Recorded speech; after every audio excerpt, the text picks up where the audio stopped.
par les pairs.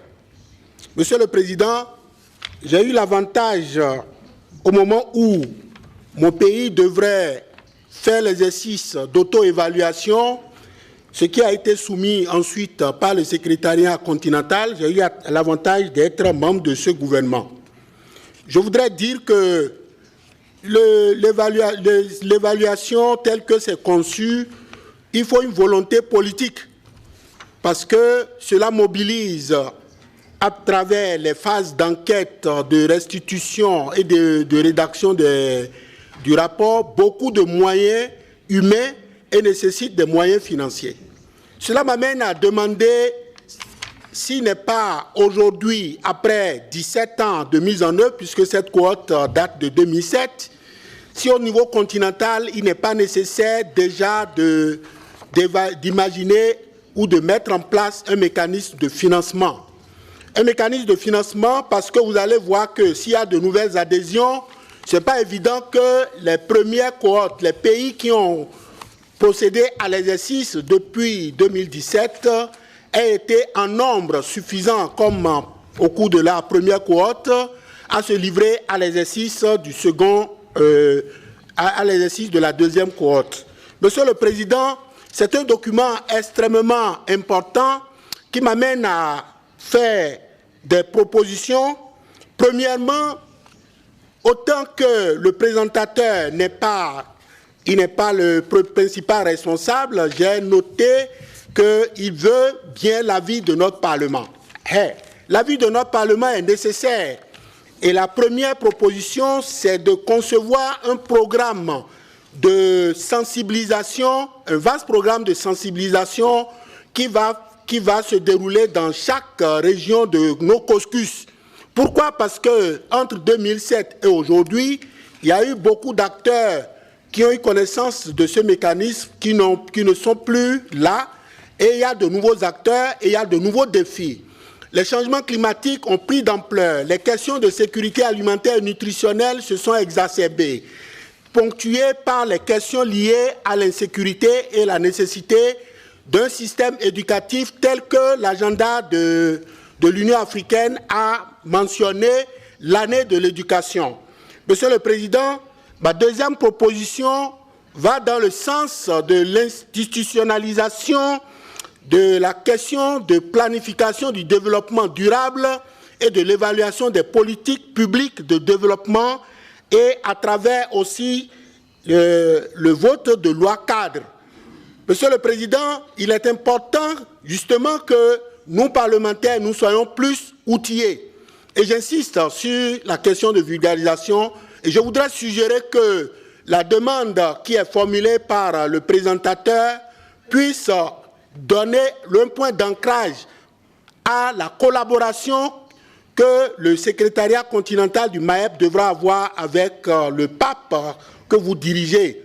Pour être plus concret, il faut un programme d'activité précis et qui nous permette, nous, représentants de nos parlements nationaux, de pouvoir implémenter dans nos pays.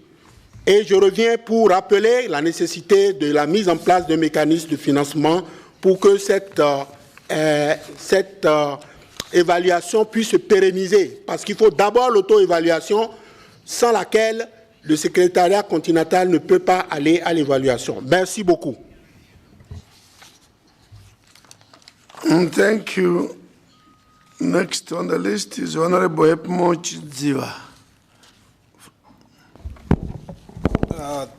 Thank you, Mr. President, for the opportunity. I don't have much to say except to thank the presenter and the APRIM team for the advocacy they are doing to promote the Africa we want. That will assure political stability, high economic growth, sustainable development, and regional and continental integration. My question to the presenter is, you've walked the length and breadth of Africa. I want to know, how far have you gone in lobbying other member states to volunteer to be assessed on this program? And what are the hindrances Before we adjourn this one. that you are meeting, and what are the possible solutions? Thank you. Thank you very much. Honorable Swaboy Toure, the Gambia. Thank you very much, Honorable President. Let me thank the presenter for giving us this very important information about two countries. I believe this practice is very important to Africa. Honorable President, the presenter spoke about best practices. But I believe that in order for us to have best practices, to be able to identify best practices, we would want to know, we want to have correct statistics and best analysis. And what I have seen, or what I have not seen, is that the presenter did not mention or did not differentiate the quality of education in for example, in the north of Africa vis-a-vis the sub-Saharan Africa. Because if we lump all this together and give it a percentage, the percentage can go up. When in actual fact, in some countries, the percentage is very low, in some of our countries. So that is something that I want the presenter to put in mind, so that when they are analyzing, they'll be able to include that. Secondly, also, Honorable Speaker, President, if we are interested in an Africa that we want, and we want education to take us to that level, I'll have to come back to what I have said before, that the African children must begin to learn in their own languages at the early stage of their education. I cannot be speaking Mandinka and you take me to school at grade 1 or nursery school. I started learning English, started learning Portuguese. At the end of the day, I will be thinking in Portuguese, I'll be thinking in English. I'll not be able to think in my own language. And that's why you go to many of these countries, when you have people speaking in their own language, they will put more foreign language in the speaking than they do in their own language, because they are thinking in foreign languages. So I'm not so, during your intervention or during your discussions with countries, stakeholders, whether you come across certain countries, especially in sub-Saharan Africa, that are introducing our languages at the early stage of education in their pedagogy or in their curriculum. On that note, thank you very much, Honorable President. Thank you, Honorable Mugatana. I wanted to thank you, Your Excellency, for giving me the opportunity to make a small intervention. My name is Danson Mungatana. I am Senator elected from the Republic of Kenya. Mr. President, I want to thank the presenter for the very good report that he has given us today. And I would want to commend him for the work that they have done as APRM.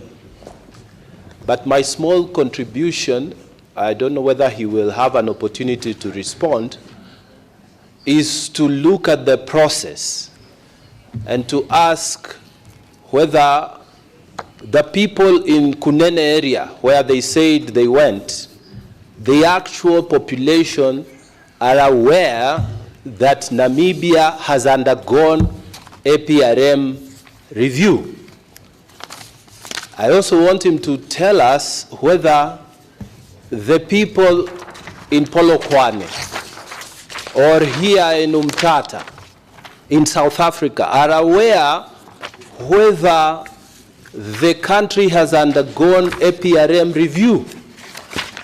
The problem with the process, Mr. President, that needs to be addressed, and I hope they will input our contribution, is that the mission, first of all, comes to the country. And when they come to the country, they meet top people in government, in civil society, in political parties, but they don't go down to the local, normal people who are selling vegetables in the market. They don't go to the level of the head teachers who are dealing with public schools. In fact, Mr. Speaker, the period of review is typically 2.5 to 3 weeks. They are reviewing a country, a whole country. So what they do is they speak to a select few. And then the second step is to develop a report. Now, Mr. Speaker, this draft report is taken to the APRM forum, which is headed by the heads of states. And when they go there, it is the heads of state who now discuss the strategies that need to be put to improve whatever the reports are presenting to them. This is good, but it ends there because the next and final step is what he has done here. He brings it to a regional body like the Pan-African Parliament for us to debate. But the local people are not aware that this review mechanism has taken place in their country. Local people are not aware that our nation has been told by all African continent that they need to improve on this, they need to improve on that, they need to do this about education, or is it about governance, whatever the pillars that the APRM review has come up with. So, Mr. Speaker, I propose that he takes from us here as a parliament, in Pan-African Parliament, that we are saying the review mechanism is not sufficient, is not reaching the people, people are not aware, and we are putting a lot of money. In fact, one of our honorable speakers here has said that we need, in fact, to create new mechanism for funding. Now, if we are increasing money, but our voters, those who brought us into positions, are not aware of what is happening, the question is, are we really achieving what we set out to do? So I propose that this report should not be an office affair, should not be an issue that is done within a bureau. The review mechanism should be launched. The report should be a public affair. It should be people-driven. It should be, presidents who are sitting in this APRM should come to, if they are reviewing Kenya, for example, they should come to a public function where the people are, and they say, our brother, your country is doing well here and there and there, but we need to improve here and there and there. Because the presence of another president in our country is highly respected.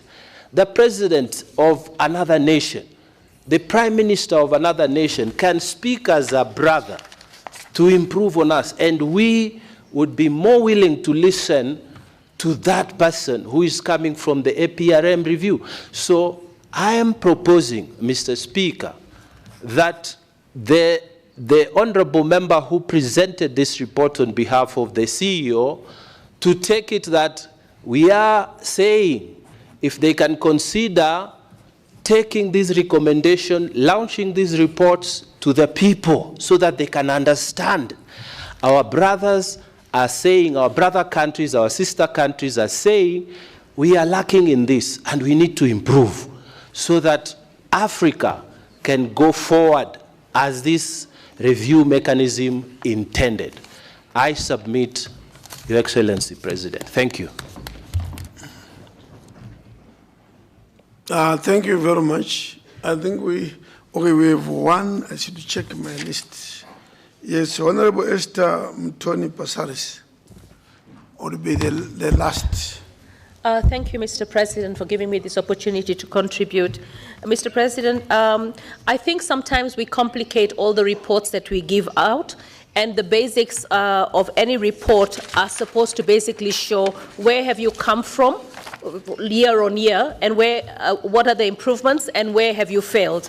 And to rate the country so that we can see how each country has performed in relation to the neighbors, in relation to the best performers in the continent, and in relation to also gauging the worst performers and what are the reasons. Because when you do a peer review, the whole idea is to understand what is your end goal. If the end goal is integrated trade and economic growth, if the end growth is migration of people, free migration of people, or easy access to goods and services, high standard of education that's integrated.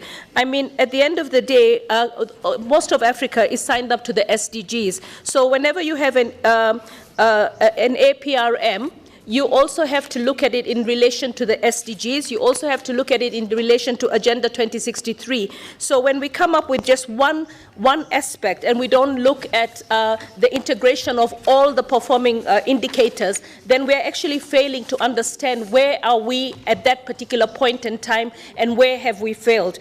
I believe that lots of African countries, if we're looking for integration as a continent, we need to actually synchronize our education, we need to synchronize our specialities, you know, so that we can actually look at which country has a speciality in this area, and how can we then buy the items from that particular country instead of importing it from a continent other than the continent of Africa.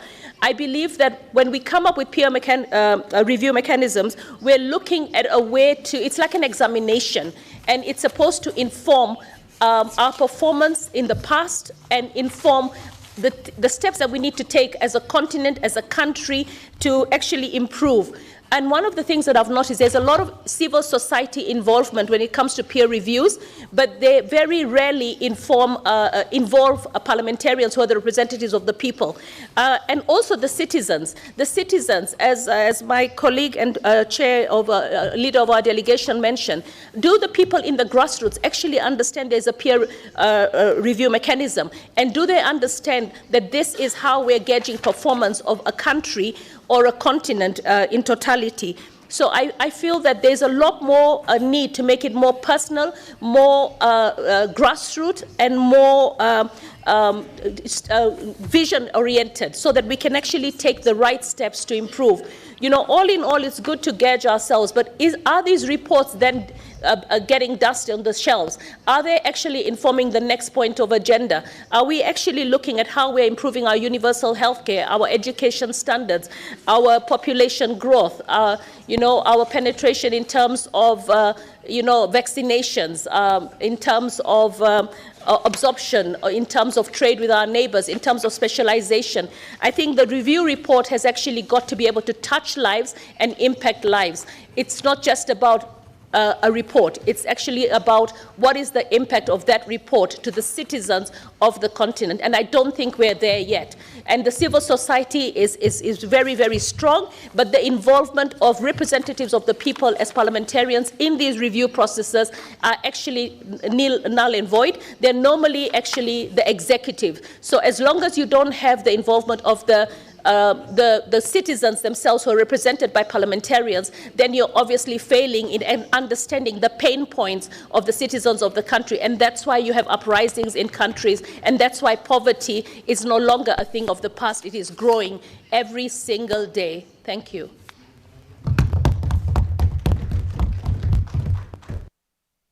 Thank you very much.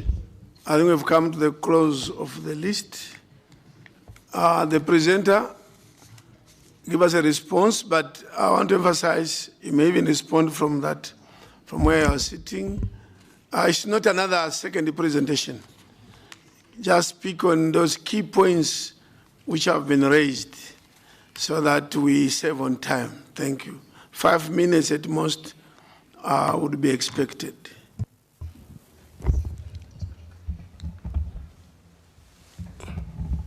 Thank you very much, Honorable President, and thank you very much to honorable members of Parliament that have shown keen interest in this APRM presentation. And we are so grateful for your comments, for your observations, and for the questions that you raised. And be assured that all these comments and questions, observations that you raised will be taken into account by APRM to ensure that this process is a process that has a very positive impact in the lives of the African people, because APRM is a process that is owned by Africans and is a process that is, at the service of the African population.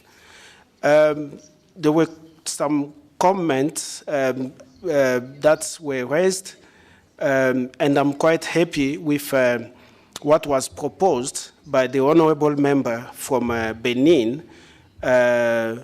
to indicate that we have to come up with, at Pan-African Parliament, the Pan-African Parliament has to come up with the program of activities to enhance collaboration with the APRM, and that is one of the points that I also highlighted or outlined in the presentation that I just made, to enhance collaboration, cooperation with Pan-African Parliament, but not only Pan-African Parliament, but also the Parliament at the national level, and also the Parliament at the regional level.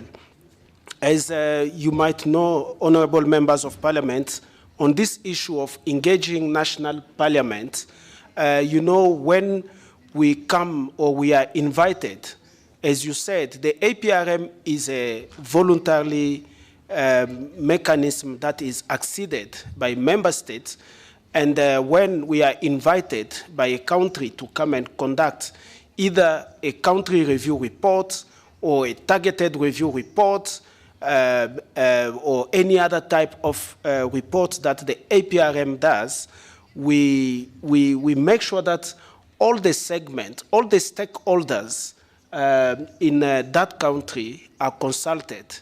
And that means all the population at the grassroots level are also consulted in order to collect important data or information that can inform the reports that we always draft.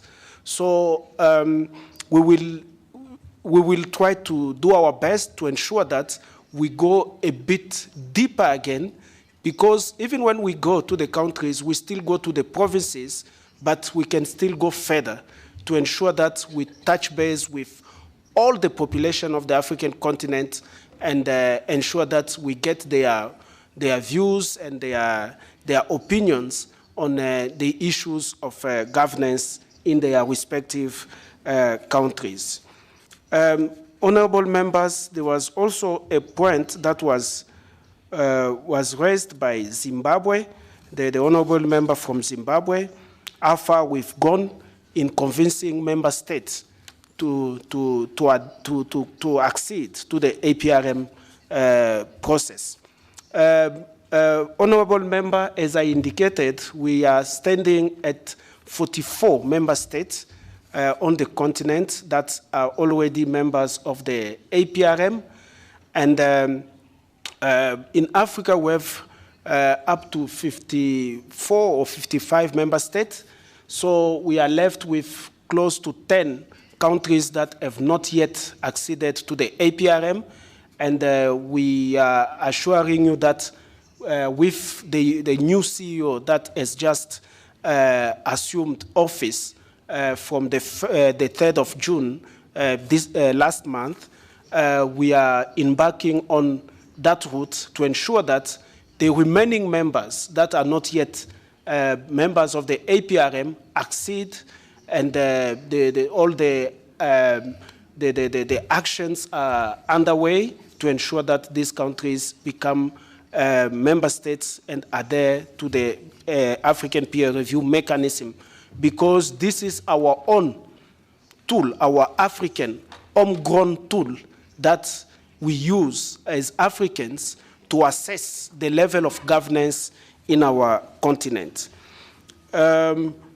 there was also a question, there was a comment that was made regarding the language of education or learning that our African children should study in our African languages. It is something that, it has been advocated by many Africans, and it is a point that we should take into account to promote our languages and to ensure that the children also study in the language that they understand better, so that they can also perform well in their studies.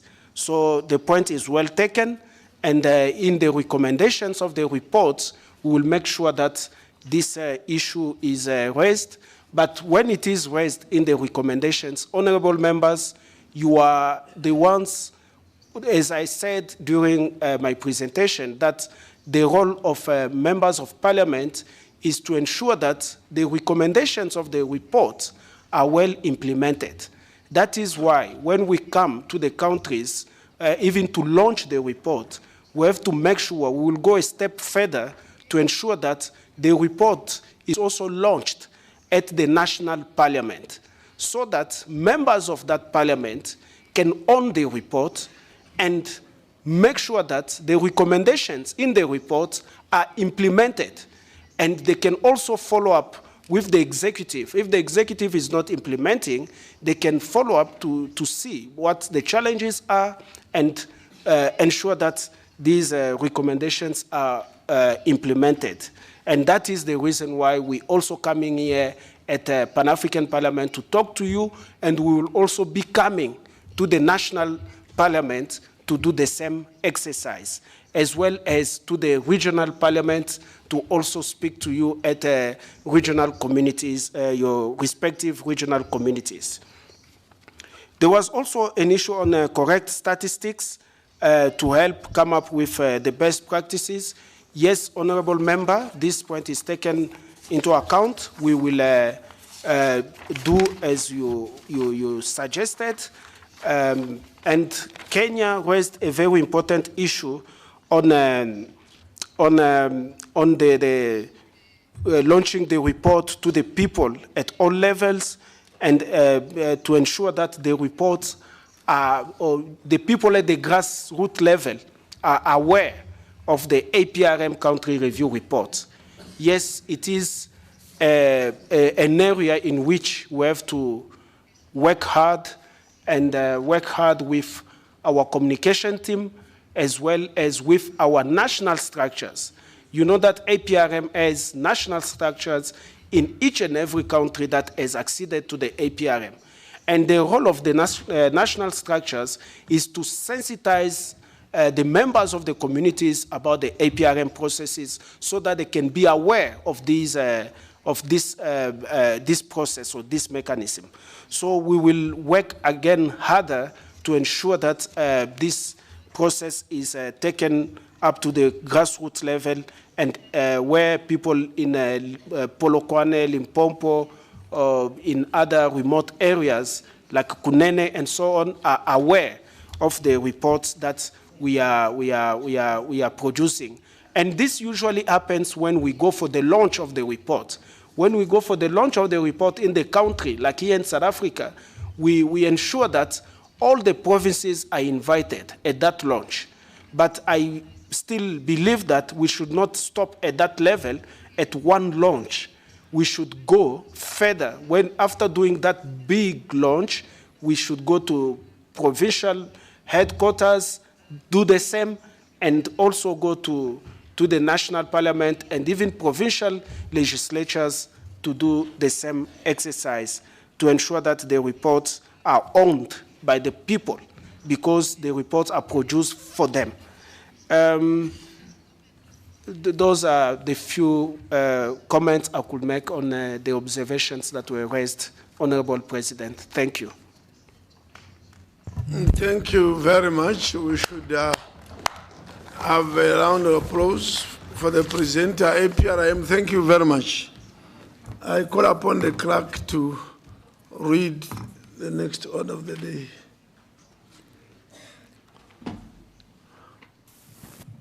Honorable President, the second order of the day is the presentation and debate on the performance review report of the Pan-African Parliament. As I leave the chair to go and present, I want to announce that this report may not be with all of you because indeed it was, it only became ready, I think, last night. I think the chair will decide whether we proceed. I can present it, I have no problem, but I know there will be a question of, I didn't see the report, I didn't get it, but we think we should not postpone the presentation further. But members will have to decide how to proceed. Thank you. I now call upon the first Vice President to come and preside.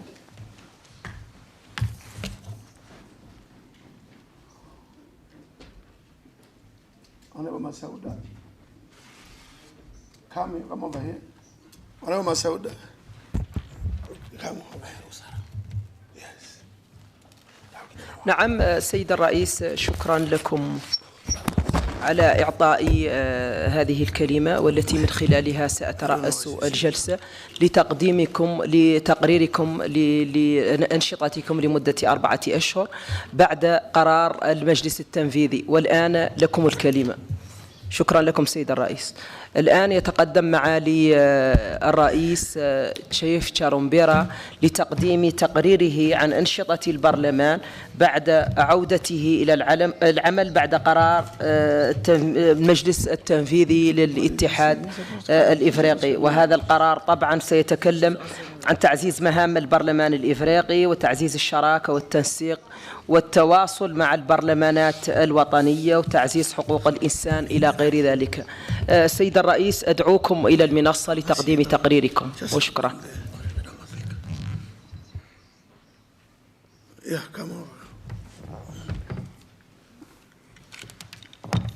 come over here.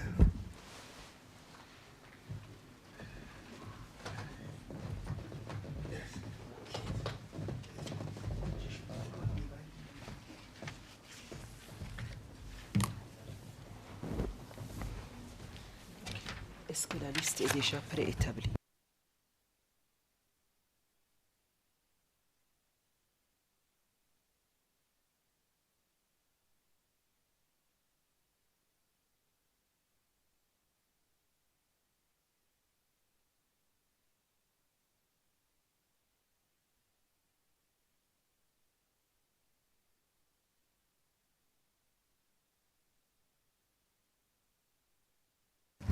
الآن أدعو السيد الرئيس إلى المنصة لتقديم تقريره مشكورا.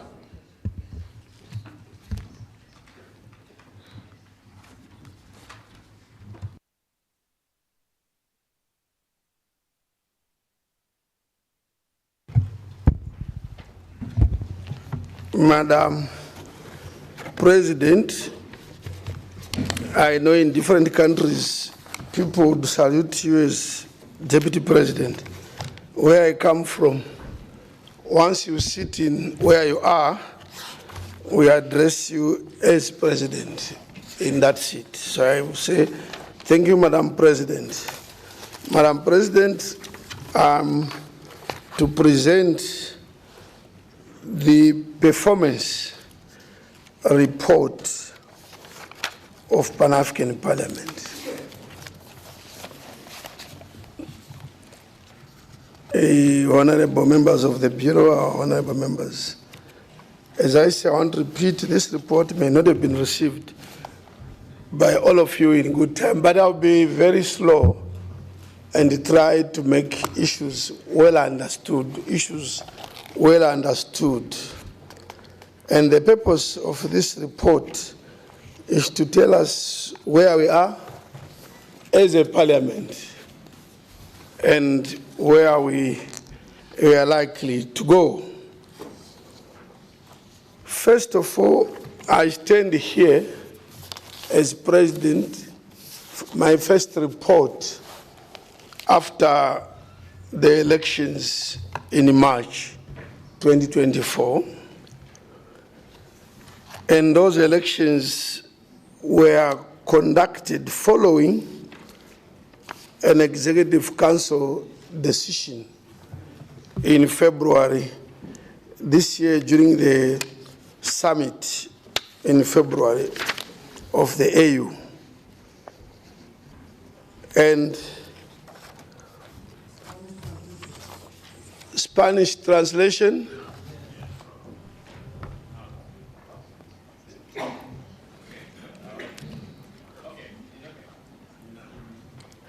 The APRM, you are excused. You are excused. الرجاء من الإخوة الفنيين حل مشكل الترجمة باللغة الإسبانية. شكرا.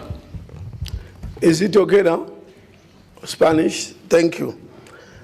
We are meeting following the elections and Executive Council decision on the 15th of February 2024, and I'll have to read what that decision carried. It said, A, the PAP plenary shall be convened at the PAP headquarters before the end of March to fill the vacancies in the Bureau. B, pending the finalization of the election, the third Vice President should immediately act as President in line with Article 12.7 of the Protocol, which specifies that rotation within the Bureau should occur in the absence of a President. C, the Clerk of the Secretariat of the Pan-African Parliament should be immediately reinstated. D, the suspended rules of procedure of the Pan-African Parliament should be reconsidered by the PAP plenary, taking into consideration the inconsistencies outlined in the legal opinion issued by the Office of the Legal Counsel. E, any decision made based on the suspended revised rules of procedure of the PAP dated 4 November 2022 should be considered null and void. F, administrative decisions by the former or the current leadership of PAP without following established rules and due process, including recruitment, promotions, and suspensions, should be reviewed and nullified. Then it says 8, expresses its dissatisfaction with the lack of accountability in the PAP and strongly urges the PAP plenary to ensure that its members are held accountable for any legal, financial, or reputational damage caused or that will be caused to the union. This includes holding accountable members of the current and former PAP Bureau leadership who have been or will be found responsible for posing legal, financial, or reputational risks to the union. Number 9, request the Commission to conduct an independent and comprehensive forensic audit of the PAP's overall administration, finances, and operations through the Board of External Auditors and submit an audit report to the 46th Ordinary Session of the Executive Council in July 2024. Number 10, further request the Commission to submit a clear operational framework outlining the roles of the PAP Bureau, the President, and the Clerk at the next session of the Executive Council in June or July 2024.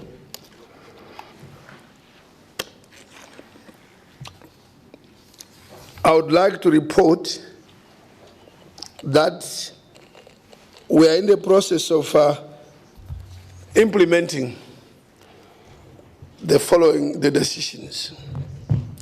So the elections have been held. That is one of them. The clerk has been reinstated.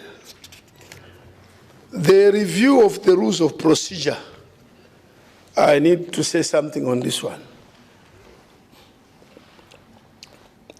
you listened to the decision which says the rules will be considered by the plenary, but the Office of the Legal Counsel in Addis will give us a draft of the rules as reviewed. They are the ones who raised issues in their opinion. So what we need now to wait for is their draft in their opinion. We are all aware that the protocol says PAP shall make or amend its own rules. So at the end of the day, it's PAP to adopt the rules. So in the meantime, we are waiting for the Office of the Legal Counsel to submit that draft which addresses their concerns in the rules that we had passed. So far, the Bureau has engaged the Office of the Legal Counsel. On the 26th of March, when we got into office, on the 29th, we immediately requested for a meeting with the Office of the Legal Counsel to impress upon them the need to have that draft presented to this plenary. Actually, we had said, can we do it in May or June, so that by the time the summit, AU summit is held, the mid-year summit in July, we'll be ready and say we have already finished the review of the rules. But the legal counsel said, unfortunately, they are so busy, and they said the whole of April they will not be in Addis, and they would only maybe be ready after July. We, of course, expressed a bit of disappointment that we wanted this part of the resolution considered quickly, so that we go back to the AU and say, we have finished, it's okay, everything has been done. But they were adamant that they were pessimistic that it would be possible to do before this session. 2 weeks ago, I think now 3 weeks ago, the legal counsel team was here in these premises. They spent a week, Monday to Friday. They had promised that by Friday, 3 weeks ago, they would be having something. And we were hopeful that by now, we would have presented that document here. But unfortunately, they appear to have not finalized. So we are missing this target of May, June, July, which means we will miss the target of the mid-year review summit in Accra, Ghana, third week of July. Because once we close on Friday, it means we have not been able to consider that review, the draft of the rules. But it's beyond us, and we'll wait for the legal counsel to finalize. And I hope that will be understood well, that it's not the PAP that is delaying the process. It is the legal counsel. Then there's the issue of nullification of unprocedural administrative decisions. I can only report that that one has been implemented. There are 1 or 2 aspects that are yet to be implemented, but we are on course. Independent forensic audit. This one, as a bureau, we are waiting with eagerness and enthusiasm, because we want this to be conducted, to be done. And I want to say, happily, they will come, but they will not see any financial misappropriation at PAP. That whatever you may have heard is false. There has been no financial misappropriation. There is currently ask in the banks or in the PAP where someone is saying $1,500,100 is missing in the PAP. As we speak, there's no such thing that we have heard of. So they are very much welcome, because we want to clear the image that had been created of financial misappropriation at Pan-African Parliament. Implementation of the AGA project. You all know that is this Africa Governance Architecture project funded by the European Union. In summary, we have not done very well as PAP in the implementation or usage of the money. We had 3 million at the beginning. I think we have now about 1.6 million, 1.3 million remaining. This project was supposed to close down. In fact, it's closed already in May. We even attended a meeting where the EU was saying we've closed this project. They will start a new project beginning next year. Then there were institutions like PAP and another of the 4 or 5 organs of the AU which were being funded. PAP has not used that, they utilized all that money. As a result, we asked for a special dispensation to allow us to use the 1.3 million euro, which has not been used, so that we, by December, we promised we would have utilized that money or executed. And that's when Finance Committee presented here. They mentioned a few of those committees where such monies were allocated, but the committees have not utilized the monies. And it's good that you check if your committee is one that is contributing to the non-usage of these monies. But we have a deadline. So committees, please, let's move fast and ensure that before December, we have utilized the monies. And then they will do an audit of everything that we have done and move forward. But officially, the AGA project closed down. Another successor project will then start next year. I move on to the budget issue for PAP. The Finance Committee made a very good presentation on the budget. I want to say we attended together with Finance Committee a retreat on the 2025 budget. It was a 10-day retreat on the budget of the AU, of course with its organs. The highlights are that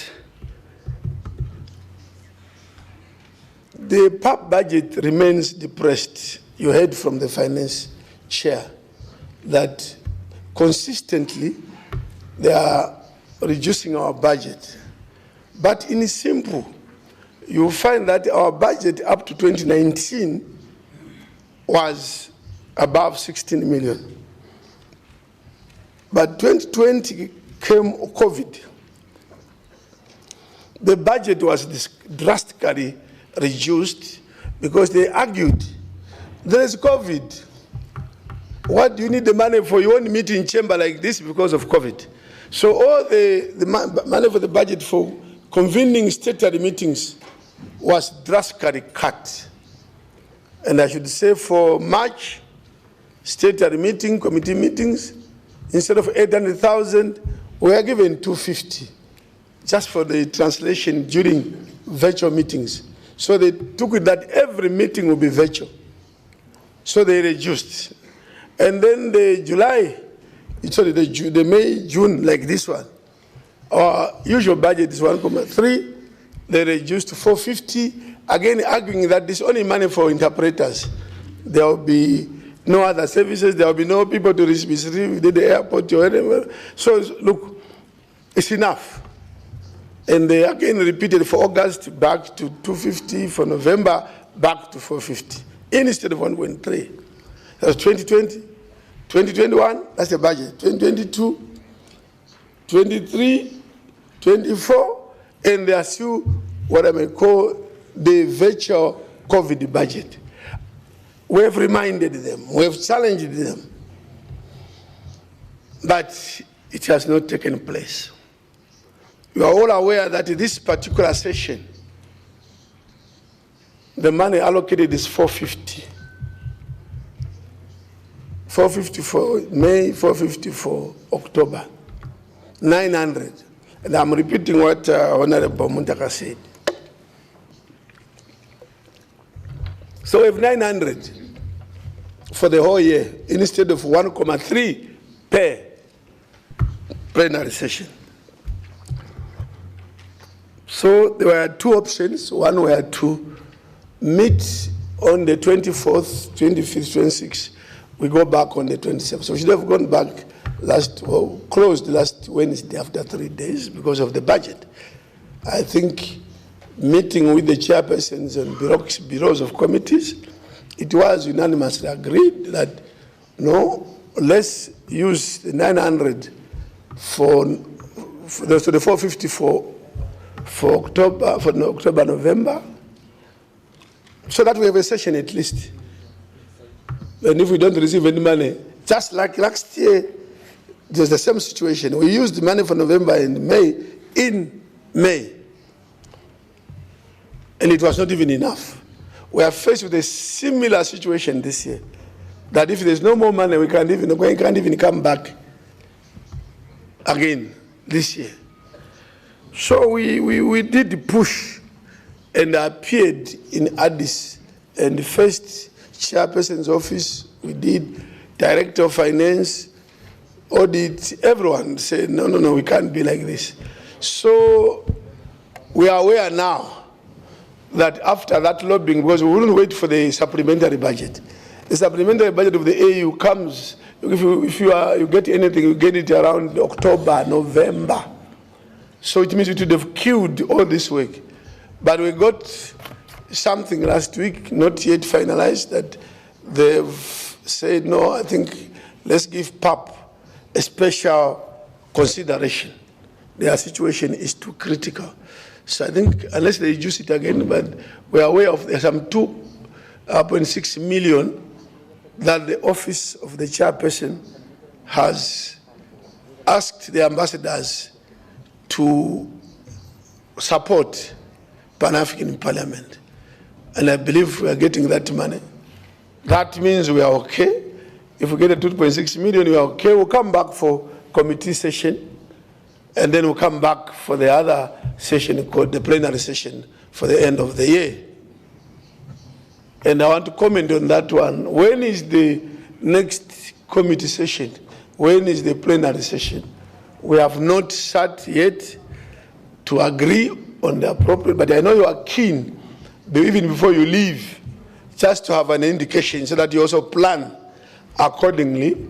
If you look at what has been the trend, we usually hold the plenary session in May and finish in May. This time we have encroached into July to ask member states that you come back again next month for committee. There will be 5 people in this chamber from experience. For most of them will argue that the time was too short for their own budgetary processes. Because once they release money now, they give you, they wait for another inflow from Treasury. So they don't think that is too close. So it's better, and although the dates will come later, but that we should hold our committee session in September, somewhere there, between mid-September to probably the 3rd week of September, to allow for inflows in our member states. And there's another argument which we have not quite respected previously. When we hold committee sessions in August, we invite, as yesterday members were complaining, that we invite this commissioner, they don't come. We've actually discovered that in August, all the ambassadors, commissioners are on leave. It's a culture in Addis. When they go for what they call mid-year retreat in July, once from there, 90% of ambassadors, close to 100, the way they put it, and our commissioners, because the ambassadors are on leave, the commissioners also say it's time to take leave. Because when the ambassadors are in Addis, it becomes very difficult to take leave. So the commissioners also take leave. So August is a month that we only speak to ourselves. And they've always advised, they only come back beginning of September. So holding committee in September makes more sense in terms of attracting maybe high level presentations from the African Union. And that would push, of course, our plenary session, the final one, to maybe October, somewhere last week, into maybe first week of November. But the specific dates will be coming. But just say roughly, I think September, after mid-September, we can then have the committees. And then sometime end October, beginning of November, we do our plenary session. Sorry. I won't go into other figures. The Finance Committee has done very well. But just to say, current budget and next year's budget, which they are already working on, we've tried to push, but they are resisting. They say because of COVID, the economies of member states have collapsed generally. They don't have money. 93% of our budget currently, and tell your own ambassadors and foreign ministers, is what is called operational budget. Operational budget does not include committee business, does not include activities that are to do with our core business. And because of COVID, again, the budget reflects zero on committee activities. They put zero from 2020 up to now. There's no money for committees to conduct business. The money that we get is EU money, which is not coming from the AU. The European Union money under AGA is the one which committees can utilize. Otherwise, the EU, from AU, nothing. And what is called the missions, which are the activities of committees, is zero. The Bureau itself, as we speak, has already run out of money for them to undertake work with the Bureau, as we speak. So we are in a very dire situation regarding budget. But at the retreat of 10 days where we went, Finance Committee was there, the clerk was there, I want to share this with you. When we put our case figures and show them it's 93%, well, yet the international best practice says at least 55 or so % should go to program, not operational. They will then say, right, you PAP, you want money for what? Just like that. By the way, what did you do? What has PAP done? In a big meeting like this, with the other organs, we asked, PAP, what can you show? Okay, we show them, we tell them we've done this, we've done this, we've done this, but no. After all, you are not legislative. You are only a consultative body. So some of these things that you are claiming that the health committee does this, the education committee will do this, the trade committee, no. Those you do when you are legislative. I just want to share with you that there's a problem, two problems. One, when we say health committee will do this, or agriculture committee will do this, there was a lot of resistance. When the women's caucus, because in the AU, there is a commissioner who is responsible what gender and others. So now to give PAP money, a budget on agriculture committee, and yet there is a commissioner for agriculture in the EU. To them, there's duplication. I want to be honest, even there they know us, we were not shy. We then asked, to which schools did you go? To which schools did you go? The role of a parliament and the role of the executive are different. We may talk agriculture, but what we do as a parliament on agriculture and what a ministry does is different. Then would tell them, all of you come from which country? In all your national parliaments, you have a ministry and a portfolio committee oversighting that ministry. In our countries there.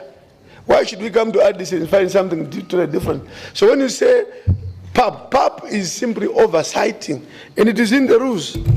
It is in the rules. We oversight. I don't want to, but these are fundamental issues which we want you to talk to your own foreign ministers and ambassadors and say, but what is the problem? Because Pan-African Parliament, its functions, can go to the protocol, they assess the protocol and the rules. Facilitate the implementation of the policies, objectives, and programs of the Union, and oversee their effective implementation by the various organs of the Union. I'm just reading one of them. And then promote human and people's rights, consolidating democratic institutions and democratic culture, good governance, and human rights. Now, when we put a budget for the Justice and Human Rights Committee under our honorable brother from Burundi, they said, no. The Human Rights, Peace and Security, this is for Commissioner Bankole. That's what we face now in Addis. This is not yours. No, we are a parliament. We don't do what Bankole does. It's just exactly like my brother, Honorable Patrick, said yesterday from Uganda. Our role, as he said, is to say, you, Bankole, we gave you 40 million in your budget, and you wanted to do the following. This parliament is to see that, was that money applied properly? Was that 40 million applied as they requested? What activities to solve conflict, what have they been doing? Those reports, and he put it correctly, and I liked it what you said yesterday. Those are the reports we see that, then we debate their approach to Sudan, for example. As a representative of the people say, no, your approach to the way you are trying to address the issue of Sudan is wrong. Why don't we do this? And you are aware now that 76% of the AU budget goes to peace and security, 76%. Peace and security. But despite that increase in the budget, the conflicts on the continent are worsening. We have more countries today under unconstitutional rule and suspended than we had 15 years ago. And the point is, these people are implementing whatever they are doing without the popular view. Again, it came out this morning that when you do APRM reports, do you really talk to the people? The problem is they are prescribing solutions from Addis. They are not coming like in this chamber. And the honorable members, I belong to this parliament. And when I sit in that chair, I've seen any presentation by experts from UN, from wherever. When we debate, I've always seen, you bring out 3, 4, 5 new dimensions which the presenters did not know. I've seen, and on any debate, on any subject, any expert, when you debate yourselves, you bring in totally new dimensions which those people did not know.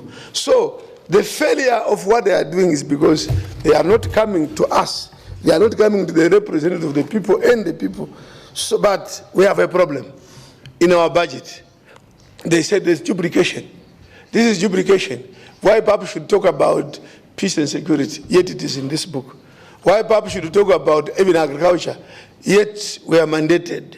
So on a budget issue, we have either deliberate sabotage, or you want to call it lack of knowledge about a parliament. Then they will say, because you are consultative and advisory. Again, they don't know. When you are in your parliament, any parliament in the world makes law, we can even say it's consultative, it's advisory. When you do oversight on the ministries in your country, that role is advisory. You don't make laws when you oversight a ministry on agriculture and they say you didn't spend the money accordingly, that project, that clinic was never completed. You are not making laws. You are only telling government, advising government, that the way you are spending, money was misused. That's advisory. There is no parliament, even your own parliaments here, which sits for the whole year, all the every day making laws. I will argue that unless we are a new state making laws, if we are an old state, not more than 40% of your sittings are dedicated to making laws. So more than 60, you are oversighting. Ministry, come here. You minister, come here. Or we are going out to see that road, that dam, that clinic, that is what we do. That is basically, we're advising. We make recommendations to government in our reports in Parliament. But when you do this, they say, no. Only advisory, it's like you are sitting at home and consulted, just sitting in home, like an old 85-year lady, and say, then you go and visit them and ask, what do you say on this subject? But I'm saying these are challenges that we faced. I have to be detailed because I want you to be the ambassadors of these issues.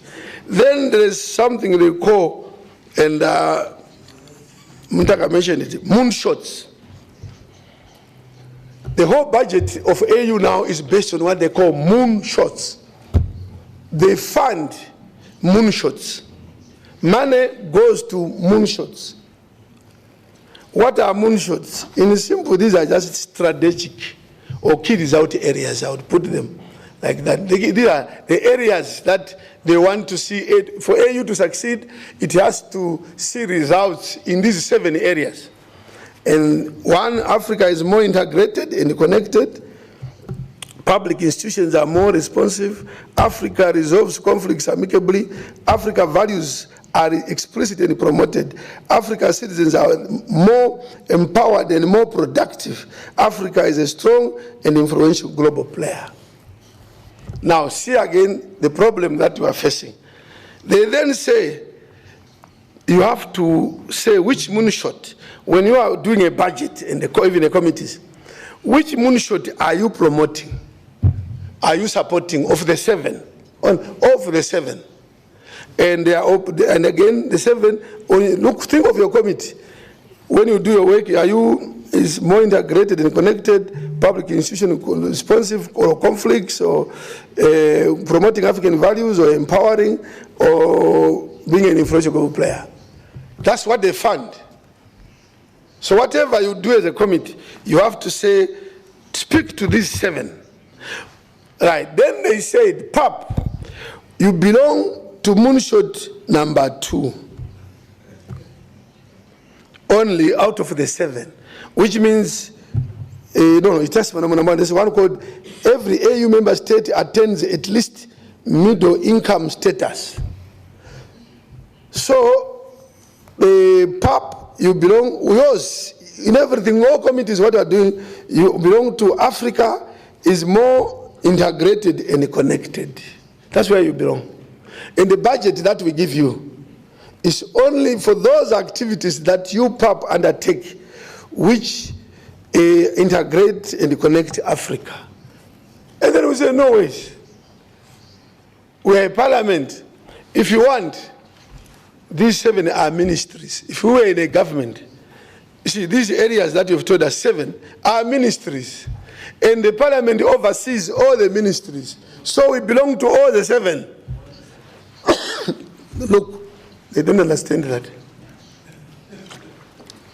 We can't oversight one ministry or one area of delivery and we leave out others. Because it's our role to see that are we performing. But again, right. Then they'll come back to this one. Then when they see that we have argued our case, they say, no, but PAP should put his house in order. No, but PAP should put his house in order. No. The image is too bad. Give us the money, fine, and we perform, we repair the image. Yeah, no, now you are asking for legislative powers. How can we give legislative powers to such a parliament whose image is that bad? We taught such things in the budget committee. Your image is too bad. You can't putting more money there and making the legislative. And some of the ways you use, I'm even uncomfortable to use one of them because there is media here. But we are doing the work anyway since we started. And when we were in the EU, we met the European Union and the ambassador, His Excellency Paris, as PAP, we said, EU, let's work together. I won't go into detail on this one, but we seem to be doing well. The EU wants to work with PAP. The MPs from the European Union wanted to come this session, but as you're aware, they've just gone through an election in the EU Parliament. And this July, they are now starting to form committees now, and they haven't even elected their president of the EU Parliament. So a very good and promising future. The whole of last week, some of you may have noticed, we had someone from the EU Parliament, the whole week here, even attending committees to see how we can work together. As I talk budget, I need to mention something. The budget is approved by the executive, the PRC, Permanent Business Council, the ambassadors, all our ambassadors. They are the ones who approve our budget. And then it goes to the to the Executive Council, the foreign ministers, and it ends there. Once foreign minister says it's okay, it's okay. But the key people is the PRC, and then there's something, a committee called the Budget Committee of the PRC. Very, very powerful. Once they decide, the PRC rarely changes anything. And then there's something called the F-15. And these countries, F-15 are civil servants who are in the Ministry of Finance, who are deployed occasionally to the AU on issues of budget. Because they're coming from the Ministry of Finance, they say they are experts on finance matters. So they assist the AU. 15 from 15 countries, each region is 3 who are in that committee. Currently chaired by Chad, and the other members are Egypt, Algeria, Morocco, South Africa, Namibia, Botswana, Nigeria, Ghana, and Cameroon. No, not the end. I should continue. Republic of Congo, Chad, Rwanda, Ethiopia, Kenya, Côte d'Ivoire. Your ambassadors in Addis belong to the budget committee. And those are key. Generally, what they decide, those are PRC endorses. So you have 2 people from Côte d'Ivoire. There is your ambassador in Addis, and there's someone in the Ministry of Finance, even the names we have, and the contact numbers we have. We collected them, we were to meet them. So people coming from these countries, our MPs, if they could also engage their ambassadors, foreign minister, and they are one in the Ministry of Finance, we could win. If we all engaged, we could win. You heard the names of the countries.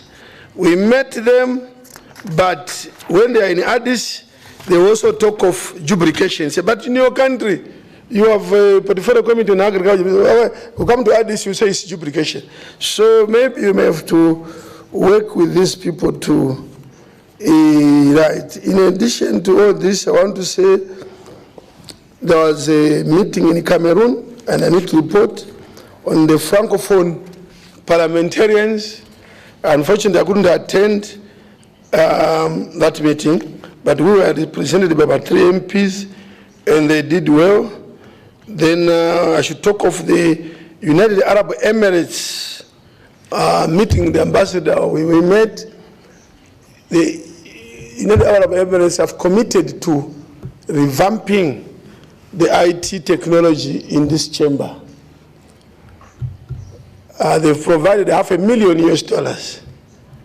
But because of the wrong break, they said, can our IT section try and take into consideration the changes in technology since we last submitted our proposal? Well, certain things have changed. There have been a lot of new technology. So can they resubmit to take account of the changes? So we expect that to happen. Honorable Lucia attended in Qatar only last week a meeting on women organized by the United Nations on women parliamentarians on issues of development, implementation, oversight of counter-terrorism, and prevention of violent extremism. We have legislation, that's laws, policies, and strategies. And then we had the election missions, observer missions, which are led by the AU. And currently we have Madagascar, South Africa, and Mauritania. Then public consultations on the model law on gender, which took place in Kenya, Nairobi, 22, 25 April. And just report that model law should be coming, should expect is being designed to ensure gender equality. That one should be coming. Then the issue of result-based management. This one we need, as we come to the September committee session, I think we need to organize robust, more training for all MPs on this one. Because when we present your work plan and budget to the AU, they are now killing us. They have their own way, Ahmed and all these things, very strict on output, outcome, impact, the actual results. Then they hammer you. The money, when you request the money in your budget, workshop in Dakar, Senegal, they say, no. We can't fund the workshops. For what? Workshop to achieve what? Just people going to workshops and workshops? No. Or we want to undertake a mission, yes. But for what? We want what results, outcomes, and whatever we want from them. And the committees, we need to emphasize this one. We are losing it in that system which is computerized. It's just to pick the outcomes. If it doesn't pick those things, it degrades that there's nothing to fund. And as a result, we are losing. So we should hold a workshop where everybody understands what is expected in the next budget submission. Otherwise, they take advantage of poor presentation in terms of what they want. We may not agree with what they are doing, but unfortunately, we are victims if we don't do it properly. So let's go for these workshops. Then I want to report that there are vacancies in PAP. There used to be 22, now they've even increased to 24. Recruitment has been, in English we say in Achilles heel, quite problematic, because the AU has basically taken over almost 70% of the recruitment process, and they don't move.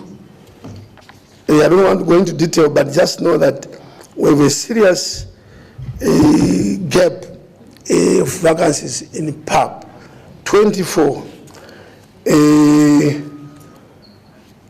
I want to talk of financial administration, and again I want to say on this one we have some audit queries which we need to clear. They are not only about finances.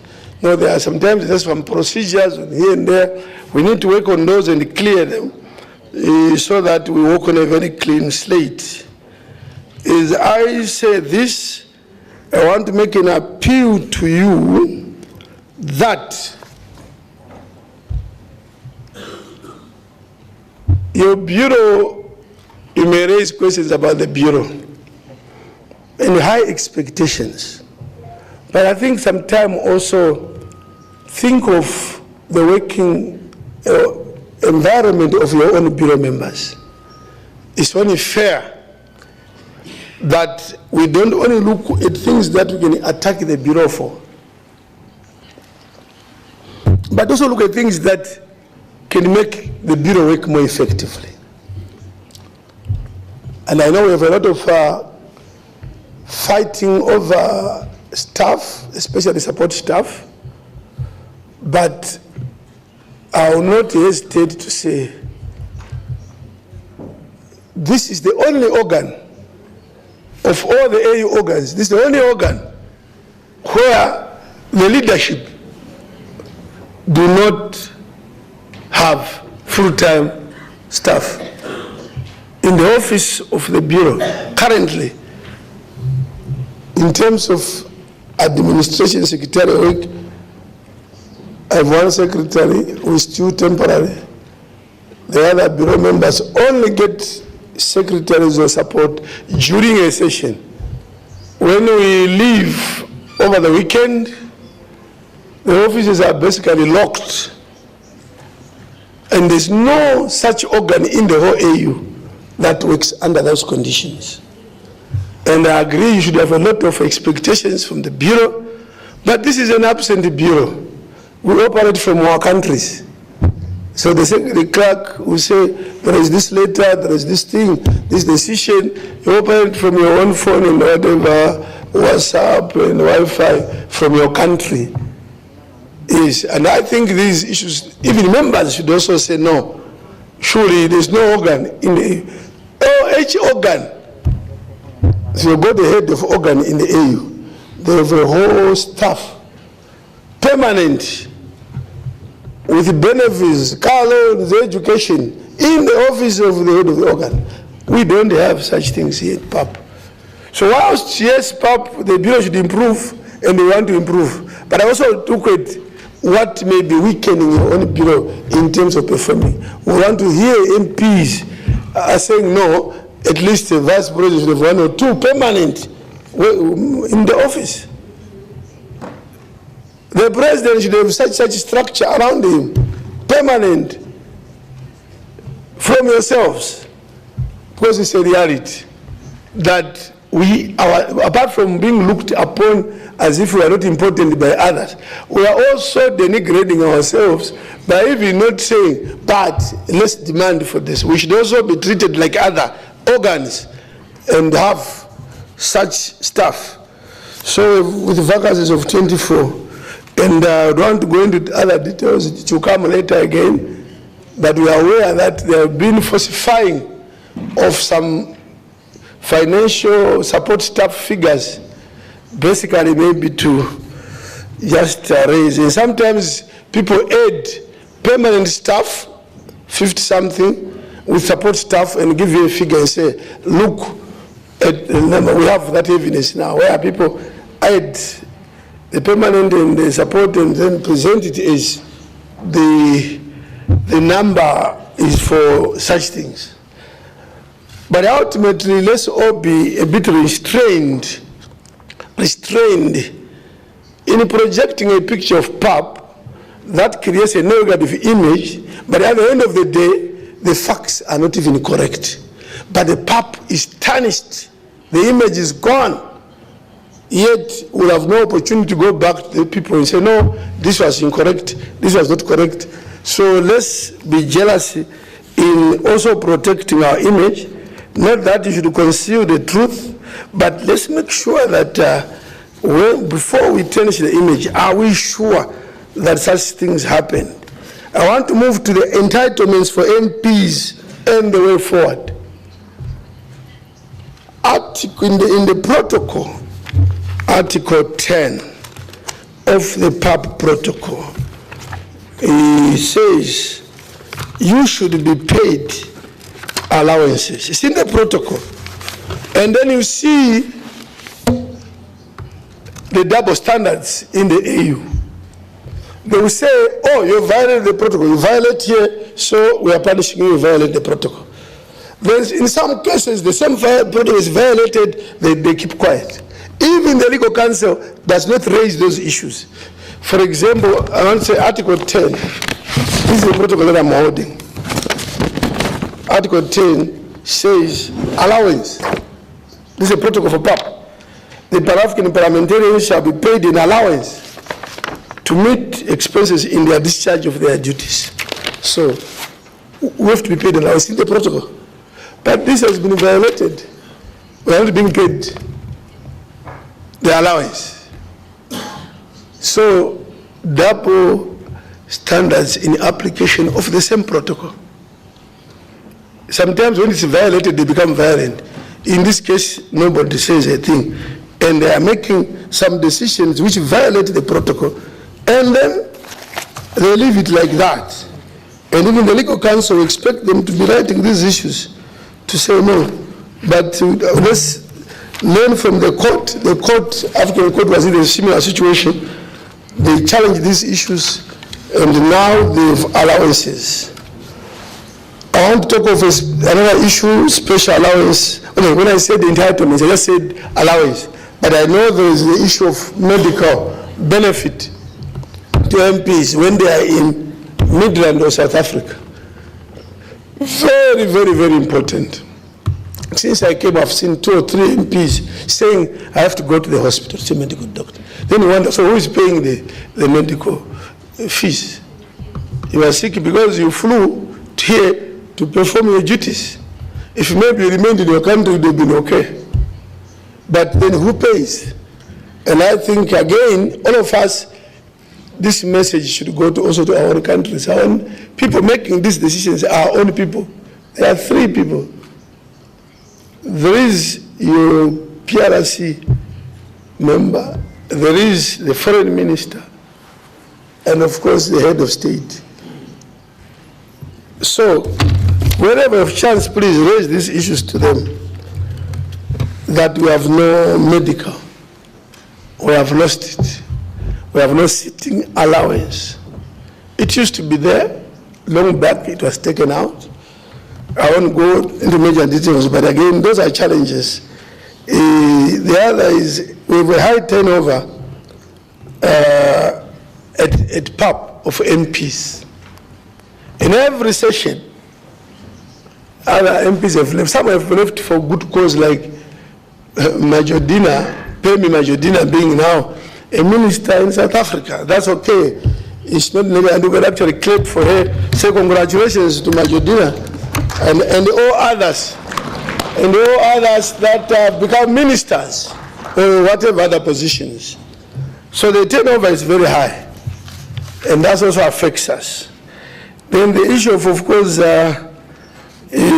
staff, I mentioned it, slow pace of recruitment, of course the image, and one issue which is most of, or some of you, quite a number, of chairpersons of committees, vice or what you call the bureaucracies, do not attend the meetings.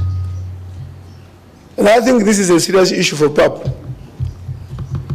You can't say you want to be a PAP president, and then each time you meet, you are not in this seat, you are not even there.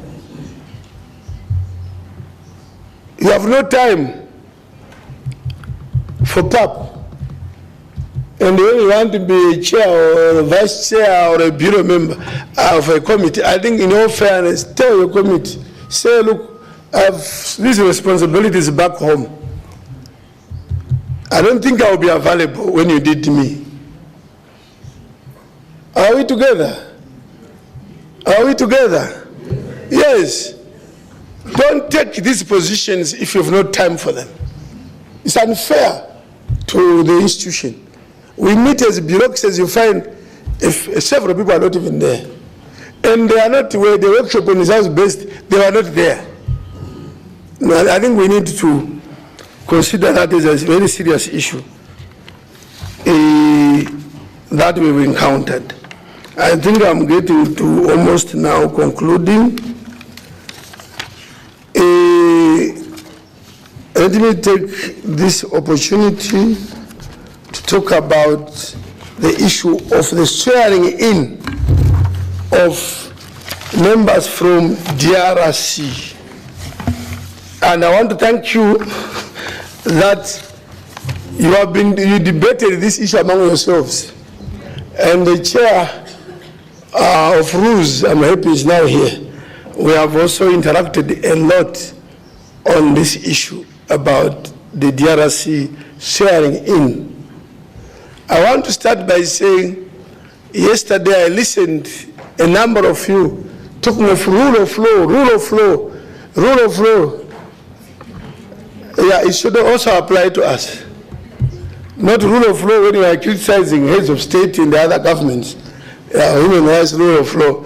But when you come to PAP, you forget yourself that you also have rules that govern PAP.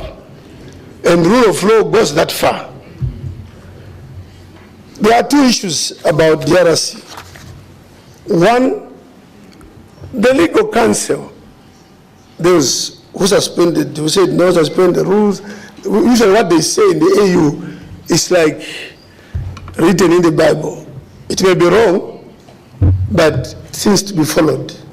So they said, you people, are you aware that there are some countries, it was here, not in the United States, here we were in a meeting, say, are you aware that there are some countries that have not signed nor ratified the PAP protocol, who are members, and that is again the violation of the protocol itself or the Constitutive Act. They're not supposed to be members. And they mentioned some countries, but I'm not going to mention, DRC is one of them. For DRC, they said they have not signed nor ratified. Oh, what a serious issue. The next issue was, or is, whether the DRC, in designating 3 people to PAP, was in compliance with the rules. The first one, I want to say the legal counsel misdirected themselves and ourselves. We've established that the legal counsel was wrong. Although the AU, they are taken as if whatever they say is correct. And I've always said that's not correct. Even some legal opinions are not correct. But here is a very simple matter of documents. They advise that DRC is not supposed to be a member of PAP. It's there. We're in a bureau meeting, and it's minuted. But when we raised it with the DRC, they've brought evidence. They've since brought the evidence to show that we actually ratified. So that matter is over and closed. So that consideration that they do not ratify, they produce evidence, and that is done. No problem. DRC are okay. Bring your MPs. The next issue which arose was they designated the 3 members and not 5. They argued that the other 2 will follow because they are not yet appointed. And the Rules Committee wrote to us and said, in terms of the protocol, they reminded the Bureau that each country delegation for a member state must satisfy the following criteria for its delegates to be sworn in. And they said all countries represented by Kiko number 5. Madam Chair, President, I think there is a bit of disruption from that corner, and maybe that corner. I also need to be protected from the noise. There says each country, and you should pay attention because next time it will be your country. Each country must have 5 MPs designated by the National Parliament or other deliberative organ. At least 1 of the elected members shall be a woman. Number 4, listen carefully. That's the Rules Committee writing to the Bureau. Also, there must be 1 member from an opposition party. First of all, the Rules Committee did not read the rules properly. Rules Committee, the protocol does not say there must be 1 member from an opposition party. No. If that was the contention, the rules say, and I'm reading the protocol itself, the representative of each member state must reflect the diversity of political opinions in each national parliament or other deliberative. But that's very important. Because if you have 5 political parties in a parliament, according to what you have written as Rules Committee, it means I can bring 4 from the ruling party and 1 opposition. Even if the ruling party or the majority party in this case has a 40%, you designate the 5 based on the percentage of number of seats that each party has in a parliament. And we have to be clear on that one. You designate the 5, not the 3. The 5 have to be shared proportionally depending on the strength of each party in the parliament. And I want to say Malawi, where the chairman comes from, they have 5 members and 5 political parties. Each party is one, because that reflects what it is in their country. Then the 1, 2, 3, 4 join together, make a coalition and form a government. So when you come here, we ask the question, of the 5, what is the percentage of your membership in your parliament? Of the 5, you say 50%, you take half of 5, which means there is some problem somewhere. You then have to divide yourselves, whatever. But when the rules committee sit to vet, they should have 5 names and their political parties, not 3 names, because you get it wrong. We had a problem in this chamber of Kenya. Kenya at one time, 3 members, I think 3, 4 came and were sworn in. Later, another 2 came.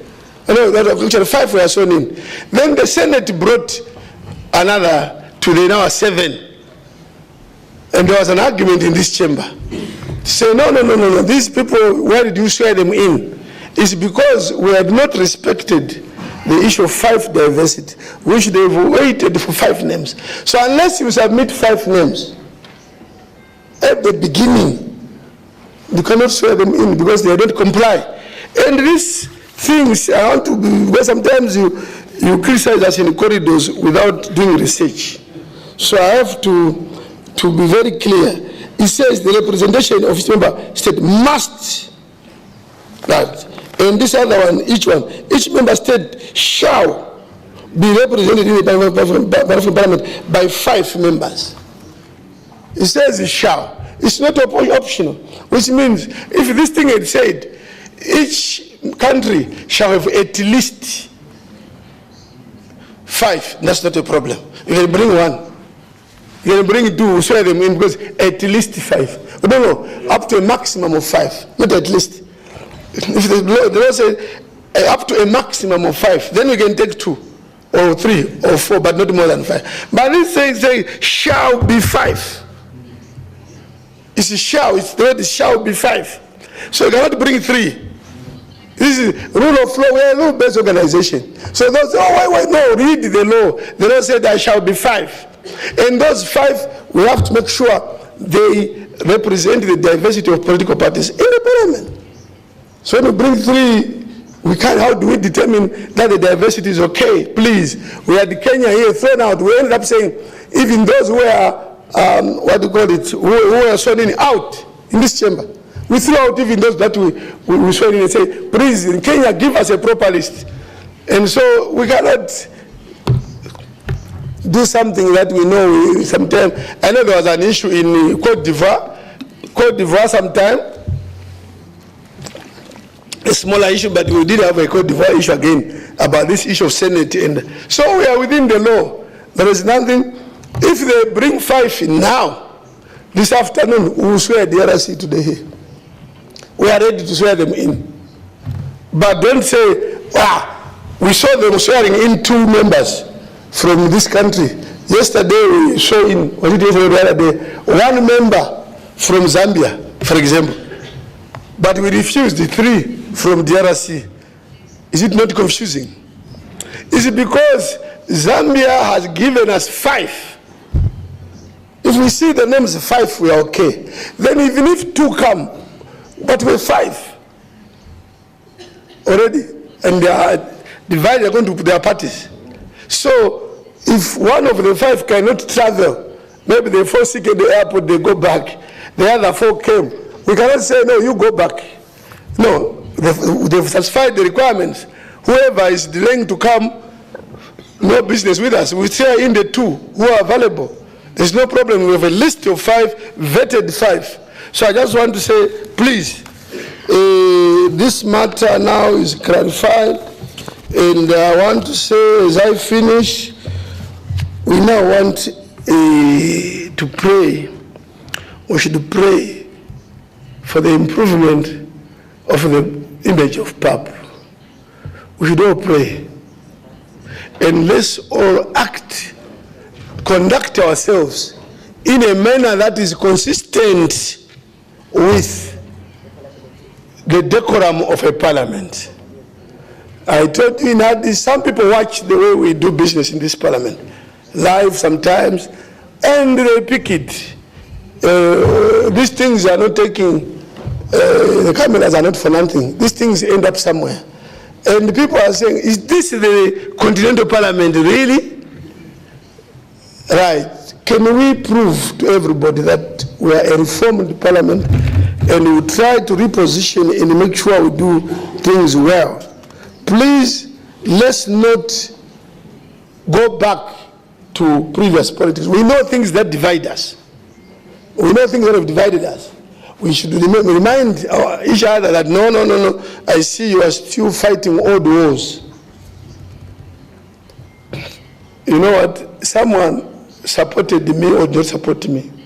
You can tell by the way they debate from January to December that the wars praise Chief Chambera because they supported him.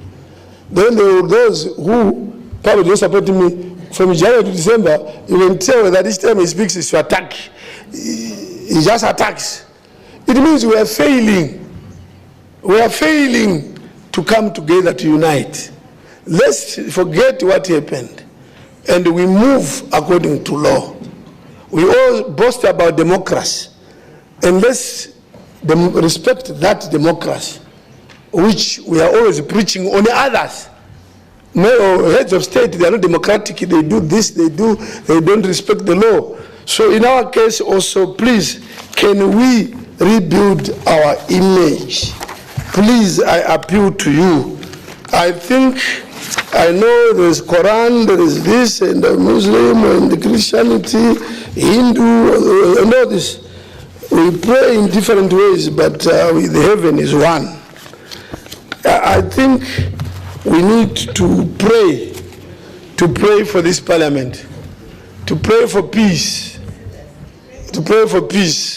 Going forward, even the way we debate, please, let's be objective. Let's not make it clear that you are debating because you hate him. So I want to register my name because I heard her speak. I want just to differ with her.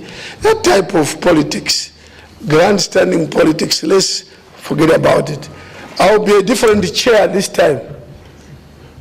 When I see that what you are talking about is simply politics, I'll say no comment, let's move on. Yeah, when I say no comment, I'm simply saying I don't see objectivity. It's just simply trying to attack that person because we don't like him. I just say let's move on. Because we don't want and we don't want to go backwards. Please, we don't want. We've lost image and let's restrain ourselves. For the first time, let's have united the parliament. We can't allow, in anything that we see that is dividing us, we should say, this is, can you clap? He's clapping, why are you not clapping others? Join. As if you don't like peace. It's as if you don't like peace. You like peace, please, and I appeal to you. And my chair will have to ensure that we don't debate in acrimonious ways of just trying to fight. No. And these cliques of this belong to this one belongs to this one. Please, we all belong to God only and to no one else, to Muhammad, God, and this issue of being owned by someone should end. I rest my case. Thank you very much.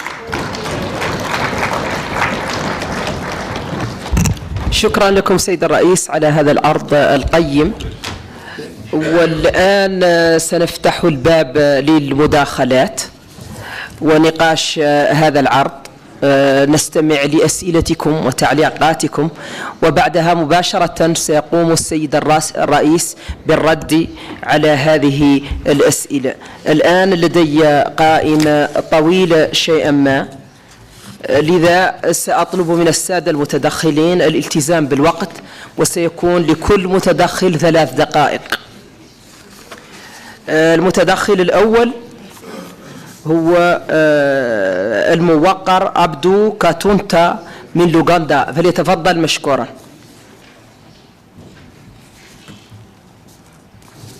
هل هو معنا في القاعة؟ Thank you very much, Madam President. And I'd like to thank His Excellency, the President of Pan-African Parliament, for his presentation. I am honored and privileged to have been a member of the first Pan-African Parliament in 2004. I always repeat myself. Why do I do this? It's because of institutional memory. Mr. President, I was a member of the first ad hoc committee of this Parliament, which drafted the first rules of procedure. At that time, a colleague from Uganda, the Honorable Dr. Miriam Matembe, was our chairperson. These rules were never drafted by the Legal Council of the African Union. They were drafted by an ad hoc committee of this House.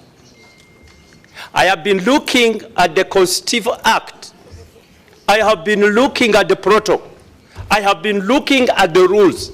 Nowhere is it stated that the rules of procedure will be drafted by the Legal Council of the African Union. Why are we absconding from our own responsibility and ceding space? And thereafter we are clamoring for independence and say the African Union Secretariat is usurping our work. Yes. I can't understand this. Under what law is the Legal Council drafting the rules of procedure of Parliament? I need an explanation. We have the Rules of Procedure Committee. This institution has a Legal Council. There is no superiority in terms of professional competence. These are all lawyers. We have a Legal Council here. We have a Legal Council at the African Union. I think we are absconding from our responsibility. The Chairman Rules Committee, this is your job. If you made a mistake and they have brought to your attention, you correct it. But then you don't say, now let the African Union take up the business of drafting rules for us. A parliament? I can't understand this. This is not what the dream we had. Having said that, Madam President, we had a dream in 2004. And that dream was a prosperous, democratic Africa.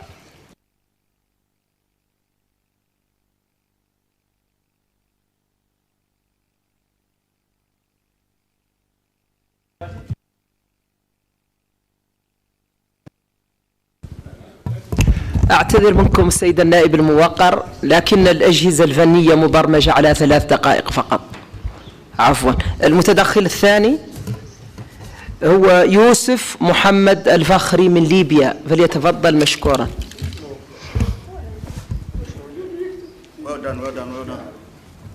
يبدو أن الأخ يوسف غير موجود معنا. إذن ننتقل للمتدخلة الثالثة، وهي الموقرة مابويكلتو إيفون من لوزوتو، فلتتفضل مشكورة.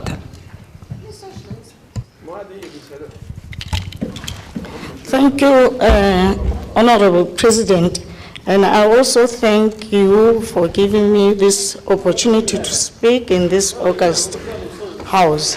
I want to start by appreciating the performance report of PAP that is presented to us by the Honorable President. The report is structured around the 4 strategic objectives, but I would like to talk about the 2 strategic objectives. The number 1 is strengthening parliamentary functions of the PAP, sorry, especially the implementation of AU Executive Council decisions. I would like to acknowledge that most of the decisions were implemented, and to that, I want to congratulate Bureau for allowing an independent and comprehensive forensic audit to take place because of the allegations of misappropriation of funds and corruption within PAP. The results or the audit report will help for the stability of PAP among its members. On that note, I would like to call upon the Bureau to make a follow-up to the response of the AU Executive Commission to their request. The other one under the same strategic objective is the nullification of unprocedural administrative decisions by the Office of the Clerk. In this regard, I would like to ask the Bureau to make a follow-up again to the Office of the Clerk for the results, so that the results-focused approach that we are introducing should be seen immediately instead of activity-based approach. Number 2, the strengthening research, learning and sharing knowledge, management, communication, and advocacy of the PAP. Under this strategic objective, I would like to go straight to the vacancies within the PAP. In the report is mentioned that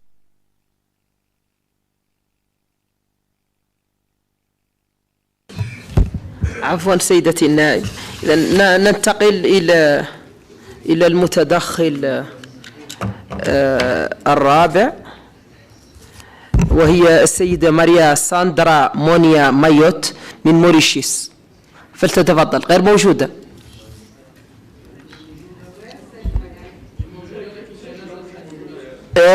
شكرا جزيلا. المتدخل الخامس وهو الموقر السيناتور دانسون مونغاتانا من كينيا، فليتفضل. Thank you, Madam President. I want to appreciate the report that was given by the President. I will go straight to suggestions, and I want to focus more on the questions of finance. The first one, I would want to convince this plenary to make a recommendation that we need to have a lobbying mechanism stationed in Addis Ababa. We have come to discover that smaller organizations, smaller than PAP, are getting more money in the budget, and yet they are not doing as important function as PAP. And the reason is they have permanent lobbyists within Addis Ababa to help us with that budget. So let us make this recommendation and the Bureau to see how they can make it happen. Number 2, Your Excellency, I am glad to hear that the EU Parliament and ourselves from your report have forged a new friendship. I want to suggest, Your Excellency, Chair, that we move very fast. Because the Parliament is new in EU, we should be the first people to congratulate, the first people to visit. The Bureau should make a point of visiting, go and cement our relationship and find a way in which we can tap into what has begun so that we don't lose the momentum that has been created. Number 3, Your Excellency, there are people and states that have stood with this parliament before. And God bless the late President Muammar Gaddafi, who was known to support African Union and to support us. I would request the Bureau to find a way, maybe a special team that can look, because there are presidents, there are other Gaddafis, but they must be approached to see if maybe African states, some of the leaders, can come in and support this parliament as a way of raising new revenues for this parliament. Madam Speaker, the President has told us there are countries that have their ambassadors as members of the Budget Committee. And one of them mentioned was Kenya and other countries.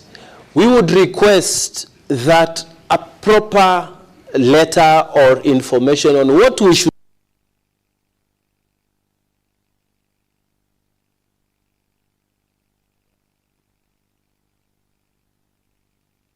Point of procedure, Madam Chair. Procedure, Madam Chair.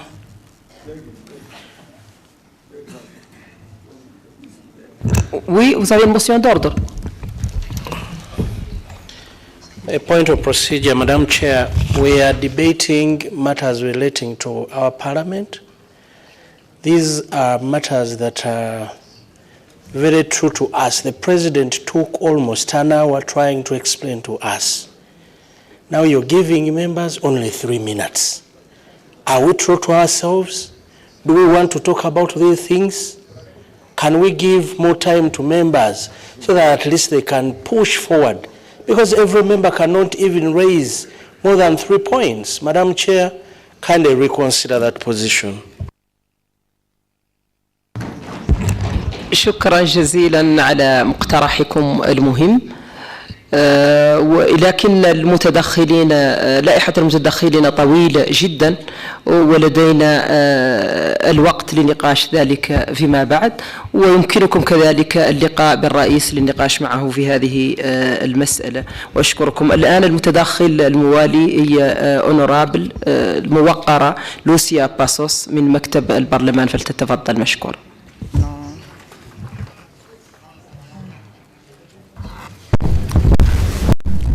Muito obrigada, Senhora Presidente. Eu queria apenas aqui deixar um pequeno apelo aos colegas deputados e deputadas, tendo em conta que depois da apresentação do relatório e também da mensagem deixada pela nossa convidada de honra na celebração do 20º aniversário, a nossa primeira presidente do Parlamento Pan-Africano, penso que temos um desafio neste momento. O relatório mostra que precisamos trabalhar arduamente para erguer este Parlamento, e eu estou confiante que todos nós estamos aqui com esta nobre missão de ter um Parlamento continental forte, um Parlamento continental que seja respeitado, um Parlamento que cumpra com a sua missão. E o meu apelo é que façamos, portanto, a advocacy para a ratificação do protocolo de Malabo, para que possamos ter a autonomia, enquanto um Parlamento continental, fazer o nosso trabalho, fazer a supervisão das comissões da Comissão da União Africana e também podermos elaborar leis e modelos que possam ser domesticados a nível dos nossos parlamentos nacionais. O desafio do orçamento apresentado no relatório é um desafio que nós não podemos podemos fugir dela enquanto nós não estivermos com a plena função. Nós estamos a depender da boa vontade do F15, portanto, que são técnicos dos Ministérios das Finanças dos nossos Estados-membros.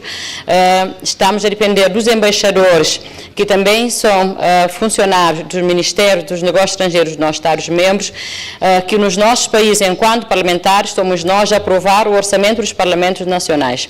E aqui o Parlamento Pan-Africano estamos a ser, portanto, tratado desta forma pelos funcionários que estão numa categoria inferior, tanto aquilo que é a função do terceiro órgão da União Africana. Por isso, eu penso que devemos inaugurar uma nova era hoje em trazer aqui contribuições importantes que levam ao crescimento do Parlamento para que possamos ser respeitados por todos. Somos a voz do povo africano e nós não podemos estar aqui a fazer a apresentação do relatório onde nós não temos muita atividade para apresentar. Nós temos que apresentar nos relatórios atividades tanto que nós estamos a fazer a nível dos Estados-membros e para isso nós precisamos de recursos e fica aqui o meu apelo para que os colegas deputados façam advocacy junto dos membros do F15 para acordar o Parlamento o orçamento que nós precisamos para podermos continuar a funcionar.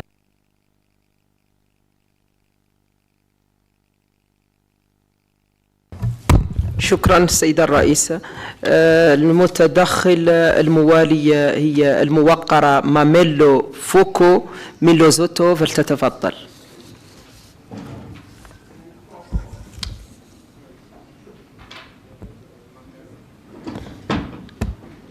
هل الموقرة ماميلو موجودة معنا؟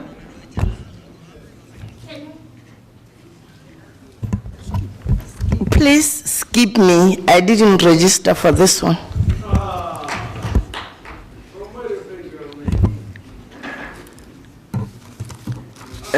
إذن الآن ننتقل إلى المتدخل الموالي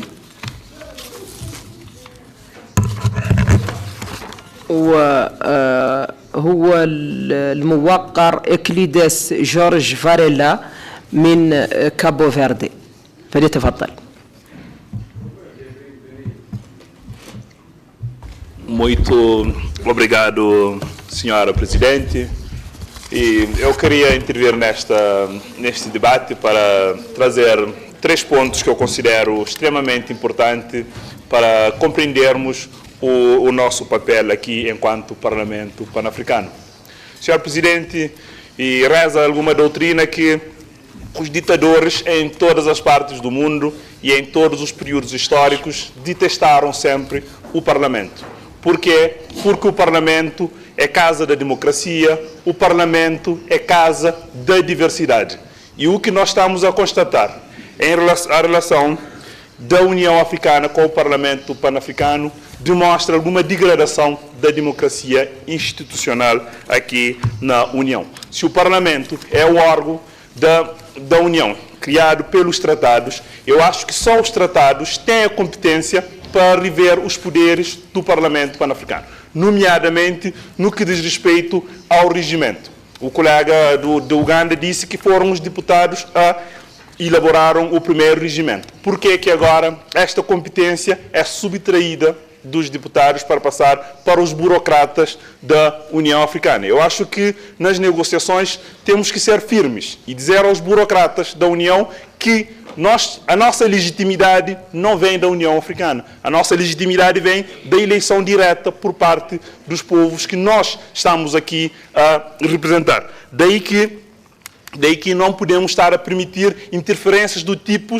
desses burocratas a nos perguntar. Eu vi no relatório que eles perguntam, mas para que serve? O que é que fazem os parlamentos? Isso eu acho que é uma interferência que nós não devemos permitir. Segundo ponto, quando dizem que o Parlamento não é legislativo. Isso é de bailar ao céu, Sr. Presidente.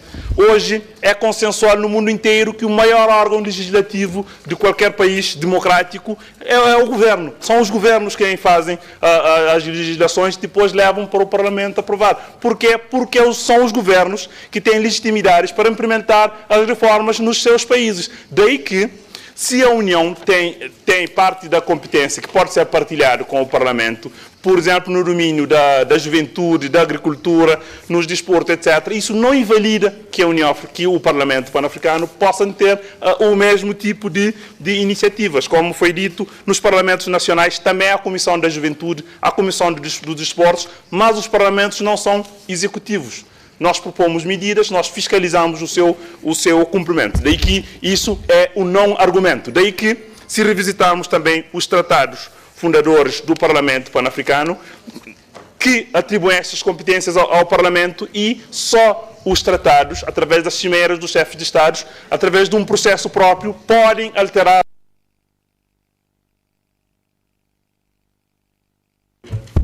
شكرا لكم سيد النائب. المتدخل الموالي والموقر نكو موهلاليسي من لوزوتو.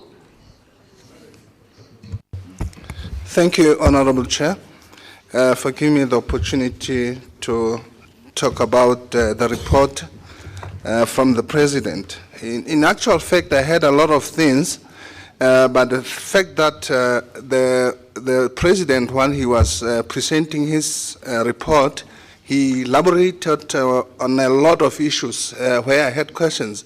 But in actual fact, I will say a little bit here, whereby AU is having a problem of increasing the budget for PAP.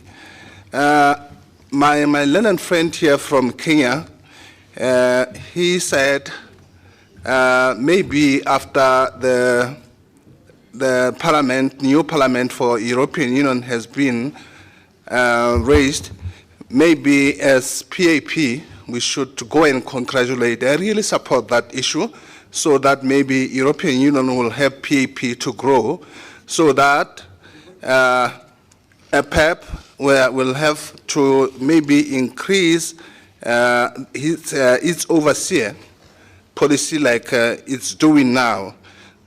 So that maybe by 2063 the goals will be achieved, even though we won't be alive, all of us in here. Thank you very much.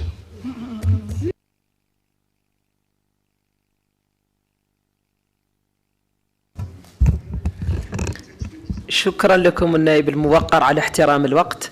والآن ننتقل للمتدخل الموالي وهو الموقر كوتشامي نيكيز فاغون من جمهورية البنين.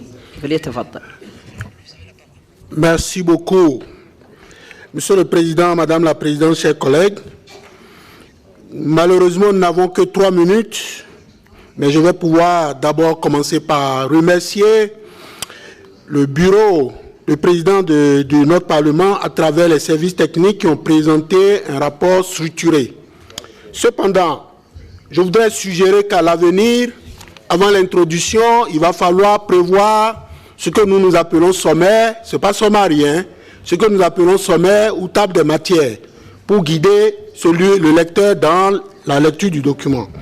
La deuxième chose, je voudrais faire remarquer que nous sommes dans une institution qui est basée sur des tests. Je voudrais qu'on puisse exploiter à fond tout ce qui concerne nos missions, nos fonctions, nos prérogatives. Et voir par rapport à d'autres organes de l'Union africaine qui estiment que nous sommes en doublon, comment identifier la complémentarité et la subsidiarité dans les activités qui seront des activités en partage. Monsieur le Président, nous devons développer la diplomatie parlementaire. Vous venez de dire quelque chose, ça vous a échappé. Ne dites plus que les chefs d'État ne respectent pas les lois. Considérons qu'ils sont là parce que c'est les lois. Parce que notre plaidoyer ne peut suffire si nous ne les atteignons pas. Nous devons avoir une mission, chacun en ce qui nous concerne, de pouvoir toucher tout à partir de jusqu'au sommet, jusqu'au chef d'État.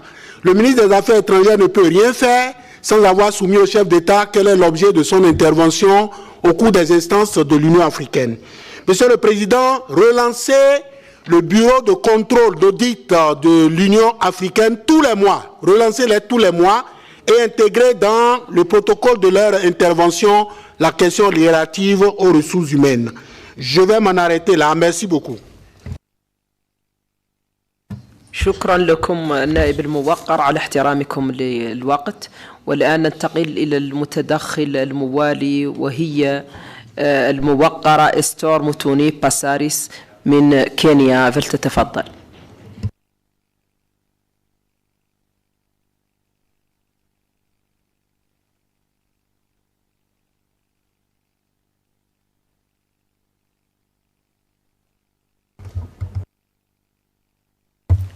Thank you, Madam President, for giving me this opportunity. I'd like to thank the President for his elaborate report. Because of the limited time, I would like to advise the President to look at the study of General Daudi Tonje, who served in Kenya in 1996 to 2000. And he is known to have professionalized and brought the most reforms in the military in Kenya. And the reason why I say that is because when you have set rules for any organization, as long as you deliver on those rules and you work with your team in a good manner, I don't think that the institution will have any issues. It will grow from strength to strength. As an institution like we are, sometimes you hear you know of things that have been put in place. For instance, our sittings, we're not having the required number of sittings because we overspend in sittings and then we miss certain sittings. I think we need to cut our expenses or really fight for money for more sittings. On the other aspect that I'd really like to appeal to you is that we should always honor the principle of rotation, because the people before us understood that this was the right way to go, and as we're hearing right now that this is something that might not happen. The divisions we saw between the leadership and the Bureau should never happen again, because it actually threw us into disarray. We would like to see a stronger Pan-African Parliament, and the only way that we can have strength is if the leadership itself, which is in your hands right now, actually leads us and steers us in the right direction. And for that, teamwork always works. Thank you.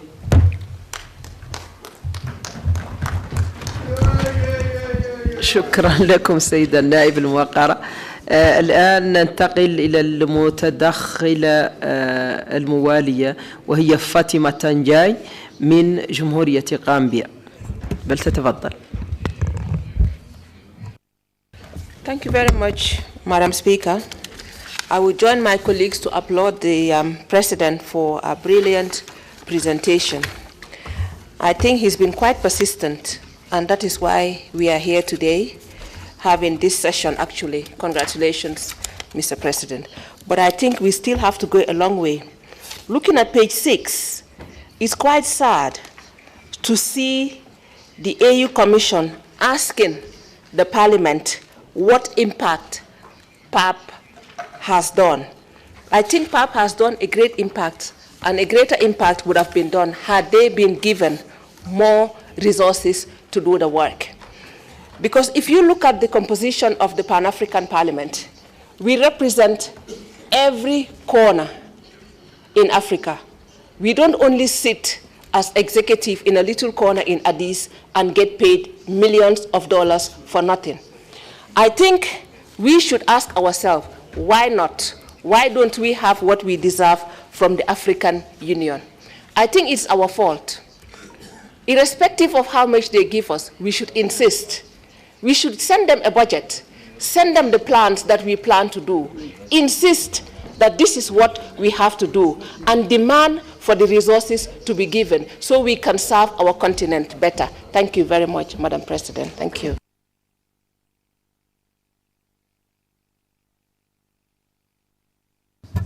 شكرا لكم سيدة النائب. المتدخل الموالي هو الموقر ساتورنينو أوكي أوسونو من جمهورية غينيا الاستوائية. فليتفضل. هل هو موجود معنا؟ إذا ننتقل للمتدخل الموالي وهي الموقرة مريم داو قبلا من كوت ديفوار. Merci Madame la Présidente. Madame la Présidente, je voudrais remercier et féliciter le Président par rapport à son rapport de performance qui est très détaillé. Cependant, Madame la Présidente, en parcourant ce rapport, qui est un rapport de performance, je n'ai pas trouvé la réponse à la question posée par l'Union africaine. Quelle est l'utilité et l'impact du pape? J'ai vu des crises, j'ai vu des activités, mais je pense qu'il nous faut, en tant que pape, adopter une attitude de résultat. Aussi, Madame la Présidente, nous ne devons pas uniquement blâmer l'Union africaine. Et je voudrais ramener la réflexion à notre niveau et nous poser la question, nous, en tant que parlementaires, est-ce que nous-mêmes, nous nous prenons au sérieux? Parce que si nous nous prenons au sérieux, les autres nous prendront au sérieux. Je regarde, Madame la Présidente, le fait qu'on ait été obligé d'ajourner la plénière d'hier, et je regarde simplement le taux de présence au niveau de nos travaux en commission. Cependant, par rapport à ce rapport, Madame la Présidente, je voudrais faire les propositions suivantes.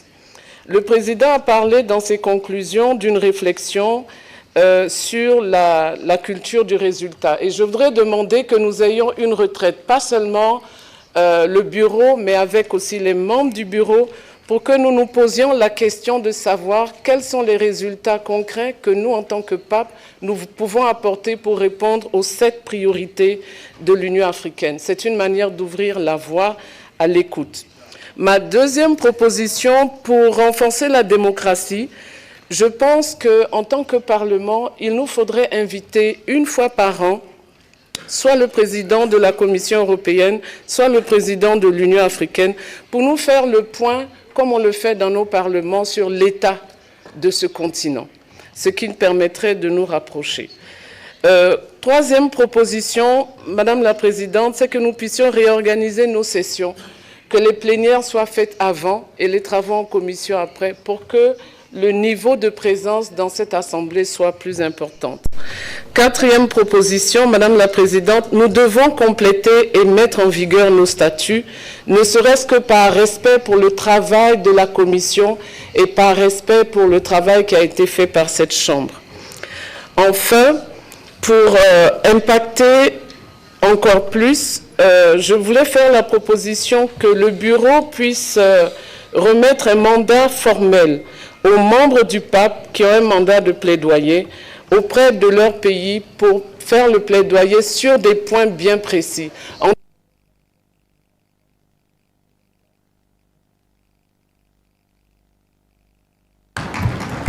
شكرا السيدة النائبة الموقرة. ننتقل الآن إلى المتدخل الموالي وهو الموقر باتريك نصامبي من أوغندا.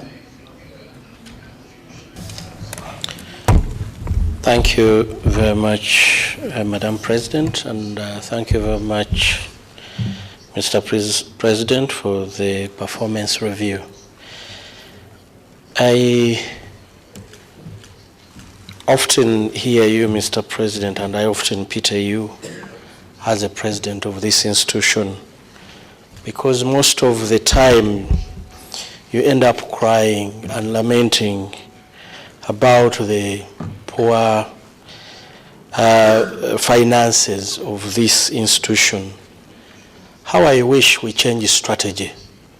As Pan-African Parliament, instead of crying about the low finances that we have, we can change strategy to always speak to these people and tell them about the concerns of the African people. And every time we meet them, we show them how the people of Africa have been neglected from the perspective of the African Parliament. How I wish we can, under this report, we could raise and say, when we met the AU, when we met the heads of governments, these are the issues that we raised before them. But all we hear, we met them, we told them about poor financing, and the story ends there. Mr. President, yes, we appreciate that this is the predicament of where we are as a parliament, but let us focus on those things that make a parliament a parliament. Let us improve on our governance structures, and when we report here, we come and report about how we have improved on the governance of this institution. The auditing matters that were addressed which are those ones? The strategic plan issues that were raised for strategic planning for this institution, which are those issues that were raised, and how far have we gone in achieving them? Mr. President, when we start talking about the impact that we create on this continent, everyone will listen to us. If we continue the way we are continuing, they will say we are useless.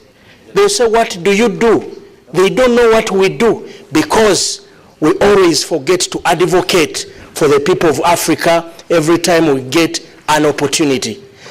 In the smallest possible, with the smallest funds we have, yes, we can do something with the resources available. Mr. President, we can, yesterday said, we can review the reports of African Union. We can evaluate the activities and how they are impacting the people of Africa. We can push this.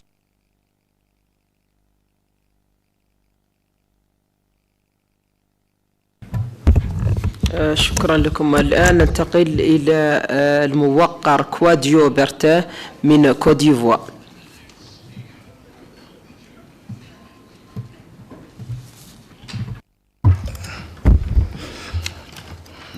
Merci beaucoup, Madame la Présidente. Comme j'ai la chance d'intervenir un peu plus tard, il y a certains points sur lesquels je ne veux pas revenir. Madame la Présidente, je voulais féliciter le président du Parlement panafricain, son Excellence Kif, pour la clarté de la présentation et son engagement. Je voudrais aborder comme premier point de défi, parce que les défis sont nombreux, et comme les autres collègues ont déjà abordé ces points, je reviens sur la question budgétaire. Pour avoir eu la chance d'être à la commission de l'audit, je sais que l'un des blocages, c'est la requête sur les points d'audit. Vous savez, avant que le nouveau président Kif ne soit aux affaires, il y avait des points d'audit qui demeurent aujourd'hui. Et ces points sont vraiment importants. Moi, je pense que le président a le pouvoir de faire un calendrier, parce que voilà le président de la commission d'audit avec qui on a travaillé, on avait fait un plan clair de lever des points d'audit. C'est-à-dire, pour tel point, le mois de septembre prochain, il faut que ce soit levé. Le président doit pouvoir imposer ça au service de comptabilité, à la direction financière, pour que ces points d'audit soient levés. C'est important parce que, naturellement, quand la gestion d'une institution n'est pas bonne, ceux qui donnent l'argent ne sont pas motivés à le faire. Et donc, l'un des obstacles, en dehors de tout ce que nous racontons, c'est ces points d'audit importants qui ne sont pas levés depuis des années.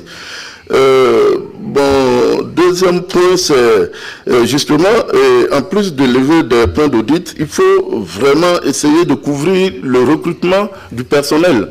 Et si on a des lignes de personnel, parce que nous fonctionnons depuis 3-4 ans sans ce personnel-là, si on estime que ce personnel n'est pas nécessaire, je pense qu'il faut les enlever du budget et utiliser ces fonds sur d'autres lignes budgétaires. Et concernant le budget, au niveau des commissions, il faut faire l'effort pour que toutes les commissions puissent, au moins, même si ce n'est pas des financements de l'Union africaine, que les financements alloués à chaque commission puissent être épuisés, de sorte à démontrer que nous avons la capacité d'absorber nos budgets. Alors, le dernier point, pour rester dans le temps, c'est vraiment de féliciter le président Kif, pour le pardon. Vous savez, beaucoup de choses se sont passées dans cette chambre, et surtout pendant les vacances, quand il est allé aux élections. Et ce sont des choses qui ne donnent pas une bonne image après avoir vécu 2 ans en arrière ce que nous savons. Et le fait qu'il s'exprime ici sur cette question,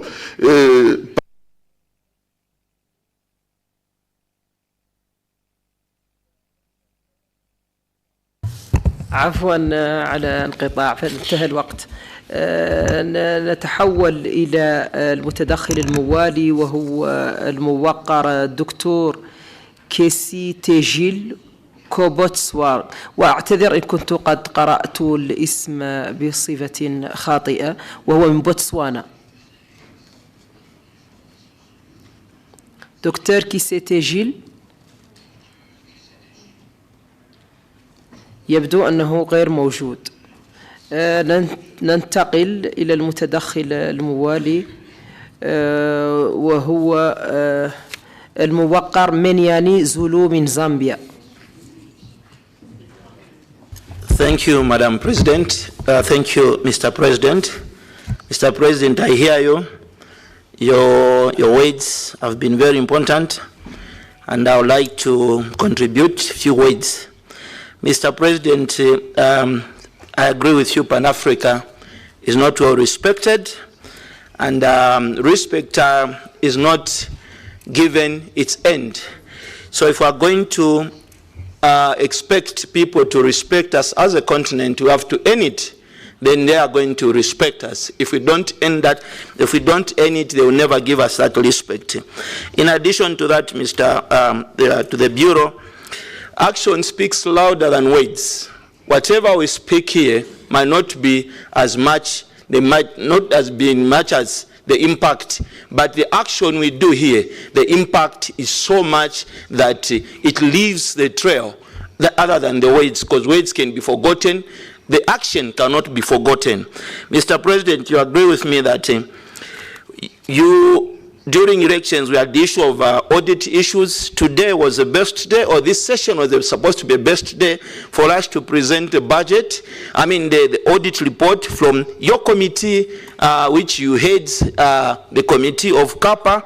This was supposed to be presented so that we deal away with these other issues of suspicion on financial problems and recruitment problems.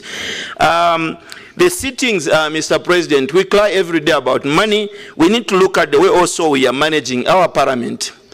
Every day we've expanded committees. We are adding up a good number of expanding parliament sittings. We need to look at the budget. How much do we have there? Then let's budget our programs or restructure our programs to fit the budget. Sometimes it's important. We need to fight for the budget because there's no organization. I'll repeat this. There's no organization, there's no country which is going to run without parliament. And parliament is important. My wish, Mr. President, is that we build the image of this parliament by earning it ourselves. We need to earn the respect out there. It's what we do is going to make us important as an organization. Madam, Mr. President, you may agree with me that the issue of rotation, especially from our own caucus, Southern Caucus, we've never respected this. And I wish that this should not come into the main plenary or the entire Africa where we stop respecting rotation. It is important, even at the caucus level, we need to respect rotation. At any level, we need to respect this issue of rotation. Thank you, Madam President, for the opportunity.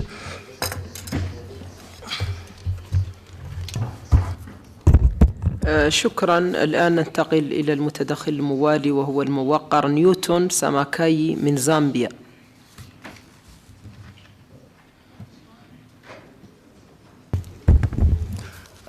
Thank you very much, Madam President. Thank you, President Chief Charumbira, for the report. The leadership, in my view, requires to be assertive on demanding meaningful allocation, a budgetary allocation, because the objectives for which PAP was created have not changed. And I think questions like what do you do is an indictment on the Bureau, and that's where we're talking about the image. As far as I'm concerned, the image is a function of the Bureau and the AU that should be able to help you not to veer off from the radar of good image. Forensic audit is important. It's a governance issue, and it will bring comfort to the members. Contrary views, I've heard the President lamenting, and I think he took me aback when he was complaining about contrary views as opposition in his thinking. I think herein lies the weakness of our leadership. I think everywhere you go, you don't expect all of us to be, to follow one way of thinking. There will be contrary views. And I think we need to lend our ears to the contrary views because they reshape us. If we continue with the, how we want things to be run without listening to contrary views or divergent views, then we have a problem. The last thing is, I think it is demeaning to say that there are some MPs that have cliques, some MPs that have been bought. I want to tell you that like minds will flock together. That is the principle of human living. So we need to listen to each other. We need to listen to each other. What I heard in the last lamentations of the president really does not bring reformation to the fore as far as I am concerned. I think we need to change. And change is bringing or accepting divergent views so that we can come up with what is acceptable to all of us. We love the president, we love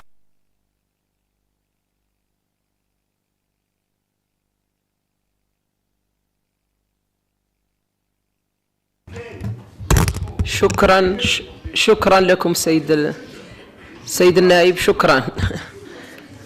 الآن ننتقل إلى توني سيبانزي من سواتيني. Thank you, Presiding President, for giving me the floor. The detailed, well-articulated report by the President is highly appreciated. Firstly, just want to congratulate the President because it's the first session after the elections and the fourth vice for being put into power. And secondly, congratulate the clerk for having resumed her position. And secondly, we know that the budget for this session was not warranting the holding of this session, but here we are meeting, and I'll say congratulations on that one. I want to refer Madam President to page number 4, section 2.2.4 of the report. The nullification of unprocedural administrative decisions, Madam President. Here, this is very, very worrying, and we are very grateful to the Assembly, to Executive Council for having raised this issue and sorted it on our behalf. And I must admit that our country leaders within the continent, even ourselves, were extremely embarrassed about what happened during the transition process. But my question then, Mr. President, is that, yes, those decisions were nullified. The clerk has been put back into position, and so my main concern is what about the financial decisions that were taken during that time? And who will be held accountable for those decisions that have been financial decisions that have been nullified through the Executive Council decision? What will happen there? Yes, I understand that as a Pan-African Parliament, we are progressive, we are moving forward, but the past cannot be deleted in our minds. So I just want to find out, other things have been done, but what about the financial decisions that were taken at that time? I then want to suggest, Mr. President, that we have a code of conduct. The last time I checked, the PUB Rules of Procedure says a code of conduct will be developed, and I want to believe that there is one that has been, when I was oriented here, I was given that code of conduct, and that applies to the Bureau, it applies to the members of Parliament. Those people who have done disrepute to the Pan-African Parliament, such that we cannot even lobby adequately now for funding of the budget of the Pan-African Parliament. When are those code of conducts going to be implemented? And secondly, what disciplinary measures are there for any member of Parliament of this Parliament if decides to bring the name of this legislative, or rather maybe this Pan-African Parliament, into disrepute? The second one, Mr. President, is the issue of vacancies within the institution. We need to fill up these vacancies, Madam President, and I would like to urge my fellow colleagues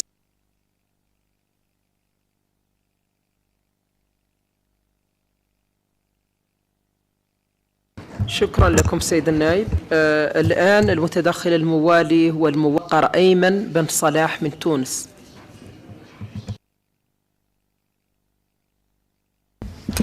شكرا سيد الرئيس. طلب تدخلي كان في محور الشباب. مع شكر. شكرا جزيلا. إذا نتقدم إلى المتدخل الموالي وهو الموقر ماجيمبو من كينيا.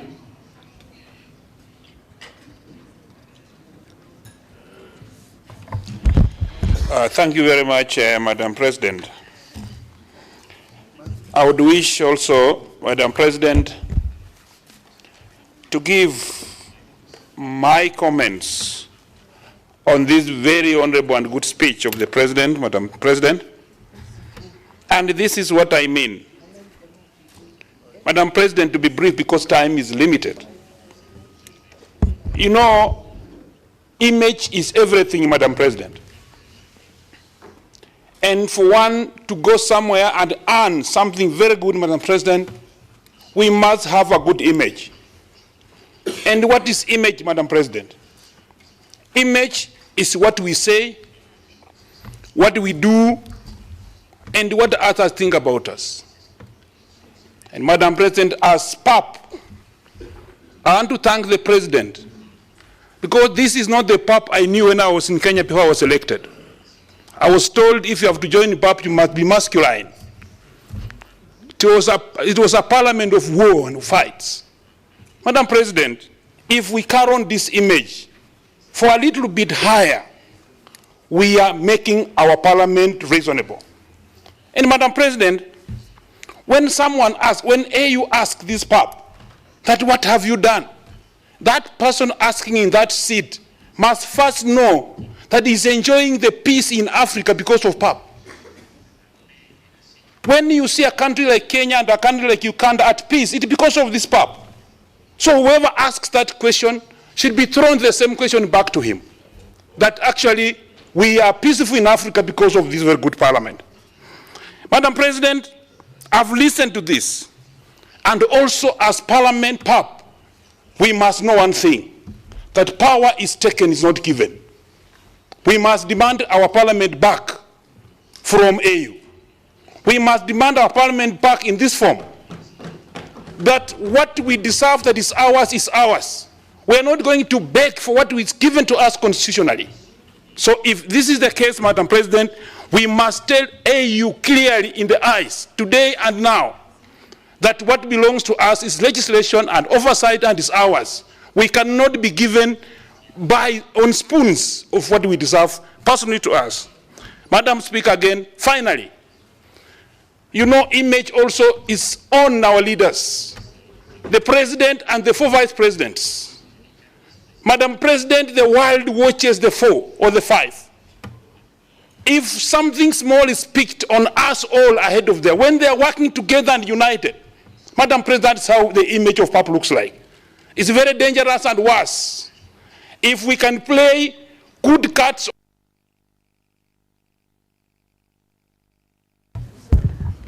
عفوا على قطع المداخلة المهمة، ولكننا ملزمين بالالتزام بالوقت. الآن ننتقل إلى رحب وشراء من كينيا، فلتتفضل. Thank you very much, Madam President. I want to applaud our President, Honorable Sharubira, for a well-articulated report. Honorable Speaker, I've been listening to what has been going on in this House, and I want to tell members here that we must know that we are here to serve our people, and we must have unity of purpose. We are not here because of love relationships or where we come from. We are here to serve our people. So I feel so bad when I hear people talking about the past. We need to move forward as PAP. I want to urge this House to facilitate the members of Parliament from the 15 countries. Maybe we can pick two members or 3 members to go to the AU and try and negotiate and lobby for the budget of PAP, because it is our right, and I know it is we normally contribute as countries. It is our right, and we must get our money back. And I want to support all the members who have talked about the image. Image means everything. Whenever we are seen fighting here, we create a very bad picture outside there. The other thing, when Honorable Mutaka was doing the presentation for budget, I remember they had suggested that they want to come to Kenya and see our President, William Samoei Ruto, too, because he's now the person who is dealing with the reforms in AU. I want to tell this House, when we talked with the President, I talked to the President, our President, William Samoei Ruto, and he's ready. When you are ready, you just do a letter, and you are welcome in our country. Thank you, Honorable Speaker. شكرا الأخت رحب. ننتقل الآن إلى الموقع رنجونغ إيفاريشيس من جمهورية الكاميرون.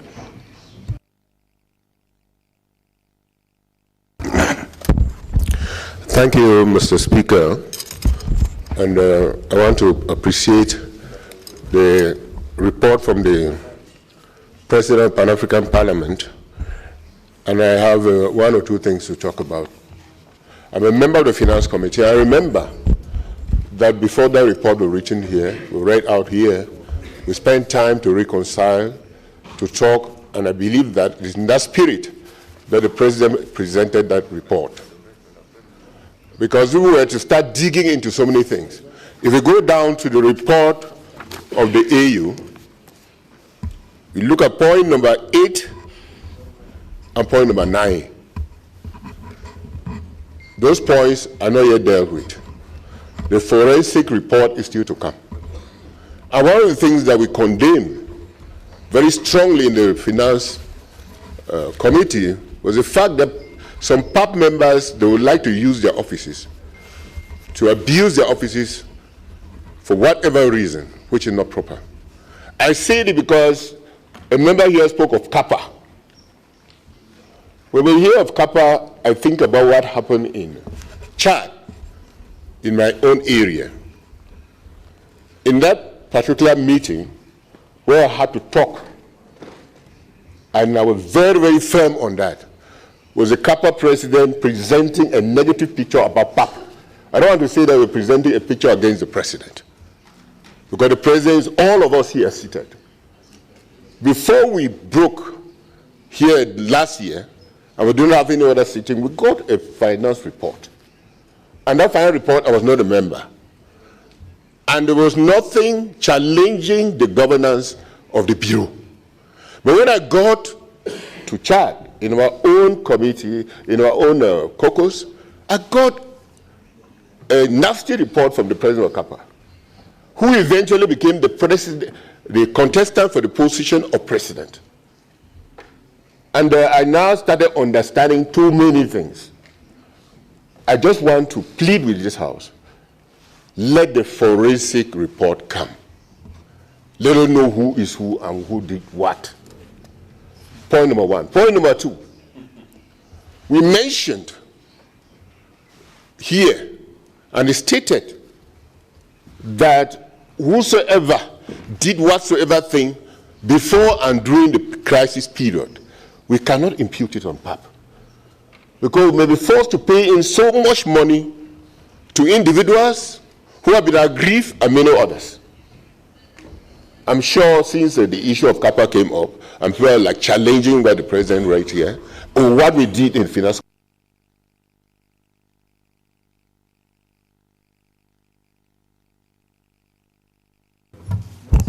Every individual who has gone wrong. عفوا سيد النائب. شكرا لكم، شكرا جزيلا. المتدخلة الأخير هي النائبة الموقرة أمينة علي إدريس من تشاد، فلتتفضل. Merci Madame la Présidente pour la parole accordée. Je remercie Monsieur le Président pour sa brillante présentation. Et 2 points essentiels qui ont retenu mon attention sur le défi du pape. Le premier est celui du rôle du pape en tant que Jusqu'à maintenant, on est un organe consultatif.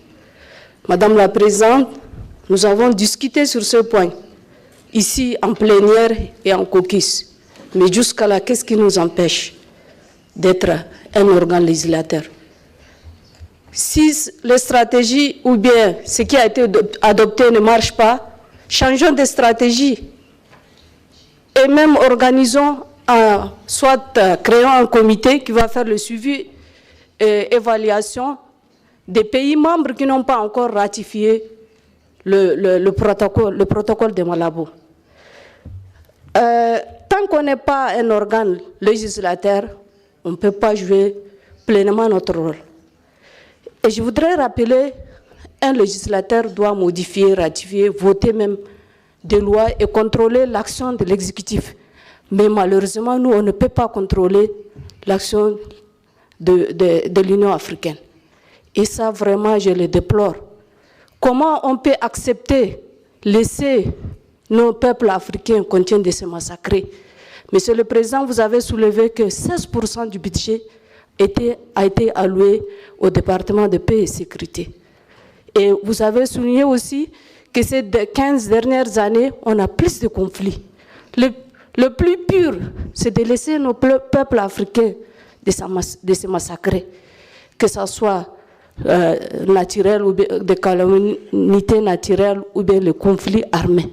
Jusque-là, on entend parler de terrorisme en Afrique, de conflits où en notons avec la situation du Soudan. Pourtant, avant d'aller en crise, nous avons discuté sur ce point. Nous avons même suggéré en tant que femmes d'impliquer les femmes à la mission du pape pour intervenir. Nous voulons juste les cesser les faits pour que nos peuples africains ne continuent pas à se massacrer. Et surtout, dire non à l'ingérence extérieure. Nous continuons à demander la main tendue. Et c'est ça qui nous manipule comme des marionnettes.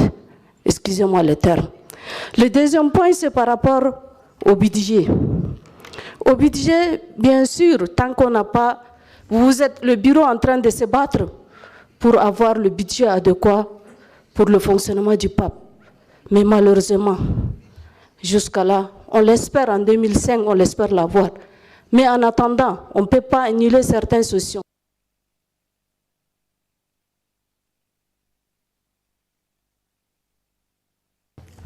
عفوا أختي أمينة على توقيف مداخلتكم عفوا.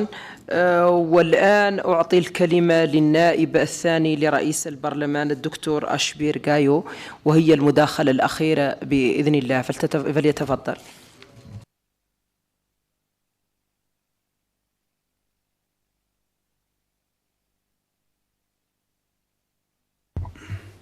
I would like to congratulate our President for his brilliant activity report. Excellencies, it's been said, AU ambassadors, they are working with impunity. They even don't like to listen to Pan-African Parliament. They don't even give us floor to defend our positions. They also deny freedom of expression. When they take decision, without listening to us, they are taking decision. For me, personally, it's very subjective, the decisions which are coming out of it. Excellencies, the budget issue is a very serious concern for Pan-African Parliament. This bureau is capable to raise funds. We can't do it. In millions we can bring. The problem is they are instructing us that money should go to AU, to one basket, and it should be redistributed. How can we do that? They don't want to give us money. They don't allow us to raise funds. It's a problem. When we are moving in that direction, also they are challenging us. Lobby, million times we can lobby. Nothing can come out of it because they already take the power of Pan-African Parliament. They are oversighting budget of the Union. They are controlling, oversighting all the staff of activities of Pan-African Parliament. They don't want us to move. It's a conflict of interest. They think if PAP Bureau will be there or PAP will be there, they will not have activities. That's why they are blocking us. That's why they don't support us. Not because we don't make lobbies. It's not about lobby, I think. We can send millions of people, but nothing will come out. That's the major challenge. Excellencies, in the Bureau, we are very united. After all that problem, we are working together. We support each other. It's when the President said we are working together, it's true. We are working together. We should leave our difference apart and work together. It's not a choice. I fully support the President. I should be guided by him because he's our President. He's elected by Pan-African Parliament.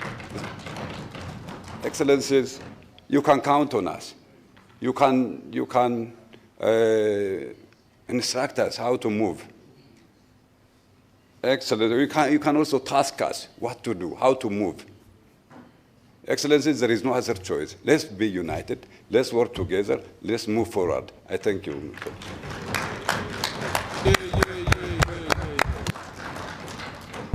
شكرا لكم الموقر الدكتور غايو على هذه المداخلة المهمة والتي تدعو إلى التهدئة والعمل المشترك داخل البرلمان. والآن انتهت قائمة المتدخلين، وسأدعو صاحب المعالي رئيس البرلمان السيد تشيف تشارومبيرا للرد على مداخلات الإخوة البرلمانيين، والتي قلما كانت أسئلة وإنما كانت استشكالات وملاحظات ومقترحات.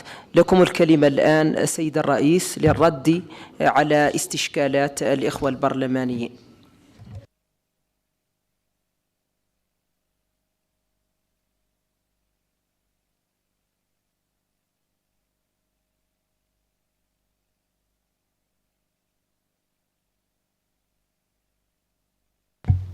Thank you, Madam President.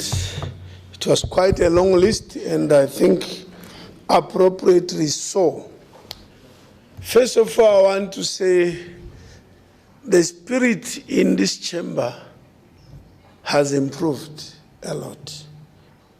The type of debate and the quality, the cordialness has improved, if you really observed. In the past, there would have been pointing of fingers on such an issue. But today we try to be objective. I want to thank all of you for debating objectively. Can we thank you?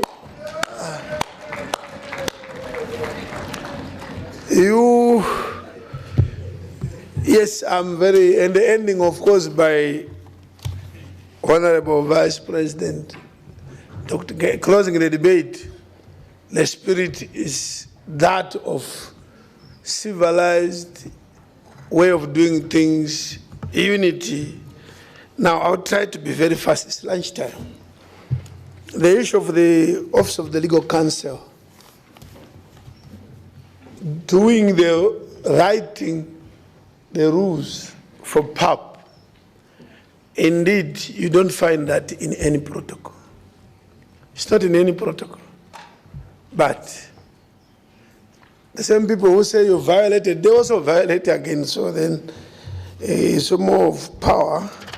Otherwise, indeed, that procedure is not supported by any claimant is sitting there. It's not supported by any.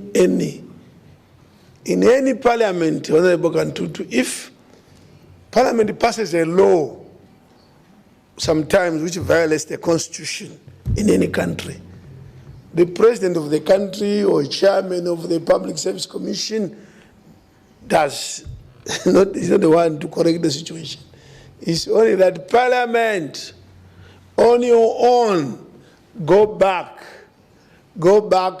Maybe you didn't see this aspect. Then you did it on your own. But that's where we are. I want to repeat, no to activities report. EU-European Union relationship, please, fantastic. Let's do it. We are all encouraged. We need to work because they are senior to us. The issue of having somebody, Honorable Mugatana, in Addis to be our lobbyist, in effect, you have raised an issue that has been the subject of discussion in the past 2 months or since March, that unless we have some office in Addis, a PAP office, some even say, let's look for an ambassador who is best, a former ambassador, best in the AU in Addis, we may not succeed. And I think we've been getting that advice many times. So let's move in that direction. Right, the AU thing. Then the issue of leaders to support like Gaddafi did, again endorsed. And I believe the clerk is here. She's taking note that these are now actions, areas for action. We just not debate, but take note of these things. Information of 15 countries. Again, the clerk is here. We'll share this information to all the MPs. You need to know which countries are key. Although at the end of the day, all the ambassadors from your countries that are based in Addis are all contributing to denying us a better budget. All the ambassadors. But because of structure, there are those who belong to the budget committee and the F-15.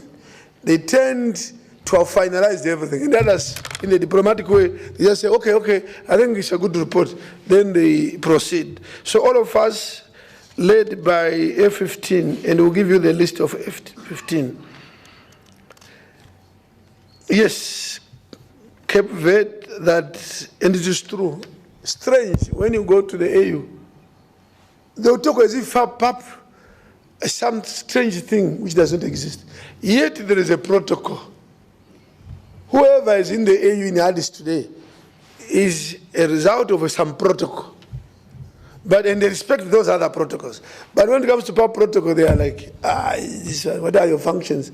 But the protocol is there. So it's an issue of attitude also killing us. Then there are issues of duplication of functions. I've explained very well that what they call duplication is actually when you oversight them, they say you are duplicating, which is not correct. I think the strategy is to see how we can educate and give a good report. And Madam Clerk, we've discussed this.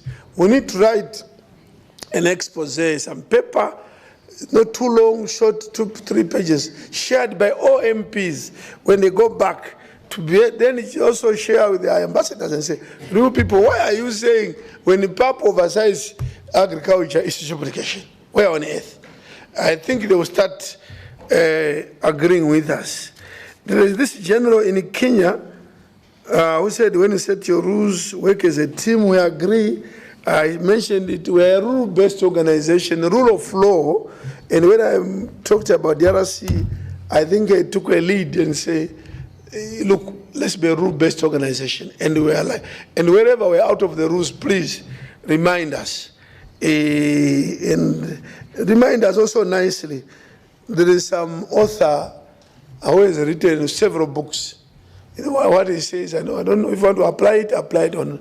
He says, when you criticize lowly. When you praise loudly. It's much better that way. Don't praise lowly and criticize highly. It's the other way around. So help us also to do what is good, and we will not. We have good intentions. The principle of rotation, I don't know in what context, and it was raised again. Let's respect rotation. I don't know which rotation, of course, whether we're talking of CIS. But also, let's understand the rotation principle, how it works. Please, if someone in a region has been, or Zambia in this case, have been chair of a caucus, and now we are looking for a vice president, you can't say rotation.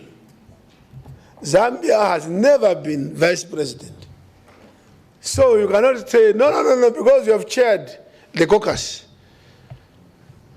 If Zambia has been a vice president, and indeed in the bureau, for example, the second vice president, he's been a vice president, and when the presidency was in West Africa, he's right, and of course, the door is open for him to become a president. So you can't say because you're a vice president, you can't be a president, for example. I don't think that's what we mean by rotation. A division in the bureau, please never again. Thank you, Honorable Basaris. Please, please never again. And I think we mean it. And even the way we conduct ourselves, let's also, as you said, let's be serious. You spoke of the required number of sittings, and I think people, again, were rule-based. Our own rules say we sit for 1 month in plenary, this one, 1 month. But we have reduced to half. And when we reduce to quarter, better we close. We have no business. I want to be honest. If the current criticism of PAP and go to the Malabo Protocol is that, you see, we have no time at PAP because also we are national parliaments, members of parliament in our national parliaments. Some then argue that, no, release them from there so that they concentrate here and spend more time. Some people are out because they have been summoned to their national parliaments again. So the spirit of the Malabo is to have you in South Africa for a month, for example, 1.5 months, discussing issues, debating issues of the continent. So it's a contradiction when the Malabo intends to say, let's release energy, and then you say, no, let's sit for 2 days, for example. You are saying so because you are so busy in other parliaments. That's why they are saying leave the national parliaments and be full-time here and spend more time. So the argument of reducing from 2 weeks, I think, would simply make us redundant as a parliament. Thank you, Sam, congratulating us for the sitting. And I want to emphasize that we are sitting, and let me repeat this, we did not have money for this session. But I told you it's 450 instead of 1.3. We have taken the money for November to now, which we did last year. That means currently after this session, there is no money for November, there's no money for September. This is what happened even last year. And some confused and say, well, the president ate the money. I'm using the street language. Ate the money. Why did we not sit in August and in October? Charamira stole 3 million, which was supposed to be for, no, I've never stolen in my life. And I'll never steal. It's just the same situation we are today. That's what happened last year. The money is finished. Now, for August and for, there's no more money. Now, that's what we did last year, the same thing. There was no money to steal for August and for November because it was not there. That's why we didn't meet last year. There was no money because the money was insufficient. So, but luckily this time we bombarded the AUs. I know they are losing 2.6 million. Fine. Last year they did not release that money. There was no extra money given to us. Despite the foreign minister saying give them, they did not release. That's a very important point because it also tarnished our image a lot. We did not sit in August and November because no. Even now, if no money comes, there will be no other sitting. But we are confident that we have already got some information that we've been allocated to 2.6 million. Because of the fighting we did in Addis, ultimately they had to say now, if you don't give PAP, because we said if you don't give us, we are going to do a press conference and address the citizens of this continent. And they say, look, you gave us this mandate, but it's not working. There's no money, we can't operate. And then they thought, oh, this is going to be too bad. I want to go. What is the views of PAP? Recommendation, Madam Mariam, Chair of the Gender Committee. Thank you very much. And I like the style because rather than just talking about issues, you actually went into recommendations. And you recommend a retreat for all members. Yes, I hinted to that when you come in September, we want to have at least 2 days with all parliamentarians, but we don't want to eat into committees' terms. What that may mean, which some of you have problems with, please, if you are too busy, let another member from your parliament join PAP. Because if we are going to, the committees should run from Monday, Tuesday up to Friday. But before that, we need a 2-day workshop. If you see you may do the workshop. So before Monday, we should structure a workshop, whether Friday and Saturday. So we should have arrived here Thursday. Monday, Friday, Saturday, we are in workshop. Sunday, Monday, we start the full week of the committees. That should be the structure. Expect something like that. That's the work that we should be doing. So we agree. Let's have this retreat. Good. Invite chairperson of AU, yes, thank you, I salute you. But there's no session that the PAP has not written to the chairperson of the AU to come and deliver a State of the Union address. Not even one. Every session we invite the chairperson of the union. But we are told he's busy. The EU have said during September we may have one or few of them with us, but they are targeting more the end of October session. They say they want to come in a bigger delegation to interact with our MPs. So yes, happening. A plenary first, the committee. Honorable Mariam, I don't know what you mean. Plenary is the occasion for committees to present to the plenary what their outputs are. So we cannot start with the plenary. Plenary is the end result of the committees. Thank you. Advocacy to MPs. Again, this has been mentioned. Please, yes, I think our strategy should now be deliberate teams to lobby. But the problem we have no budget for that. Unless we look for money from elsewhere. We have no money to sponsor people to go in the lobby. But the best lobby starts in your country. We will lobby your foreign minister first. So before you even travel to another country to lobby other people, the question is, have you lobbied your own government before you lobby my government? Have you lobbied your own government first, your own foreign minister, your own ambassador in Addis? Have you spoken to them? You can even have a virtual meeting between the 5 members of PAP sitting in Cote d'Ivoire and their ambassador in Addis. Say, please, we need time with you. You spend an hour. Tell, is this correct? Why are people doing this to PAP? Your own ambassador. Let's have reports and also go back to your own parliament. Then, in the issue of the language was used, lament poor low finance. No, you know what? You deserve to hear the truth, in-depth truth about the situation. So when I come here, I'm giving you the state of affairs, of everything. So when I say we have low finance, I'm telling you the truth. I should not pretend. So don't say you are lamenting. I'm not lamenting. It's not lamenting. I'm giving a report. Just to show that, please, let's all unite and work hard. That's the only reason.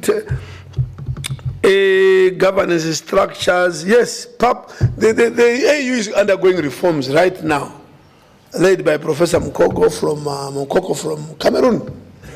Very good relationship with PAP. He supports us a lot. We're working with him very well, but of course there are other structures, PRC there, who still say no, don't recommend this for PAP. But Mokoko, we have to keep in touch with him. And of course the President of Kenya, in charge of reforms. Now, the little resources, yes, we have been doing something. We are not laughing even without money. PAP is doing something. We are being seen, but it's too little. I'm happy Honorable Bettini said, we have a lot of audit queries. They have nothing to do with this bureau. These audit queries, if you look at them, some of them are 10, 15 years old in this organization. And as you know, I was head of this CAPA It was Cafe Kappa for more than 5-6 years before I became vice president. I know about this area also very well and what has happened in PAP. But there have been so much improvement also if you knew what was there before. But we need to clear everything and move on. Honorable Manyani Zulu, respect is earned. Fantastic. Fantastic. Respect is earned. True. It is the way we conduct ourselves here and outside that will earn us respect. We have to be different from national parliaments. When people watch us debating, it should be quality debate, proper decorum, not pointing fingers and that and that. And there's a certain noise that you make sometimes, which does not show that you are a senior parliament. The way we conduct ourselves, and I want to repeat that, counts a lot. So even the bureau itself, and I hope this time we are all telling the truth that we are united. I'm saying, Chief Jarambira, I'm saying, yes, we are very united now in the bureau. I want to say that also, like Honorable. But I hope we are telling the truth. Chief Jarambira, after this, should not then go and hide in his office and call one of you and say, come. Okay, what if we, no, that's no, it won't work. And you people are not down. No, you are all very intelligent. I may pretend here to say, you know what, I love you, and I'm for you, and I'm going to be this. But you're not down. You know what I do once I get out of this chamber.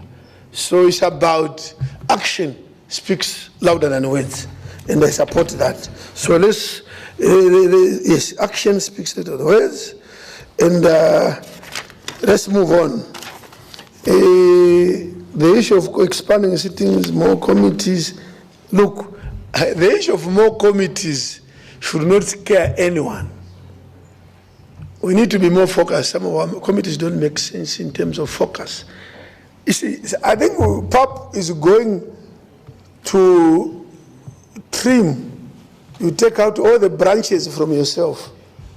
And in the end, you'll have no branches to produce any fruits. You're so determined of saying you want to cut yourself and cut yourself to the extent that you are so thin that even the wind will blow you away as a person, and throw you to the dustbin. There's a minimum level. We can't say committees. No, we need the committees and ask for money.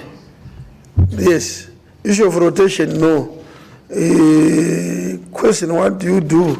Forensic audit, we are waiting for it very much, very, very, very, very much. We don't fear them. There's nothing that they will find that will incriminate the president, for example, nothing. I can challenge you, nothing. Who is to account for? Okay, code of conduct and accounting for monies. I think that process is ongoing. I think the reports will come to this, what monies, if by I was called the former president. But the problem is, there are pictures of former presidents in that building. And I'll be asking very soon that, Madam Chair, put me also on the former presidents, because I'm a former president. And now I came back, I'm a new president. This is what you've said. I'm a former president also, who came back. So I should be on the list of former presidents also. And then you put me as current. So the issue of code of conduct, I think this audit, forensic audit comes in also, and the other implementation of executive consultation, I think all this will be implemented. And you are right to evoke code of conduct. Why did we pass a code of conduct that we never even look at? Image is everything, yes. Whenever Majimbo, image. Debates should now be dignified. Let's have dignified debates. Dignified debates, not political posturing. Go up to lobby budget, yes, agree, lobbying budget. Trip to Kenya, agreed. Amina changed strategy to raise money, agreed. And then the issue of the Honorable Guy that they don't listen to us, it is true. We can raise funds, but the AU, yes, the AU say raise, but take it to them. One of the most atrocious things that they have done. We've been given money by the AU as PAP money. But they say no, there should be a ceiling of 600,000 euro. When we've been given 1.3, and it's in our banks, it's in our account, 1.3 million for PAP. But the AU now they say, we are giving a ceiling of 600,000. So they say, should we return the 700,000 to the EU? Why? It's our money. So some of the strange things happening in Addis. Lastly, yes, the PRC taking the role of PAP, very true. And I want to end and say again and again, please let's change the way we've been doing. Let's stop saying, this one I don't like, I like this one. If you are really worth being continental, let's avoid behaviors. Even in this chamber, let's not degenerate backwards. Let's go forwards. I thank you, Madam President.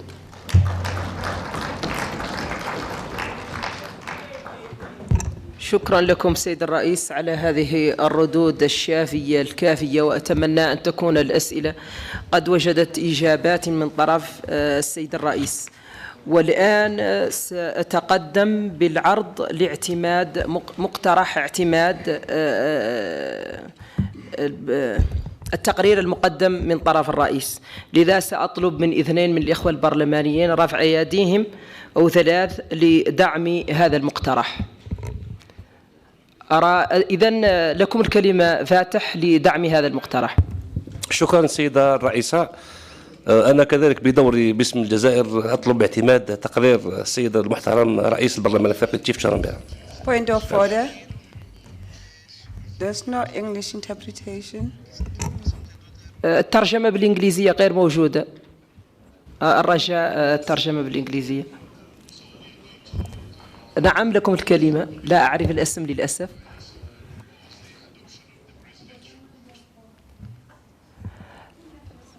Mariam Gabala. Au nom de la République de Côte d'Ivoire, j'approuve l'approbation du rapport.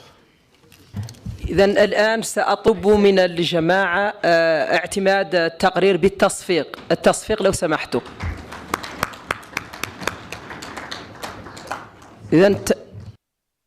إذن تم اعتماد التقرير. الآن سأدعو السيد الرئيس تشيف شارمبيرا إلى العودة لكرسيه مشكورا. فلتتفضل السيد الرئيس.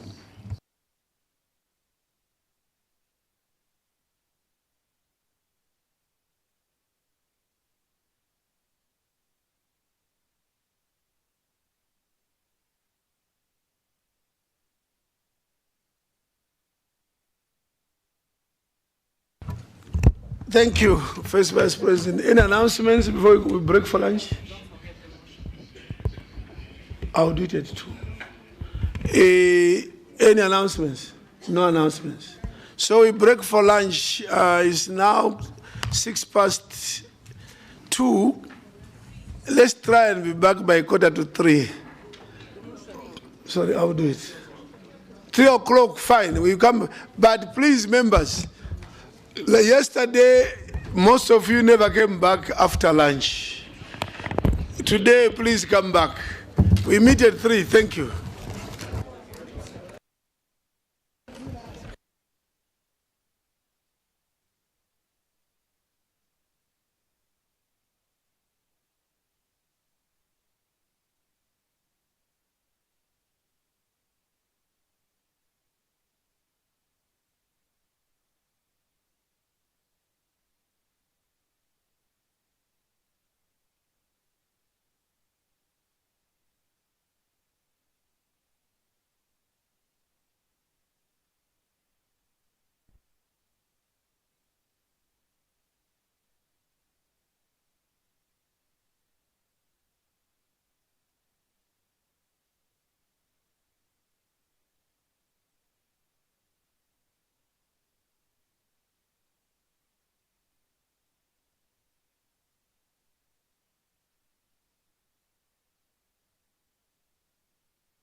Honorable members, the Honorable Mr. President,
Right, we can sit. Good afternoon.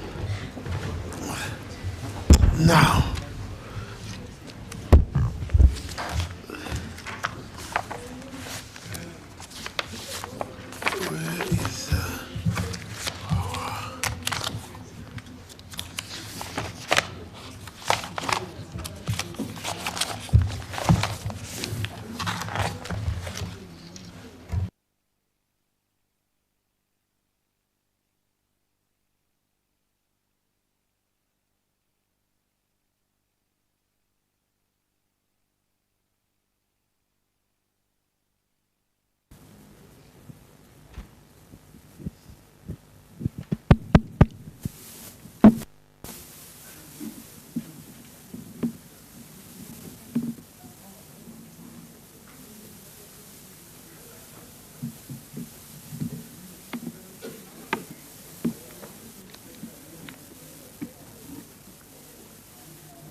sorry, honorable members, we are trying to locate a document that we have to use now.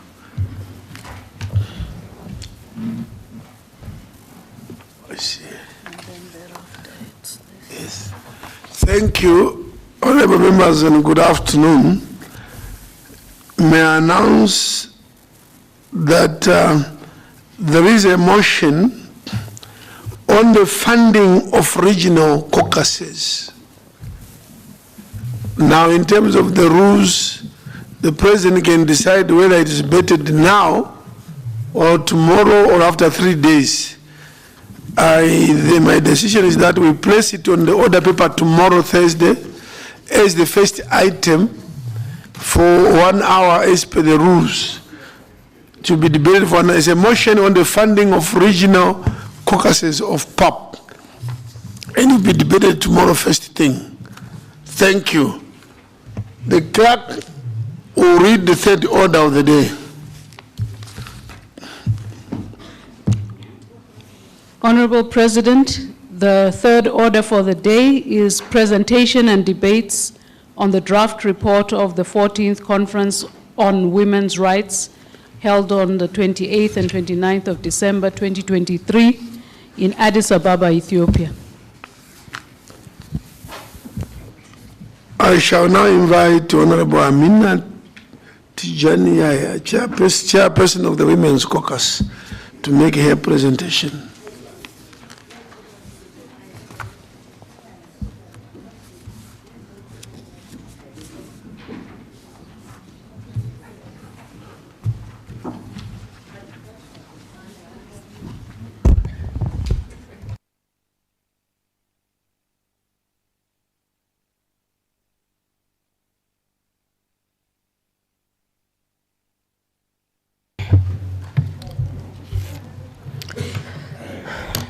مساء الخير.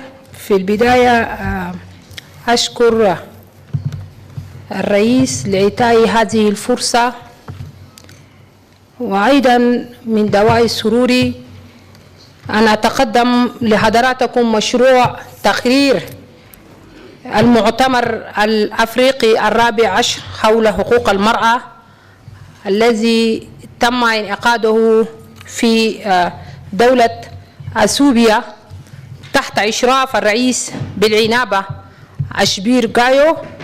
بداية أود أن أشكر جمهورية أثيوبيا الاتحادية الديمقراطية قيادة وحكومة وشعبا لاستضافة هذا المؤتمر الأفريقي. انعقد هذا المؤتمر في يومي 28 و29 من ديسمبر 2023 في أديس أبابا، وقد نظم هذا المؤتمر البرلمان الأفريقي تحت إشراف الرئيس بالعنابة، وحضر العديد من الشخصيات من المؤسسات الدولية والأفريقية وأيضا أعضاء المجتمع المدني. ويهدف هذا المؤتمر إلى تمكين البرلمانيات والمشاركين في قضايا القارة الأفريقية، وأيضا ضمان إجراءات سريعة الاستجابة لدعم حقوق المرأة في القارة، وأيضا تعزيز الإدماج المالي لكل من النساء والشباب.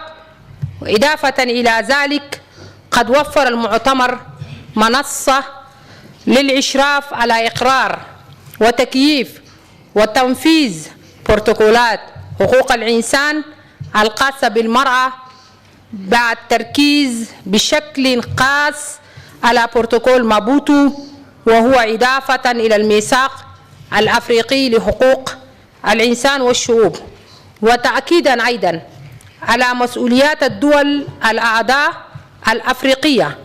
دعا المؤتمر إلى مسألة الدول الأعضاء وأيضا الامتثال لالتزاماتها بموجب القوانين الإقليمية والدولية لحقوق الإنسان، ولا سيما صكوك الاتحاد الأفريقي والبروتوكول الملحق بالميثاق الأفريقي لحقوق الإنسان والشعوب بشأن حقوق المرأة في أفريقيا، وأيضا الإعلان الرسمي بشأن المساواة بين الجنسين في أفريقيا، واستراتيجية الاتحاد الأفريقي بشأن المساواة بين الجنسين وتمكين المرأة، وأيضا التفاوض بشأن اتفاقية الاتحاد الأفريقي بشأن إنهاء العنف الممارس تجاه النساء والفتيات.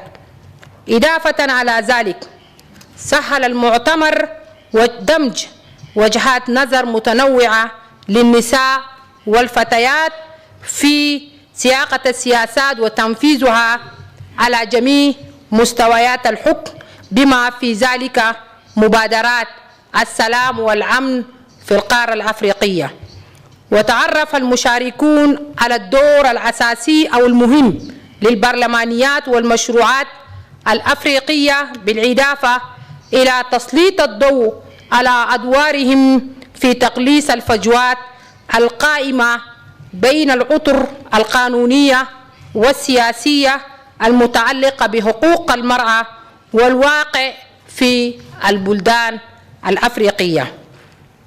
وأيضا عزز المؤتمر التعاون والشراكة بين والتبادل المعرفة بين البرلمانيات والمجتمع المدني وأعضاء البرلمان الأفريقي وممثلي مفوضية الاتحاد الأفريقي وأيضا الوكالات المتخصصة للاتحاد الأفريقي وأجهزة الاتحاد الأفريقي. أيضا في نقطة حفل الافتتاح بعد عزف النشيد الوطني لجمهورية أثيوبيا الاتحادية الديمقراطية، تم إلقاء كلمة الترحيب من معالي النائبة أمينة تيجاني يحيى رئيسة كتلة النساء في البرلمان الأفريقي، وأيضا كلمة الضيف الخاصة معالي عائشة حيدر السيسي نائبة الرئيس الفقرية للبرلمان الأفريقي المكلفة بالدبلوماسية والدعوة. وأيضا كلمة معالي السيد الدكتور أشبير غايو رئيس البرلمان الأفريقي بالعنابة، والكلمة الافتتاحية من ضيف الشرف معالي أجنيهو تيشاش رئيس مجلس النواب الاتحادي بجمهورية أثيوبيا. بدأ المؤتمر بكلمات ترحيبية من المتحدثين البارزين تناولوا كل منهم القضايا الحاسمة المتعلقة بالتنمية المستدامة والمساواة بين الجنسين والأطر التشريعية لحقوق المرأة، وأيضا ضرورة التنفيذ الفعال لاستراتيجيات المرأة وإدراج القضايا الجنسانية في سن السياسات، وأيضا أهمية تحية بيئة تمكينية لتحقيق المساواة، ودعت إلى تعزيز حقوق المرأة وجهود التوعية. وأيضا حث المؤتمر على زيادة الدعم للأدوار القيادية للمرأة والوفاء بالالتزامات بموجب بروتوكول مابوتو، مع الاعتراف بنقص تمثيل المرأة في المناصب القيادية والدور الحاسم لأعضاء البرلمان ومنظمات المجتمع المدني وأيضا الأحزاب السياسية، وأيضا التحديات التي تواجهها النساء والأسر في دولة مالي. تم التحدث من قبل المعالي عائشة حيدرة، وأيضا دكتور أشبير غايو تحدث عن ضرورة تقديم توصيات ملموسة وجهود تعاونية لمكافحة العنف القائم على النوع، وأيضا أهمية التعاون بين منظمات المجتمع المدني والبرلمانيين وتعزيز الإطار القانوني للاتحاد الأفريقي لمنع العنف القائم على النوع بشكل فعال. وأبرز معالي أجنيو تيشاش الحاجة الملحة للعمل الجماعي لمعالجة المساواة بين الجنسين، وأيضا الحدث بمثابة منصة، هذا المؤتمر بمثابة منصة للحوار والالتزام من أجل تعزيز هذه الأجندة الحاسمة. العروض والمناقشات الجلسة الأولى كانت تتحدث في مواضيع فيما يخص استراتيجيات تنفيذ حقوق المرأة مع الإشارة إلى بروتوكول مابوتو، مع التركيز بشكل خاص على العنف ضد المرأة والتحديات المتعلقة بالإدماج في التشريعات الوطنية والتنفيذ. أيضا خلال هذه الجلسة الأولى كان المؤتمر الأول قدمت السيدة مورين شونج اختصاصية السياسة الإقليمية السياسية للنساء، وأيضا السفيرة مريم محمد نور رئيسة مجلس الوطني للنساء الرائدات في تشاد ووزيرة سابقة أيضا. وشملت القضايا الأخرى التي تمت مناقشتها استمرار الزواج المبكر بسبب الضغوط الاجتماعية واستمرار استبعاد المرأة من الفرص الاقتصادية ومحدودية فرص الحصول على التعليم للفتيات. وضمنت التوصيات ضرورة قيام جميع الدول الأفريقية الأعضاء بالتوقيع والتصديق على ومراجعة عملية تنفيذ بروتوكول مابوتو، كما تمت التوصية بتعزيز دور الاتحاد الأفريقي والبرلمان الأفريقي في تعزيز حقوق المرأة والدعوة إلى اهتمام القادة الدوليين والقاريين بحقوق المرأة أيضا. في الختام، فإن معالجة العنف القائم على النوع، الجنس والإقصاء السياسي والاقتصادي والتعليمي للمرأة يتطلب جهودا منسقة من القادة السياسيين والدينيين ومنظمات المجتمع والأحزاب السياسية على جميع المستويات، والتعاون مع هذه الكيانات أمر ضروري لتحقيق تقدم ملموس في النهوض بالمساواة بين الجنسين. النقطة الثانية، الجلسة الثانية عرض التوصيات والقرارات التي اعتمدها البرلمان الأفريقي بكامل هيئته، والتي تركز على تحقيق الالتزامات بشأن المساواة بين الجنسين والتمكين، وخاصة تلك التي تتناول حماية وتعزيز حقوق المرأة وتمكين المرأة نحو التنمية المستدامة. أيضا هناك تناول المؤتمر الثاني عشر لحقوق المرأة محاور مختلفة. موضوع الاتحاد الأفريقي اتفاقية منطقة التجارة الحرة القارية الأفريقية، عقد المرأة الأفريقية، المرأة وتكنولوجيا المعلومات والاتصالات، تعبئة الموارد.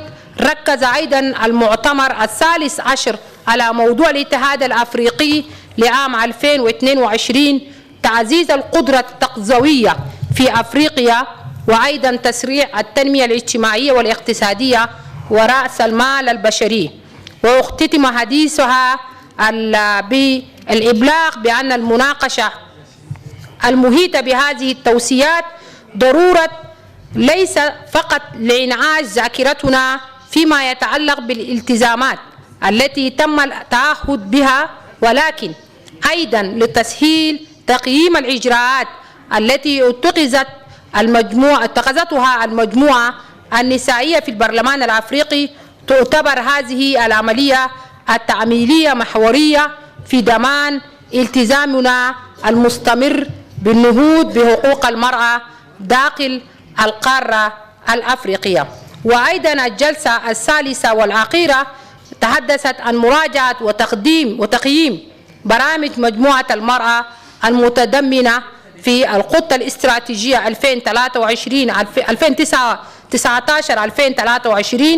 والتحقق من خلال تحليل نقاط الضعف والقوة والفرص والمهددات ودورها وأولوياتها للخطة الاستراتيجية القادمة للبرلمان الأفريقي 2024-2028. أما الجلسة الرابعة، استراتيجية دعم آليات الرقابة للبرلمان الأفريقي فيما يتعلق بأجندة 2063، عرض التقرير حول التمييز الجنسي والعنف السياسي ضد المرأة في البرلمان، الاتحاد البرلماني، الدول العنف السياسي ضد المرأة، القيود والتحديات وسبل المضي قدما. وفي الختام، اتفق المشاركون على أن مكافحة العنف المبني على النوع، الجنس وتعزيز المشاركة السياسية للمرأة هما هدفان مرتبطان وهامسان لتحقيق المساواة بين الجنسين والديمقراطية والتنمية المستدامة في أفريقيا. تمتلك البرلمانيات من خلال الدعوة والتشريعات والتعاون إمكانات كبيرة لدفع التغيير الإيجابي والقضاء على العنف القائم على نوع الجنس في جميع أنحاء القارة. وشدد أيضا على أهمية معالجة العنف القائم على نوع الجنس وتعزيز المشاركة السياسية للمرأة كخطوات رئيسية نحو تحقيق أجندة الاتحاد الأفريقي 2063 وأهداف التنمية المستدامة. عرض واعتماد توصيات المؤتمر الرابع عشر، قدمت معالي أمينة تيجاني يحيى رئيسة مجموعة المرأة بالبرلمان الأفريقي التوصيات على النحو التالي: استضاف البرلمان الوطني لجمهورية أثيوبيا الديمقراطية الاتحادية المؤتمر الرابع عشر لحقوق المرأة الذي عقده البرلمان الأفريقي في أديس أبابا. فإننا في المؤتمر إذ نأخذ في الاعتبار المادة 17 من القانون التأسيسي للاتحاد الأفريقي بشأن إنشاء البرلمان الأفريقي لضمان المشاركة الكاملة للشعوب الأفريقية في التنمية والتكامل الاقتصادي للقارة، وإذ نأخذ في الاعتبار أيضا المادة 3 من بروتوكول معاهدة الجماعة الاقتصادية الأفريقية بشأن البرلمان الأفريقي، والمادة 4 من النظام الداخلي للبرلمان الأفريقي الذي يخول البرلمان الأفريقي تسهيل تنفيذ سياسات وأهداف وبرامج الاتحاد الأفريقي والإشراف على تنفيذها الفعال، وإذ نأخذ في الاعتبار المعاهدات الدولية التي تحمي حقوق الإنسان بما في ذلك المادة 18 من الميثاق الأفريقي لحقوق الإنسان والشعوب، المادة 22 من بروتوكول الميثاق الأفريقي لحقوق المرأة في أفريقيا،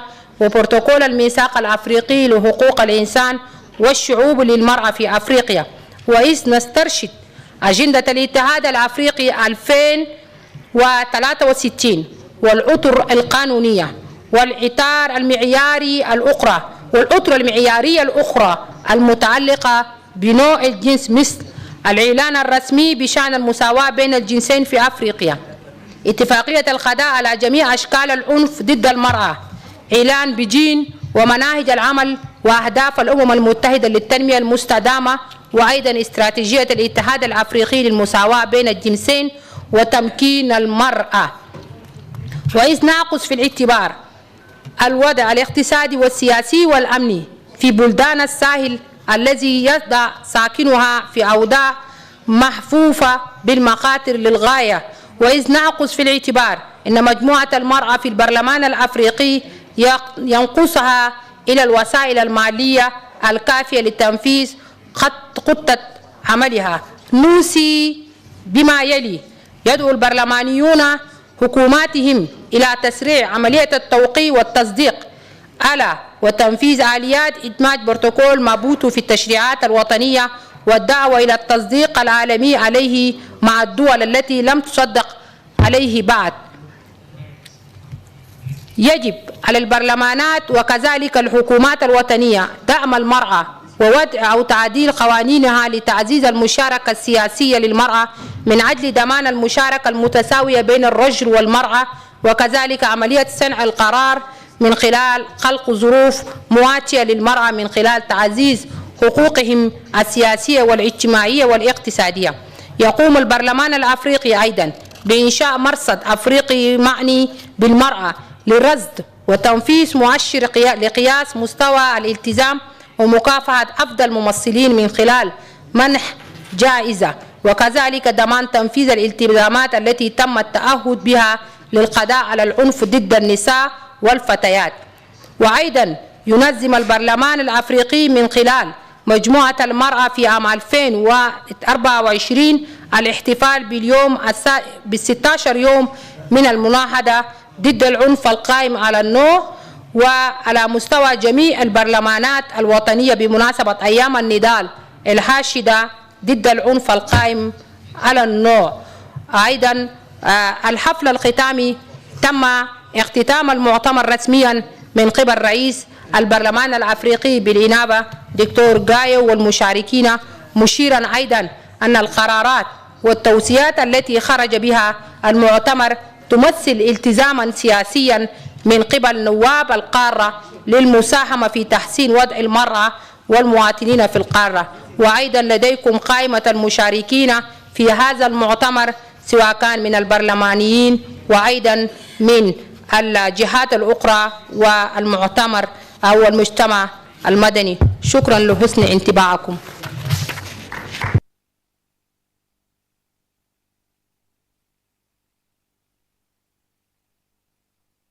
Thank you. No, list of speakers. Yeah, thank you very much. We now move to the list of speakers. And the first is Honorable Baja Lamari of Algeria.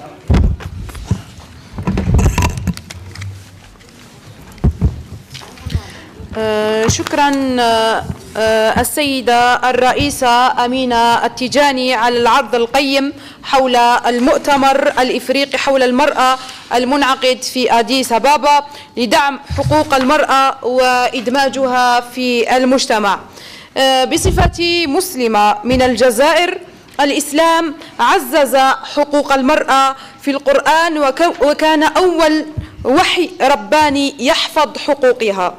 صراحة أشيد ببعض التوصيات التي خرج بها المؤتمر، خاصة منها التي تضمن الحقوق التعليمية والصحية للمرأة. أيضا سؤالي السيدة أمينة التيجاني، ما هي الاستراتيجيات التي يجب اتخاذها من أجل الحد من العنف السياسي ضد المرأة؟ شكرا.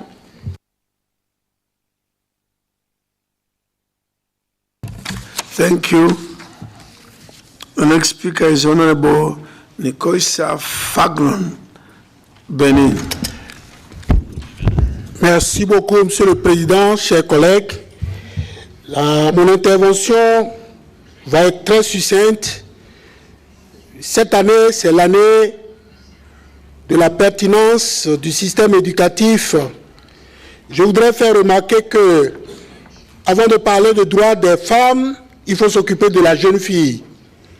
Faire en sorte que nos pays s'engagent résolument à rendre gratuite l'éducation de la jeune fille ou bien des jeunes filles depuis le préscolaire, le primaire, tout au moins jusqu'au secondaire. Cela implique véritablement que nous, parlementaires, nous puissions, à chaque fois qu'on nous soumet le budget, et globalement par rapport à la femme, que nous vérifions si nous attelions à rendre nos budgets sensibles aux gens, sensibles aux enfants. En effet, les enfants représentent plus de 50% de nos populations, et si nous parvenons véritablement à orienter et concentrer nos actions sur un investissement adéquat en ce qui les concerne, nous aurons bâti un capital humain pour un Afrique fort et prospère. Merci beaucoup. Thank you. Next is Honorable Fantomata Njai, the Gambia. Thank you, Mr. President. Mr. President, we applaud the Women Caucus for this great initiative. But Mr. President, this was since December 2023. It's been over 7 months now. On the second page, it was very good that they had this, that they convened this meeting with UN specialized agents, AU specialized agents, as well as other UN agencies. What follow-up was made in these 7 months to ensure that something fruitful comes out of it? I think we'll need to know. And second, we are talking about women empowerment and the youth. Mr. Speaker, there is this portion of women, the physically challenged women. They are double jeopardy. They are women and they are physically challenged. What do we have to support them to make sure that we also have them representing themselves? I think my intervention is going to be very short. That's one thing that I wanted to say, and also to give us an update.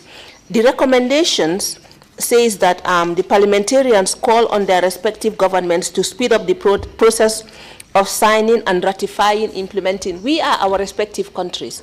We should make sure we talk to our respective countries, give them a time frame to make sure that this is what we need at PAP, because without them ratifying this, our powers are restricted, and I think we shouldn't allow our respective governments to restrain our powers.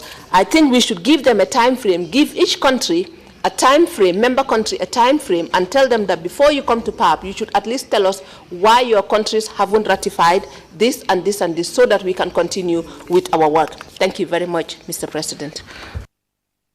Thank you very much, Honorable. Next is Honorable Esther Mtoni Pasaris.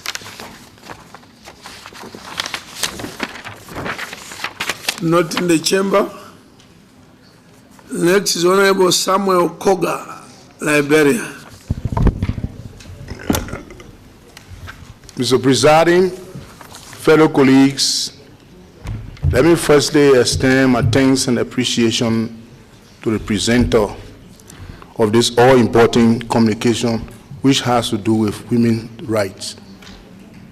Mr. Presiding, first of all, the issue of human rights is very significant to our existence, not only women. If you check in this chamber, if I'm not mistaken, the number of representatives or senators of women in this parliament, I think they are over 1, which I want to appreciate the citizens and the constituents that elected them.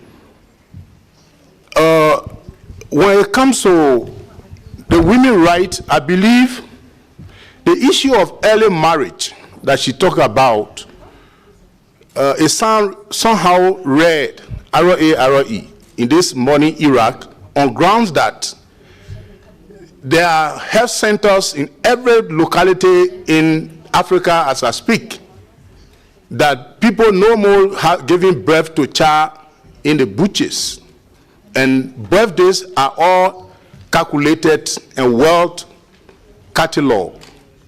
So people are cognizant of the fact that whenever you are below 17 or 18, you are a child, except you reach the age of 18. So in that light, for any country at this time to be having earliest child married, I think it sounds ridiculous. We need to actually push into and see how we can mitigate that problems. The one that has to do with women participation in politics, that they always say they are violent in politics. One way or another, we were all born equal in the sight of God. And I believe to elect an individual is based on your competency and your moral conduct within the locality where you base. So for women to advocate particularly that a particular segment should be given to them, then the Bible that says that all human beings are born equally, we are trying to challenge it. So I believe that women are doing well and they are competent. There is a reason why they are among us today.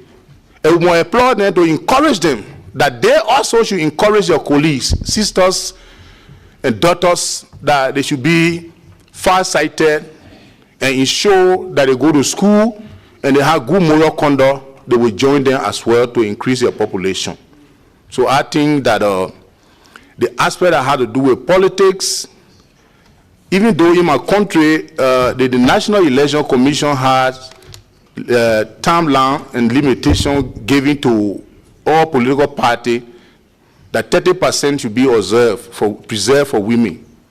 But notwithstanding, we believe that people should be elected based on competency and based on their moral conduct in their various locality. So we believe that that aspect actually need to be looked at critically.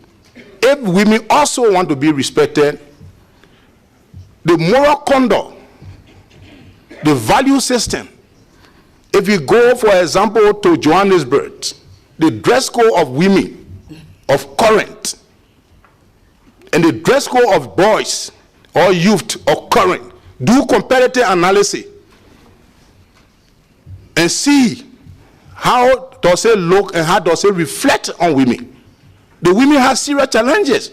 They need to talk to their friends, relatives about the moral conduct, because women have value, they have substance, and we must respect them, but equally so, their moral conduct and comportment in public places should also be considered. Thank you very much. Thank you, Honorable. The next presenter is Honorable Mamelo Mpoko of Lesotho.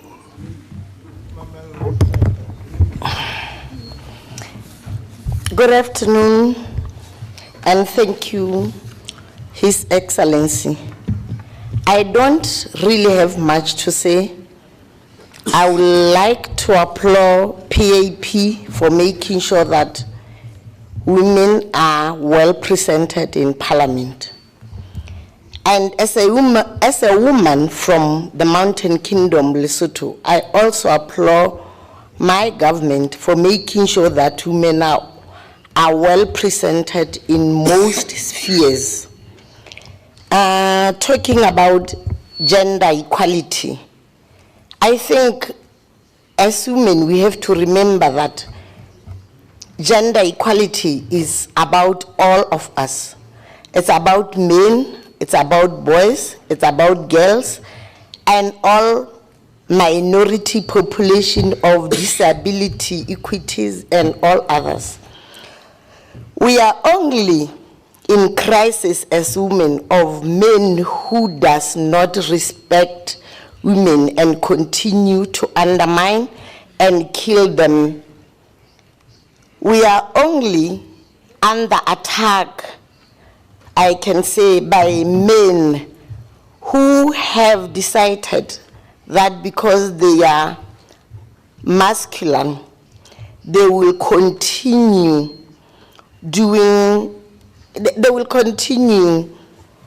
abusing women. Otherwise, I think every country is moving towards the right direction of making sure that women are not being abused or there is no discrimination of any sort. If we still have that in Africa, we as Women Caucus of this Parliament, we must work harder. We must do advocacy so that we are all free from discrimination and we are able to protect our children from being discriminated in any sort. So thank you so much. Thank you, Honorable. Next is Honorable Hadia Mohammed Hosni Al Said, Egypt. Thank you, Mr. President. And thank you, Honorable Amina, for the Great Women's Rights 14th Conference report. And your recommendations were really to the point. They will help, I think, African women so much. And as an Egyptian, I am ensuring the full participation of Egyptian women, and unlocking their potential is crucial to build our new Republic of Egypt and achieving sustainable development across all sectors. In recent years, Egypt has made notable advancements in women's empowerment and gender equality, marked by the issuance of the Egyptian Constitution. This constitution includes numerous provisions guaranteeing equal opportunities and preventing discrimination, thereby offering protection to women. These progressive measures underscore Egypt's long-standing commitment to enlightenment and progress. Under a supportive political framework, which I believe that it's now starting in all African countries to be the same, Egyptian women have secured a central role in national development. Acknowledging their vital contributions to the nation's past, present, and future, this era is rightly considered the golden age of Egyptian women. The implementation of the Constitution has led to unprecedented representation of women in the House of Representatives, which I'm one of those parliamentarians in the House of Representatives. It reached 27%, the highest since the Parliament's establishment. Women's also representation in the Senate increased so much, with appointed seats doubling from 10 to 20, resulting in about 14% female representation. Additionally, Egyptian women have reached new milestones, such as holding the position of governor for the first time.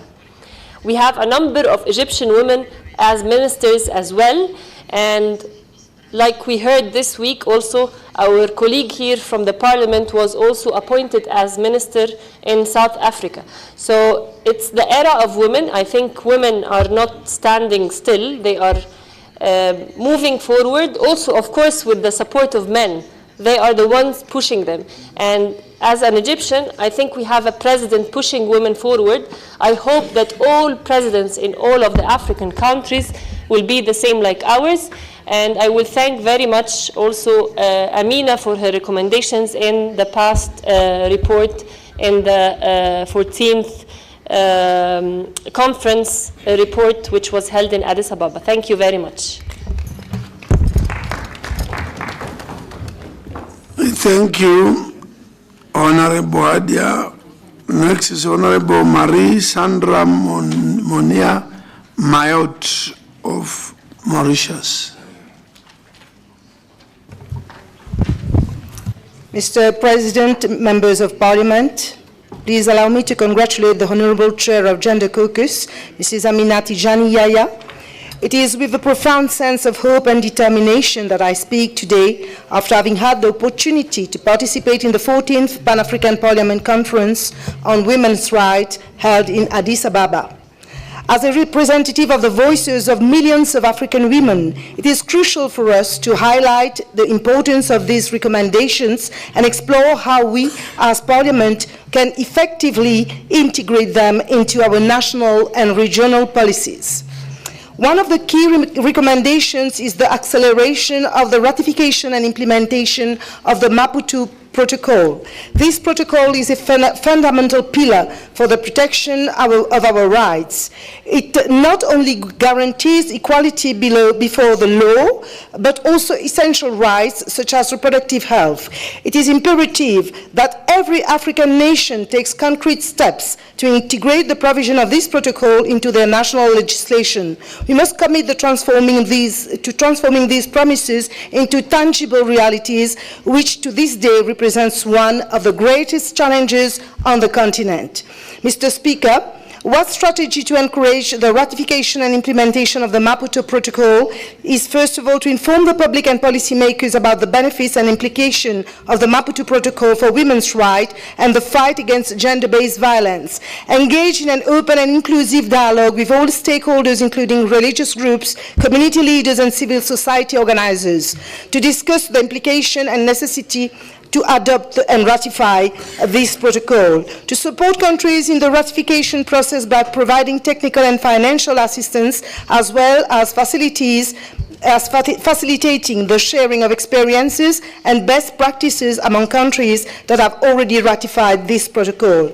Encourage political leaders to make clear commitments to the ratification and effective implementation of the protocol, highlighting the benefits for sustainable development and social stability. By combining these approaches, it is possible to overcome the obstacles to the ratification of the Maputo Protocol and progress towards better protection of women's rights and the promotion of gender equality. I would also like to draw the attention of Madam Chairperson of the Women's Caucus to the need for a better communication network within the caucus. We are still waiting for the creation of a WhatsApp network to share our views and information that may assist us. Mr. President, the recommendations of the 14th Pan-African Parliament Conference on Women's Rights represent crucial steps to improve the lives of African women. As Parliament, we have the power and responsibility to transform these recommendations into concrete actions. We can ensure a safer, more equitable, and more prosperous future for all the women on the continent. I thank you, Mr. President. Thank you. Next is Honorable Rahab Mukami. Not in the chamber? Okay. Honorable Professor Margaret Kama.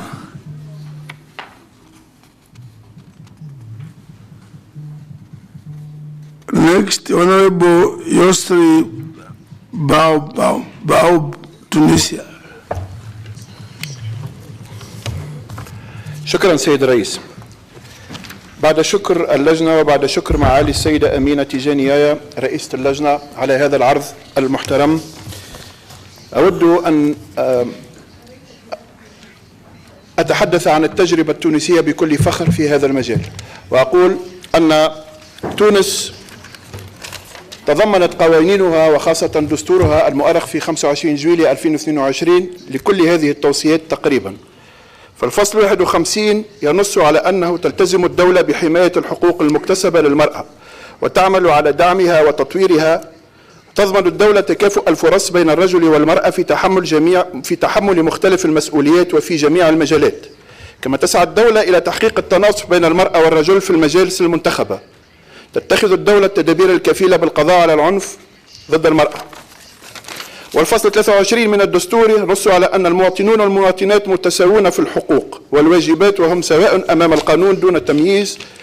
كما نص الفصل 46 على أن العمل حق لكل مواطن ومواطنة. كثير من النصوص والفصول تضمن والقوانين تضمن حقوق المرأة. فتونس من الدول القلائل سيد الرئيس التي احتلت فيها المرأة منصب رئيسة الحكومة، والمرأة التونسية كما هي زميلتي اليوم في جانبي هي برلمانية وهي وزيرة وهي طبيبة وهي قاضية وهي والية وهي تشغل كل المناصب.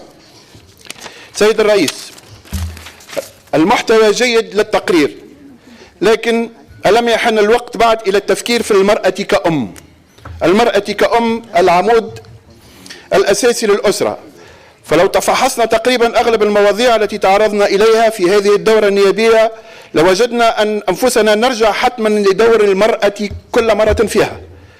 فللأم دور كبير في توازن الأسرة والطفل وزيادة طاقات التعلم لدى الأبناء وحمايتهم من الجريمة والارتزاق والإدمان. والتفكير في المرأة كأم هو إعطاؤها الوقت الكافي لتحمل مسؤولياتها الأسرية وتوفير جميع الحاجيات الاقتصادية والتعليمية والثقافية. فأم متعلمة مثقفة متمكنة اقتصاديا ستؤدي حتما إلى إنتاج أسرة متوازنة وآليا مجتمعا متماسكا وقويا، وهو ما نحتاج إليه في قارتنا إفريقيا العظيم. وشكرا سيد الرئيس. Thank you very much. I now invite the chairperson of the Women's Caucus to respond. Can I respond?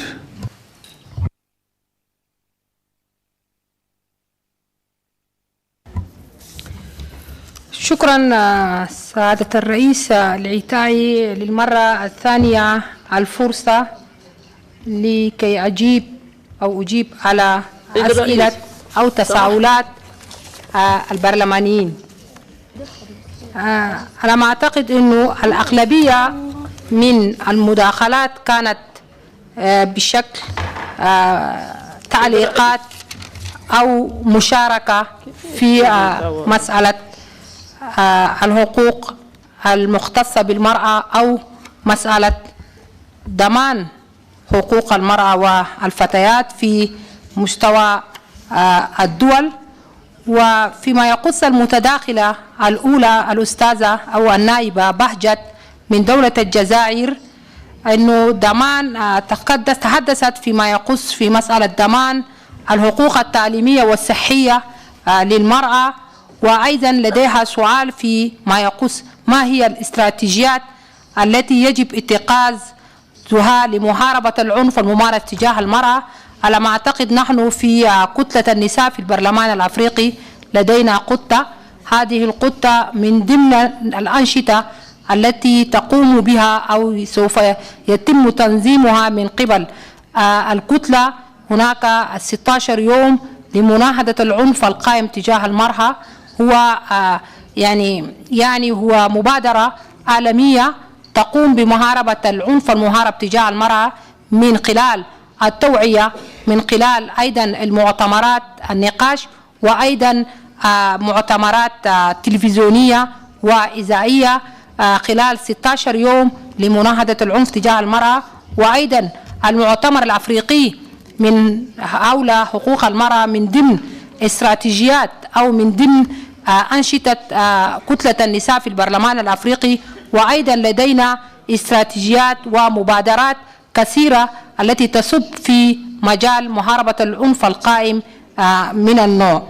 وفيما يخص المداخل الثاني تكيس من دولة البنين، كان مداخلته في ركز في مسألة التعليم وحقوق التعليم بالنسبة للفتيات، وأيضا يدعو لكل الدول أن يجعلوا أنه مجانية التعليم شيء واقع. وأيضا ندد فيما يتعلق بالبرلمانات الوطنية أو إشراكهم أو تدخلهم السريع من أجل إيجاد حل في مسألة التعليم أو في مسألة مجانية التعليم في دولنا. وأيضا الأخت فاطمة من غامبيا تحدثت وفي مسألة هذا المؤتمر، تحدثت أنه المؤتمر تم تنظيمه في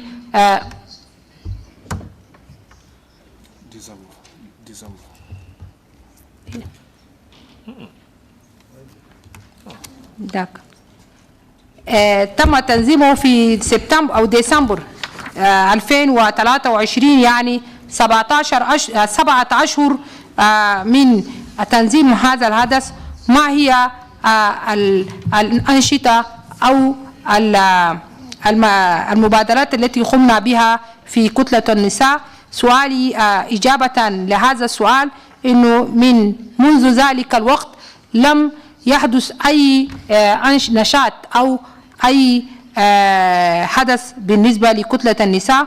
وأيضا تحدثت أو سألت بالنسبة للمتابعة لهذا المؤتمر أو قصدها على أساس أنه متابعة التوصيات أيضا لهذا الحدث. إحنا تحدثنا في خلال المؤتمر أن وضع لجنة خاصة لمتابعة وتقييم التوصيات وتوصيات هذا المؤتمر، وإن شاء الله سوف نقوم بوضع هذه اللجنة في القريب العاجل ليتمكن هذه اللجنة لمتابعة كل قرارات وتوصيات المؤتمر 14. وأيضا سؤالها الثاني ليس ماذا لدينا أو لمساعدة النساء ذوي الإعاقة. نحن كبرلمانيون لدينا العديد من الاستراتيجيات والمبادرات، وأيضا لدينا العديد من الطرق لمساعدة النساء ذوي الإعاقة، سواء كان في المجتمع أو سواء كان في البرلمان الوطني أو في البرلمان الأفريقي. على ما أعتقد كبرلمانيات وكنساء لدينا العديد من الوسائل ولدينا العديد من الاستراتيجيات لمساعدة الأشخاص ذوي الإعاقة. وفيما يخص المشارك الرابع، أيضا تحدث في البداية عن حقوق المرأة وهو أمر في غاية الأهمية، وأيضا تحدث في مسألة تمثيل النساء في البرلمان. أكد أنه حتى في البرلمان الحالي أنه مسألة تمثيل المرأة لم يتم تحقيقه أو تطبيقه الفعلي. وأيضا تحدث بما يخص الرعاية الصحية للمرأة أو صحة الإنجاب بشكل عام. وأيضا تحدث عن مسألة العنف السياسي، وأيضا ندد النائب أنه الكل لنا نفس الحقوق ونفس الواجبات، ووجود المرأة أيضا مهم في مجال أو في اتخاذ صنع القرار. وأكد أيضا أنه تمثيل المرأة أو وجود المرأة في عمليات اتخاذ القرار يؤكد أيضا تمثيل المرأة أو تمثيلها الفعلي في كل المجالات. أما بالنسبة للمداخل رقم 5 ماميلو من لسيتو، أيضا تحدثت هي لديها أيضا تعليق في مسألة أو في موضوع المؤتمر. والأخت هادية النائبة هادية من دولة مصر، نشكر دولة مصر لضمان حقوق المرأة والإنجاز الذي قام به جمهورية مصر في مجال تحقيق المساواة بين الجنسين، سواء كان في المجال السياسي أو في مجال الاجتماعي، وأيضا تمثيل النساء في مجلس الشيوخ وأيضا بمجلس النواب بنسب عالية. نحن نؤكد أيضا للنائبة البرلمانية هناك دول أفريقية أخرى لديها نسب تكون عالية من هذه النسب في التمثيل النساء في البرلمان، وأيضا تمثيل النساء في الحكومة، وأيضا تمثيل النساء في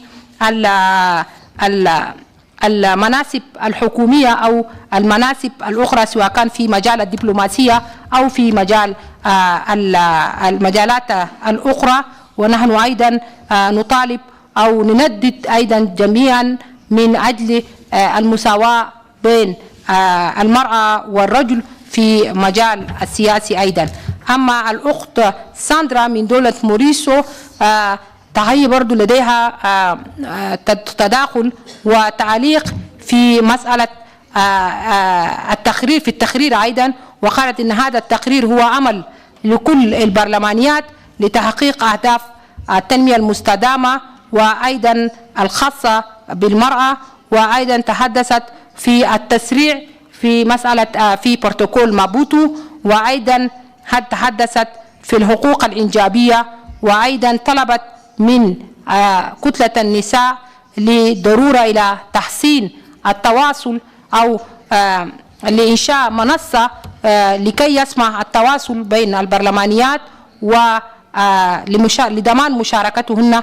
وأكد للنائبة البرلمانية تم إنشاء منصة خاصة لكتلة النساء بالبرلمان الأفريقي، ومن قبل يومين قمنا بإضافة الأغلبية من البرلمانيات، لكن لدينا بعض النقصان أو أرقام تليفونات بعض الإخوات البرلمانيات، وسوف نقوم أيضا بإيجاد هذه الأرقام، وإن شاء الله هذه المنصة تكون لنا منصة، ولكي نتبادل معكم ونشارككم في كل خطط وأنشطة كتلة النساء في البرلمان الأفريقي.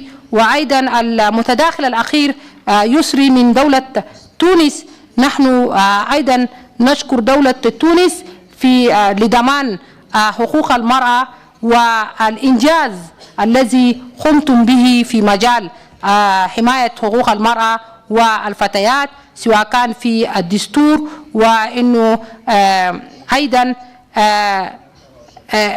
إنه في موضوع مهم جدا أريد أن أتحدث فيه فيما يخص إنه هناك امرأة تونسية تحلت منصب رئيس الوزراء. يعني نشكر أيضا دولة تونس بهذه المبادرة. نحن لسنا نطالب من دولنا لكي إنه المرأة أن توصل في هذه المرحلة، إنه في حالة إنه في تونس المرأة وصلت لهذه المرحلة، يعني يؤكد لنا إنه المرأة التونسية وصلت في مناصب أو في مناصب عليا وفي مناصب اتخاذ القرارات. ونحن نطالب أيضا من كل الدول أن تأخذ هذا المثل وتأتي الفرصة للنساء في المجالات السياسية أو في المناصب السياسية العليا. شكرا سعادة الرئيس.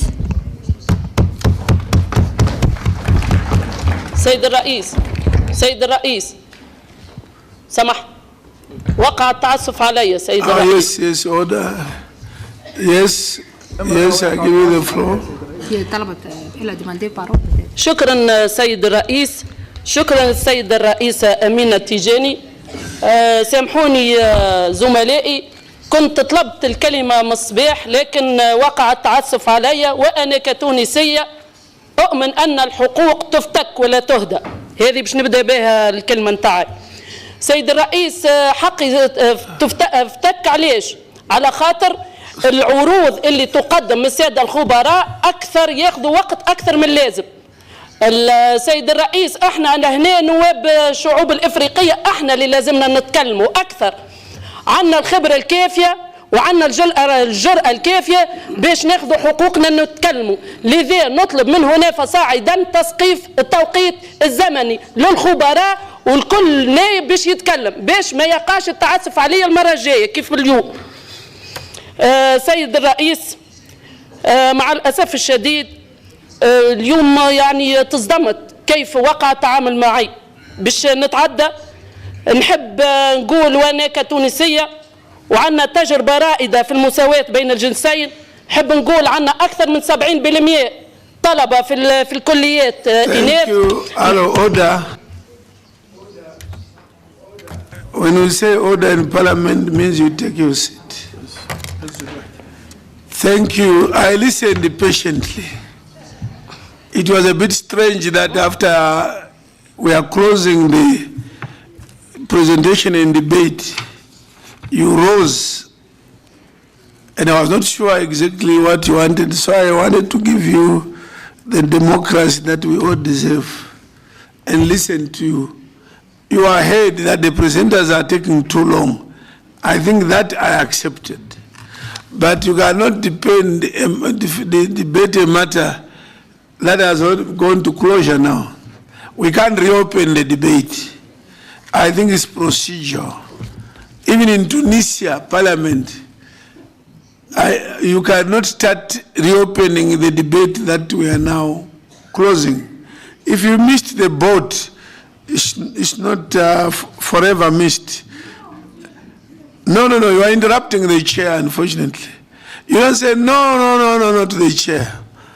And these are the things you are saying. We are a continental parliament, and our discipline should show that we are better than national parliaments.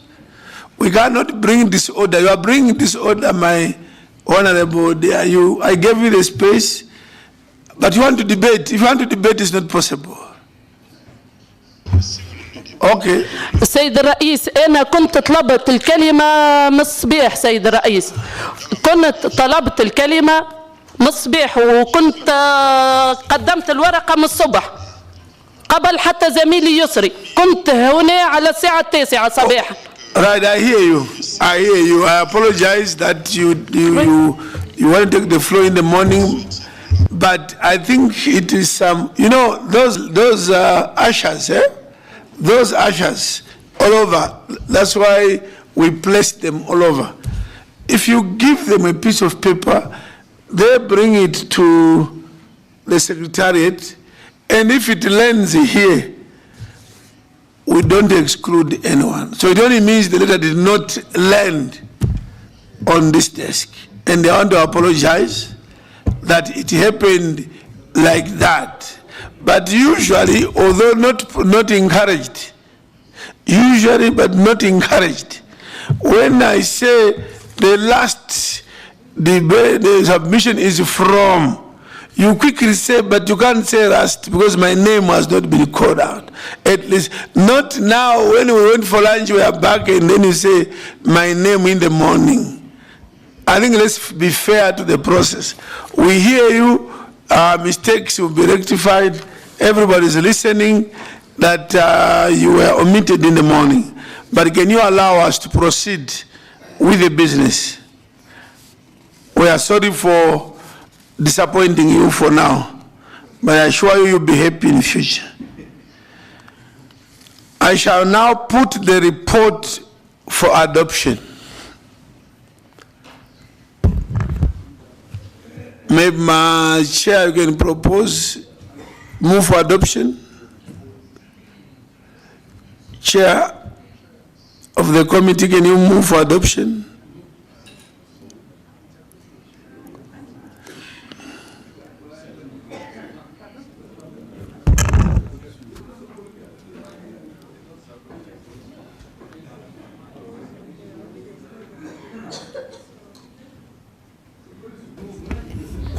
Je n'ai pas bien saisi le président.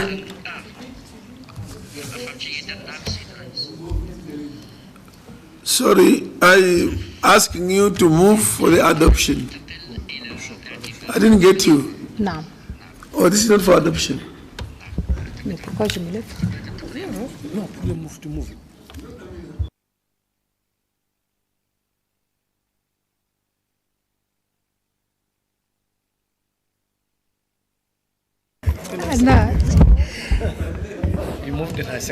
I think I didn't hear you. نعم شكرا.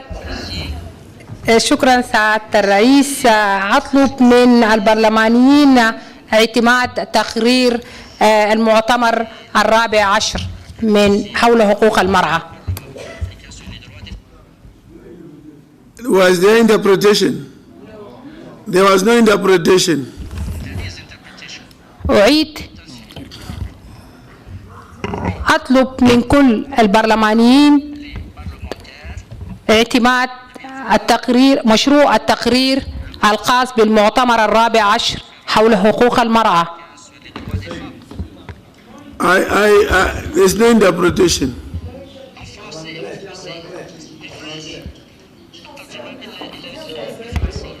Je demande l'adoption du rapport.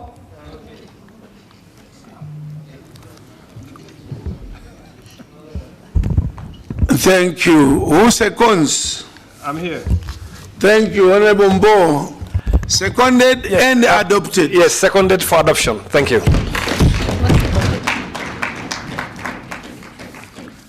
Thank you very much. May I, in terms of the provision of Rule 38(1) of the Rules of Procedure, it is my great pleasure that I invite our guest to enter the chamber, Dr. Olubusayo Akinola, Head of Social Welfare, Drug Control and Crime Prevention Division, Department of Health, Humanitarian Affairs and Social Development.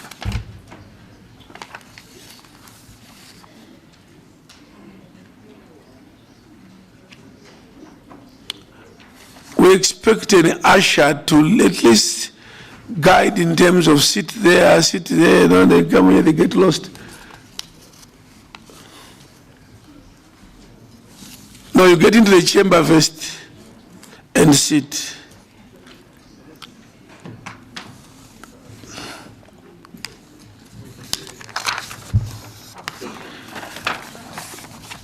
Yes, take a seat somewhere. But look, I'm disappointed. So many ushers, a person just comes in, nobody's accompanying them. The clerk shall read the fourth order of the day.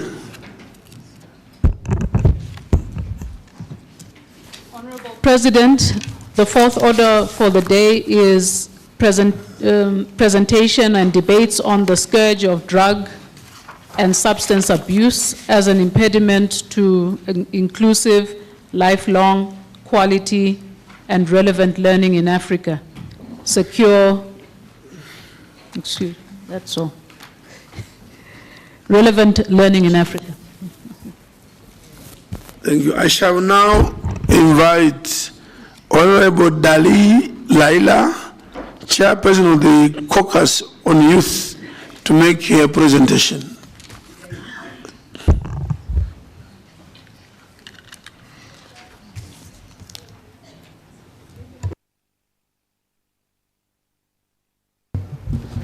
شكرا سيد الرئيس. شكرا أيضا للسيدة الكاتبة العامة. أحيي السيدين النائبين للرئيس سيدة مسعودة وسيد جايو، وأحيي كذلك كل النائبات والنواب المتواجدين داخل هذه القاعة، كما أشكر السيد الرئيس لإتاحته الفرصة للشباب لتقديم هذا العرض الهام الذي يخص الشباب. بين قوسين في البداية قبل أن أبدأ دعوني فقط أشير إلى مسألة مهمة فيما يخص التقرير الخاص بمجموعة الشباب. كان جاهزا بالأمس، وكان زميلي ويفل النائب الرابع جاهزا لقراءته، لكن بالأمس رفع السيد رئيس الجلسة نظرا لعدم توفر النصاب، فالتقرير جاهز. بعد أن أكمل هذا العرض يمكن لو سمح الرئيس وسمحتم أن يقرأ زميلي التقرير لنكون على منوال كل المجموعات واللجان الأخرى داخل البرلمان الإفريقي. بدوري أحيي السيدة المتواجدة معنا والتي نتمنى أن تضيف لنا أكثر وتعطينا إحصائيات وأرقام فيما يخص المخدرات. إن انتشار المخدرات في إفريقيا يعتبر تحديا من التحديات الكبيرة التي تواجه القارة الإفريقية لما لها من تأثيرات سلبية وخطيرة على الصحة العامة وعلى الاقتصاد والحياة الاجتماعية والأسرة والشباب والتعليم. وسأركز في عرض هذا على الانعكاس السلبي للمخدرات على التعليم وعلى الشباب، والعنوان الخاص بهذا العرض كما قررناه في مكتب تجمع الشباب هو آفة تعاطي المخدرات والمواد المخدرة كعامل أو كعائق للتعلم الشامل مدى الحياة في إفريقيا. كما قلت إن مشكلة المخدرات منتشرة في جميع أقاليم إفريقيا الخمسة، وتختلف بين التهريب والتعاطي، وهنا سنركز على التعاطي وانعكاسه على قطاع التعليم والشباب. إفريقيا لم تصبح فقط طريق عبور رئيسي في التجارة العالمية للمخدرات فحسب، لكنها أصبحت للأسف تمثل مستهلكا رئيسيا للمخدرات ومصدرا أساسيا لها.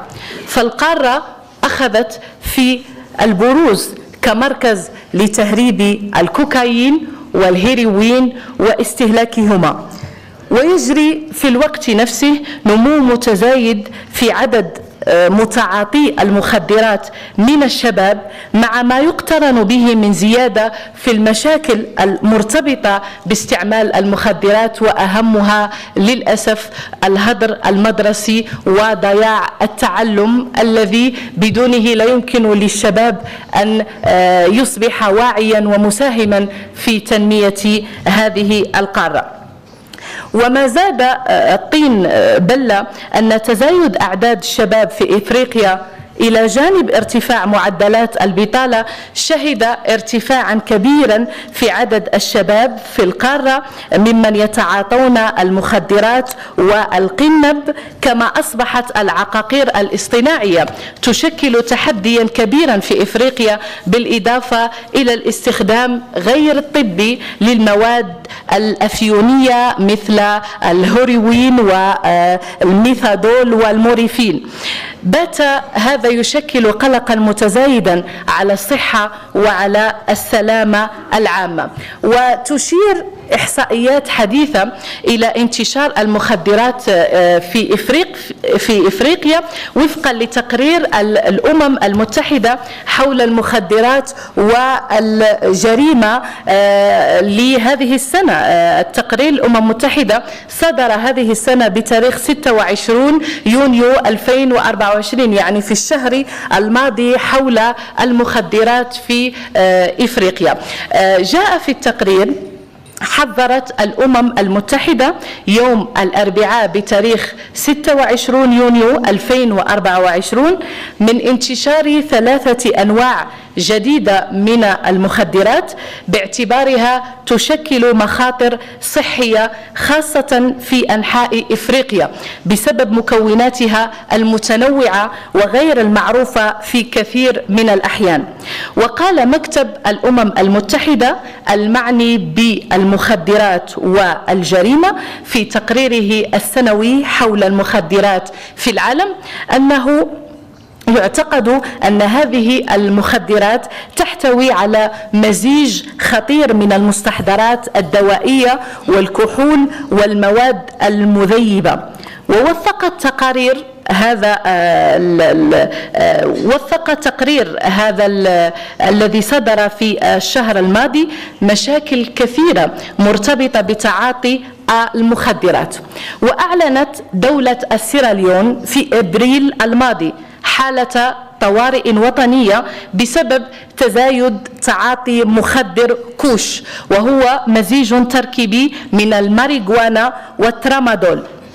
وفي رد فعل على الاستخدام المفرط لمخدر مزيج من ترامادول ومشروبات كحولية منشطة، حذرت كذلك ساحل العاج العام الماضي من استيراد وتصدير مثل هذه المشروبات. وذكر مكتب الأمم المتحدة المعني بالمخدرات والجريمة أنه يجب على الدول تعزيز قدراتها على إجراء الاختبارات المختبرية في مسعى لمساعدة هيئات إنفاذ القانون والوكالات الصحية في الحد من انتشار المخدرات المستحدثة. ورغم أن القنب لا يزال المخدر الأكثر إنتاجا وتهريبا واستخداما في القارة الإفريقية، فإن هناك زيادة في عمليات تهريب المواد المخدرة مثل الكوكايين من أمريكا اللاتينية والهيروين من جنوب غرب آسيا، إذ تستخدم إفريقيا للأسف كممر لتهريب هذه المخدرات إلى أوروبا وغيرها من الأماكن. إذن سأتحدث عن التأثير السلبي للمخدرات كما قلت في شقين أساسيين، وهما التعليم والشباب. ودعوني أن أقدم لكم دراسة قام بها أحد مكاتب الدراسات المختصة لتأثير المخدرات على التحصيل الدراسي. يعاني الطلاب والمراهقين من انخفاض الأداء الدراسي، وهذا ما نشر في تقرير المخدرات العالمية لعام 2021، حيث أن الطلاب يكون لديهم استعداد كبير لتعاطي المخدرات من أجل رفع التحصيل الدراسي، أو أن للأسف المراهقين يظنون أن الأمر كذلك، ولكن النتيجة تكون عكس ذلك تماما.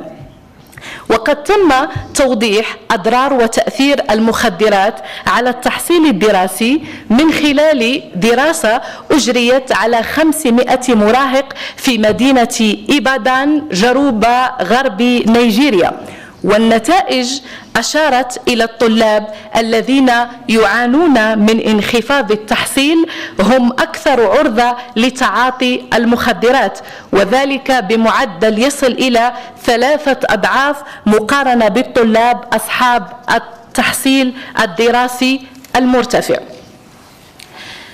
كذلك تأثير المخدرات على التحصيل الدراسي سبب في مستويات التحصيل المنخفض للدرجات، حيث أن كذلك دولة ألمانيا قامت بإجراء دراسة كشفت أن تعاطي المخدرات مثل الحشيش هو السبب الرئيسي في هذا التدهور لقطاع التعليم.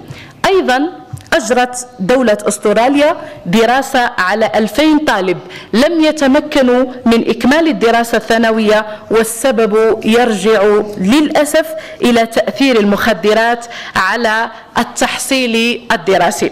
بالإضافة إلى ذلك نشرت العديد من التقارير المشابهة حول تأثير المخدرات على التحصيل الدراسي، وكمثال دولة إيران والسعودية والولايات المتحدة وغيرهم. هنا أستشهد بدراسات أجريت على دول أخرى، فكانت النتائج كلها تشير للأسف أن سبب الهدر المدرسي والانقطاع عن الدراسة السبب الأول يعود إلى المخدرات. كذلك تؤثر المخدرات على المجتمع بصفة عامة، حيث أكدت دراسات أخرى وأبحاث أن المخدرات تؤثر على المستوى الاجتماعي والمادي للفرد.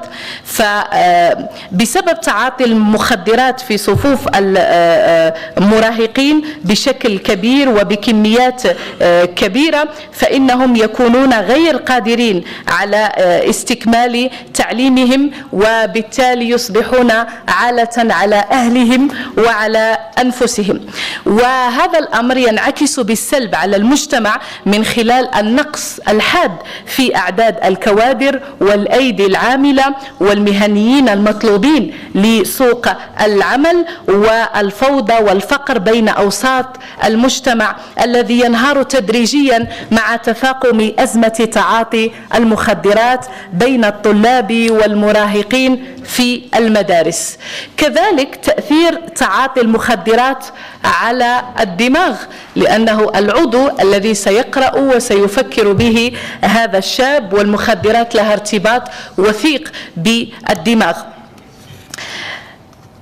التصوير الحديث والمتقدم لمسح الدماغ البشري أثبت أن الدماغ لا يتطور بشكل كامل إلا عند سن البلوغ، ولكن في حالة تعاطي المخدرات يحدث التطور في سن متأخر يصل إلى 24 عاما، ويختلف الأمر بناء على نوع المادة وتأثيراتها الجسدية المختلفة.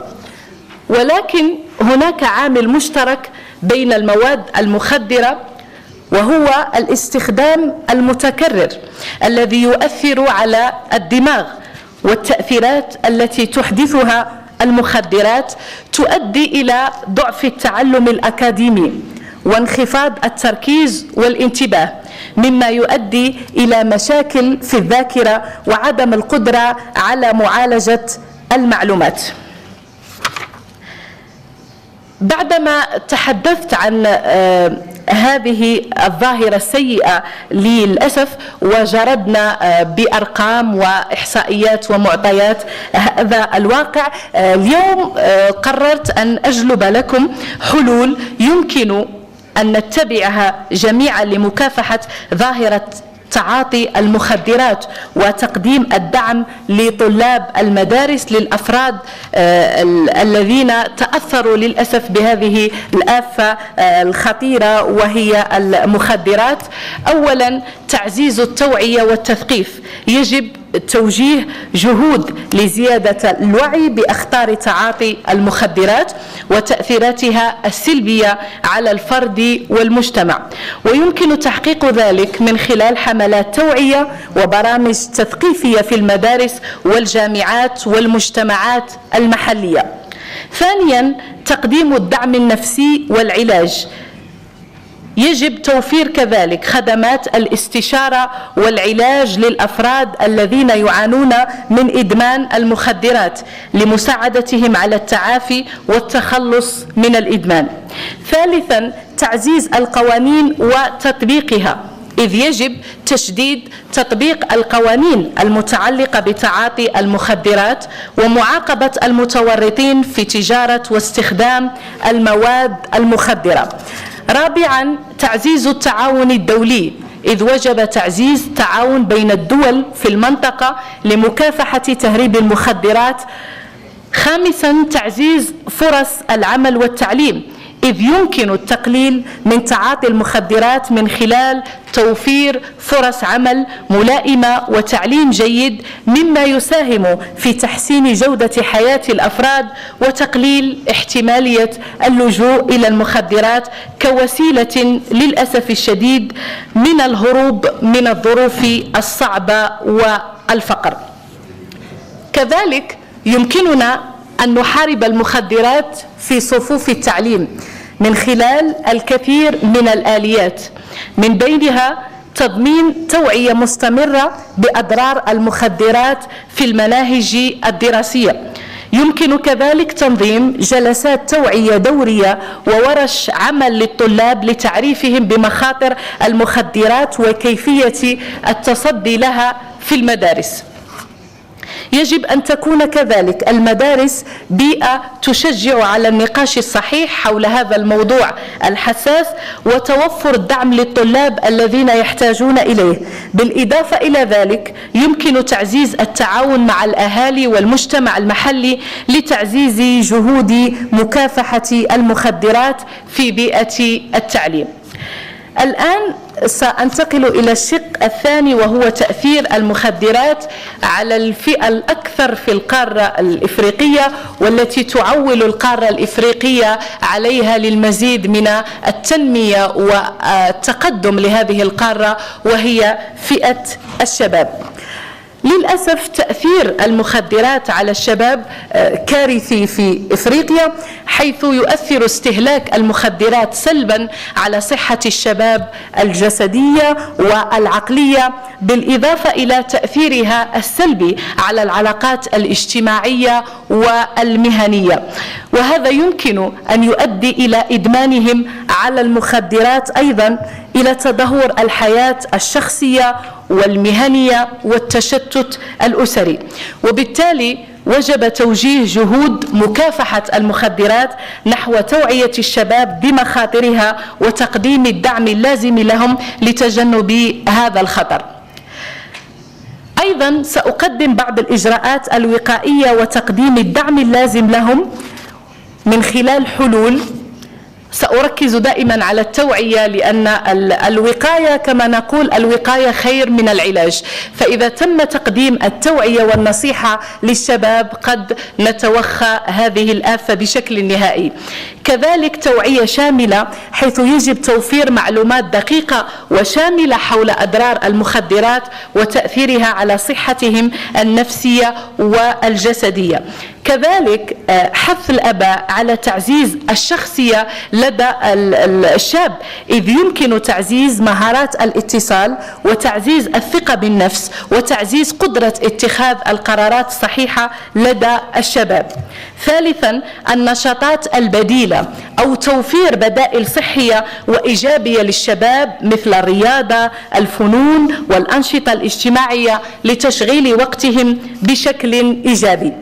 رابعا دعم الأسرة من خلال تعزيز العلاقات العائلية القوية وتوفير بيئة داعمة ومفتوحة للحديث عن المشاكل والتحديات.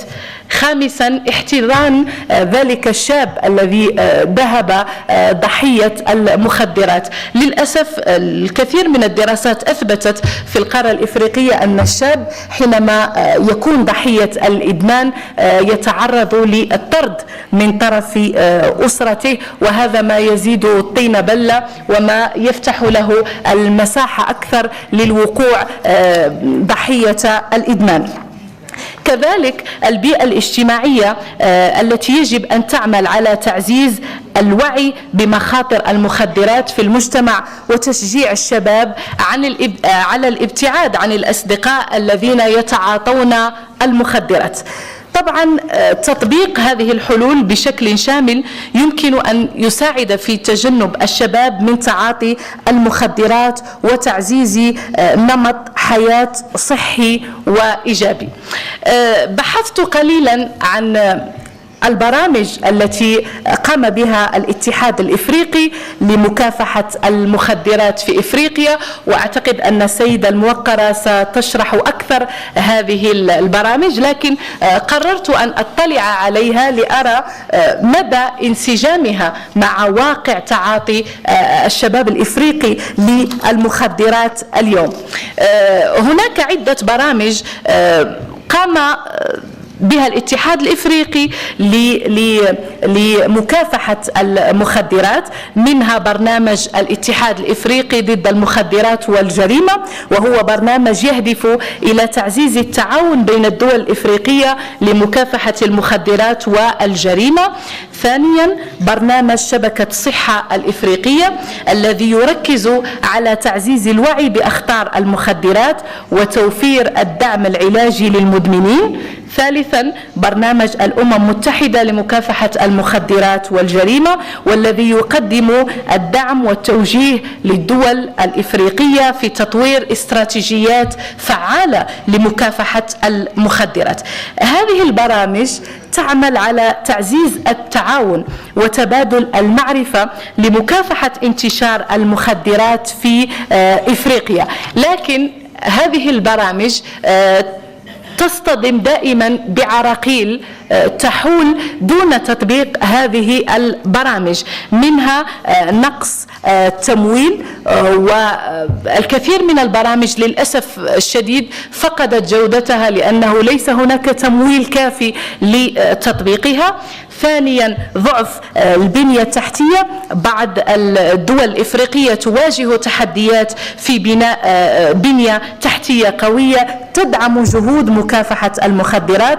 ثالثا الوباء الأكثر انتشارا في إفريقيا وهو الفساد، إذ قد يكون الفساد عاملا يعيق جهود مكافحة المخدرات من خلال تسهيل تهريب المواد المخدرة وتعطيل الجهود القائمة. أخيرا التحديات الاجتماعية والاقتصادية، إذ أن الظروف الاجتماعية والاقتصادية الصعبة تزيد من انتشار المخدرات وتعقد عمليات مكافحتها، وكل هذه التحديات تتطلب تعاون دولي وجهود مشتركة للتغلب عليها وتحقيق نتائج إيجابية في مجال مكافحة المخدرات في إفريقيا.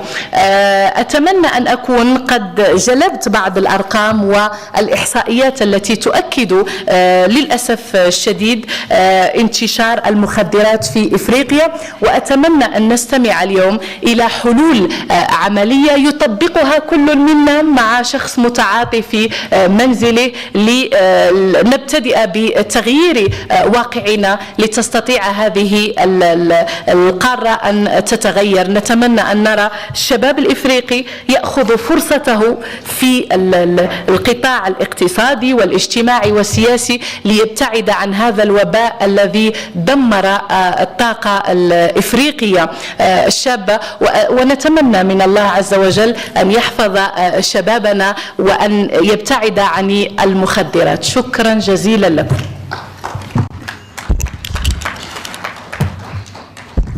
Thank you very much. May I now call upon the next presenter, Mrs. Dr. Akinola.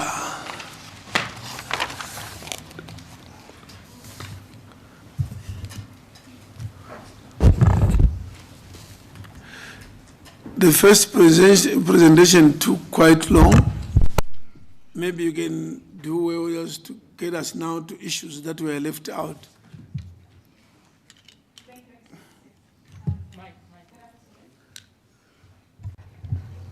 Okay. Thank you, Excellency. Honorable members of the Parliament, good afternoon, everyone.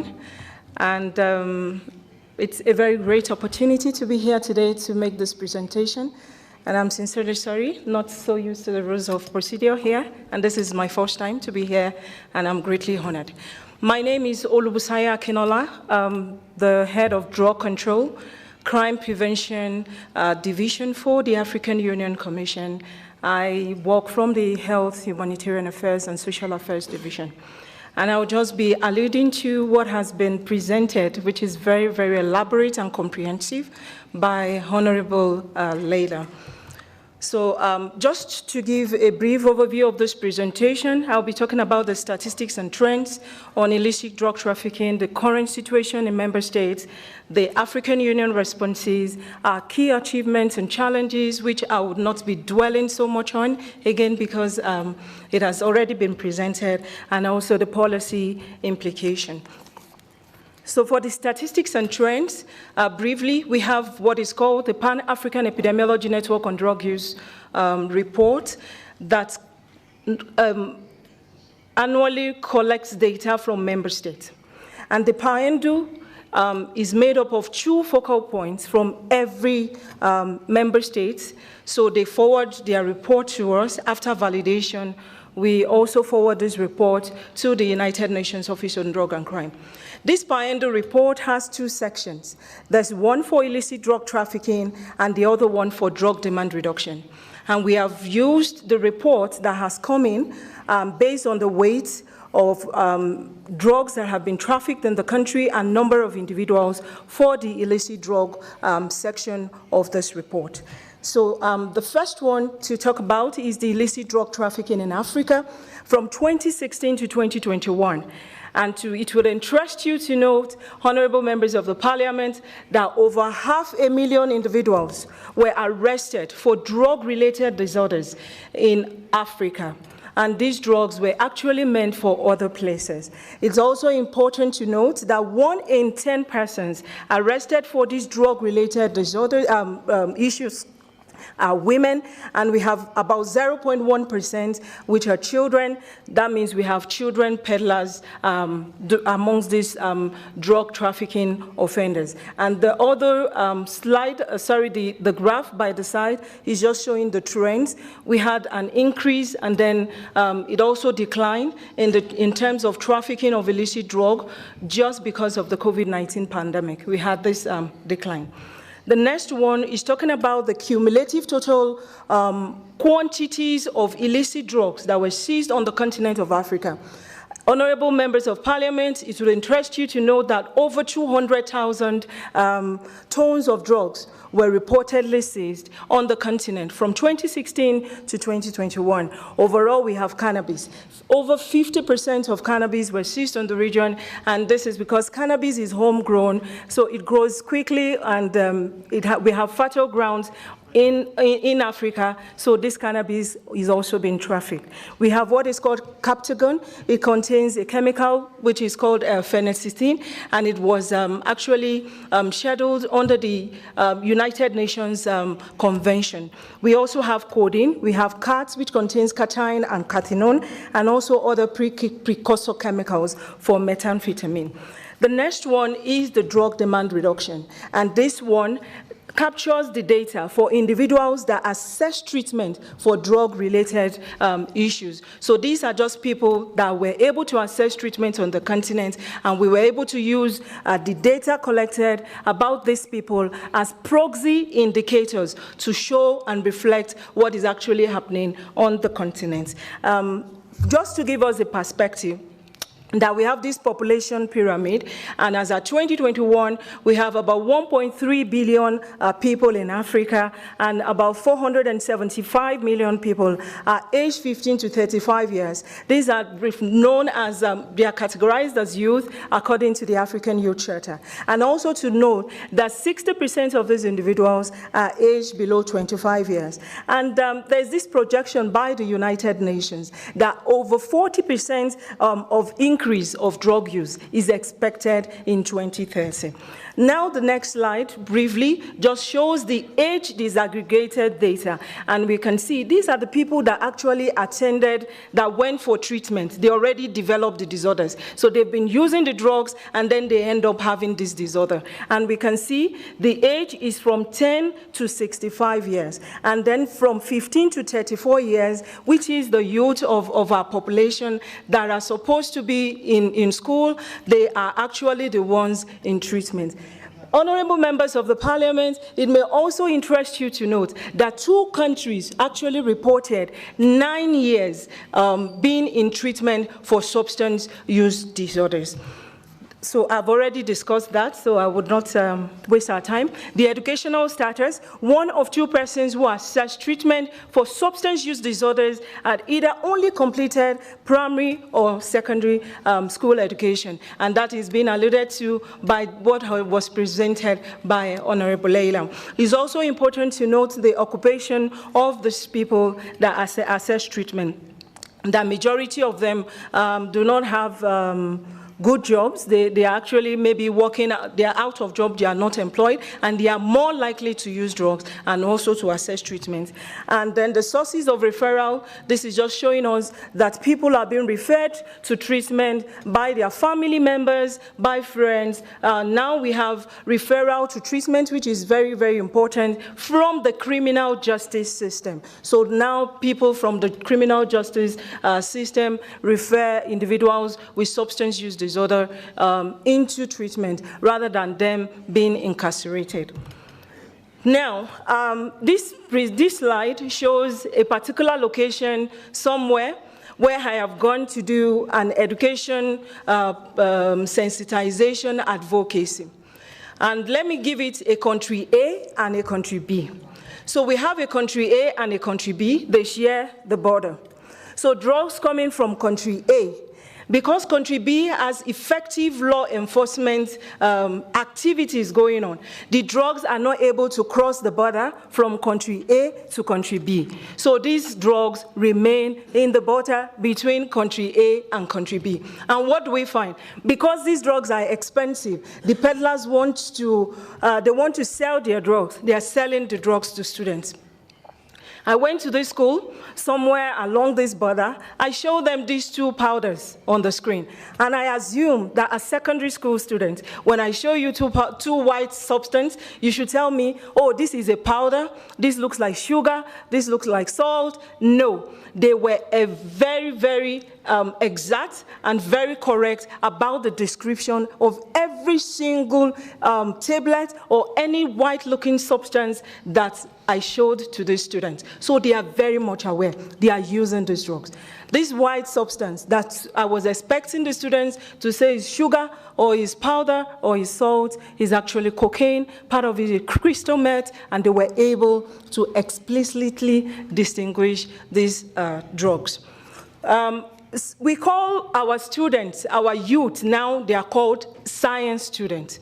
But before I go into that, I'd like us to see the other projection from the United Nations World Drug Report that was released on the 26th of June, which Honorable Leila has also talked about, to see that in Africa, 31% of individuals that are in treatment in Africa are below 25 years. They are not in school. Our students are called science students. They call themselves science students. They use kush, speedballs, bars, tornado joints, weed, cards, pot, monkey tails. Now, it also interests you to note the other level that we call them, why we call them science students.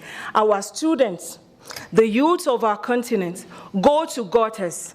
They scrape the green algae from the gutters. They dry these algae and they smoke. Our students wait for the wall gecko, the dung or let's say the feces or poo-poo of the wall gecko. They scrape the dung on the wall and then they dry it and then they smoke this. We also have urine. They keep their urine for some days. It becomes concentrated ammonia and then they inhale it. We also have some of them going to burial grounds. They exhume the bones of dead bodies. They grind these bones and then they inhale it. And then the last one, our normal Pampers that we use for children. Our science students, our youths that are expected to be in school, they go, they pick up these Pampers, they scrape it, and then they dry it, and then they exhume it to feel high. This is their normal high. Honorable members of parliament, we need help. We need help. If we are not able to do anything before our tenure elapses, at least we should be able to help our youths. We need help. Our youths are dying. Now, I'm sorry. I'll talk about treatment. And to say that treatment is extremely expensive. This was a hospital in one of our member states, but I will not mention it. And this was in 2015. The only treatment hospital in this country that is government-run mental health hospital in an entire country in one of our member states. This was the state of this hospital in 2015. We don't have the treatment facilities. So treatment is expensive in our member states, and prevention through education is key. What we've been able to do was to show these other pictures to a regional bloc on the continent, and this regional bloc, based on these pictures, they were able to go to the country, they mobilized the resources, and then they renovated. So I'm not showing the final renovation because some of us might be able to know the location, but this was when the renovation started. But now this hospital has been handed over to the country. And also to say that this particular country only has one psychiatrist, only one, So if this psychiatrist is on leave, is getting married or something, the entire country is in disarray. Hence, prevention is better than treatment on our continent. Yes, so just to move quickly, that we have African Union responses. We've been trying from the African Union Commission. We have what is called the African Union Plan of Action on Drug Control and Crime Prevention 2019 to 2025, which is currently being implemented. It's anchored on 9 pillars, and it follows a balanced and integrated approach. We believe when there's no demand, there will be no supply.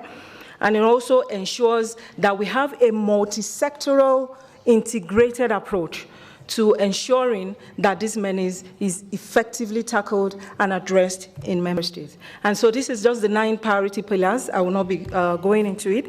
We have objective A1, which talks about prevention of drug use among all age groups, including males and females and youth at risk, by applying evidence-based prevention science. We also have objective E7, which talks about protecting our children from drug use and from being used in the production and trafficking of drugs as stipulated in Article 28 of the African Charter on the Rights and Welfare of the Children. So these are the African Union responses. I will not be talking too much about it. We deal with prevention, we deal with treatment, rehabilitation, recovery, and reintegration into the mainstream society. We deal with evidence-based harm reduction and also alternatives to incarceration. Our key achievements so far, we've been able to establish this Sentinel surveillance system in about 35 countries, and this is where this data are coming from. We were able to also have enhanced treatment. We call it a Universal Prevention Curriculum, Universal Treatment and Recovery Curriculum, in collaboration with the United Nations Office on Drug and Crime and Colombo Plan. Also, we've had youth engagement. We were able to launch the first African Youth Forum last year in Zambia. We have also incorporated our traditional and religious leaders in drug use prevention. We've started with the South African regional bloc, which is the SADC, and we believe that our traditional leaders will be able to help the grassroots people. And then to ensure, we've ensured that we integrate age and gender-sensitive perspective into every national and continental strategies, among others.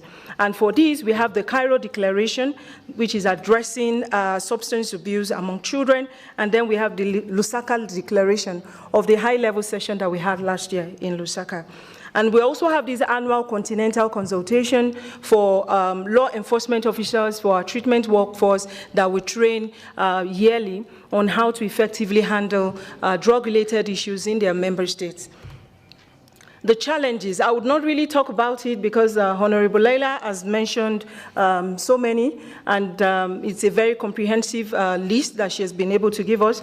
But to let us know that it has health impact, it affects them mentally, also has economic burden on the individuals, because most of these countries, only one country that takes individuals with mental health, substance use disorders to hospitals without paying. Only one country on the continent. Every other country, the family members or their friends have to pay. It also affects them in the school. We have stigma. We have issues with unsafe environments because they become very unrest and issues of exclusion and all that. We also have issues with our policy and support system because they are not so robust enough to handle issues that deals with drug-related issues on our continent. And then finally, to just mention the policy implication, which has already been said, but it's also important that we scale up evidence-based substance use prevention programs in our school. We also make sure we have treatments and care, but from all the things I've explained so far, I think prevention is usually better than treatment, and then to establish age-appropriate, gender-sensitive policies and programs for sensitization, advocacy, so that these children know what is actually going on with themselves, and to also know and understand better the dangers of substance abuse. Thank you very much. I think I've been able to make this presentation to tell us that we need help. We need help, please. Thank you.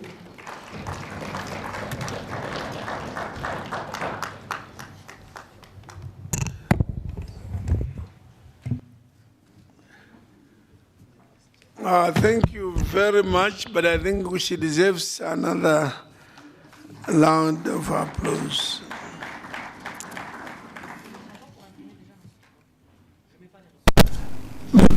Something is going on in my mind after this presentation, or the two presentations on the youth and drugs.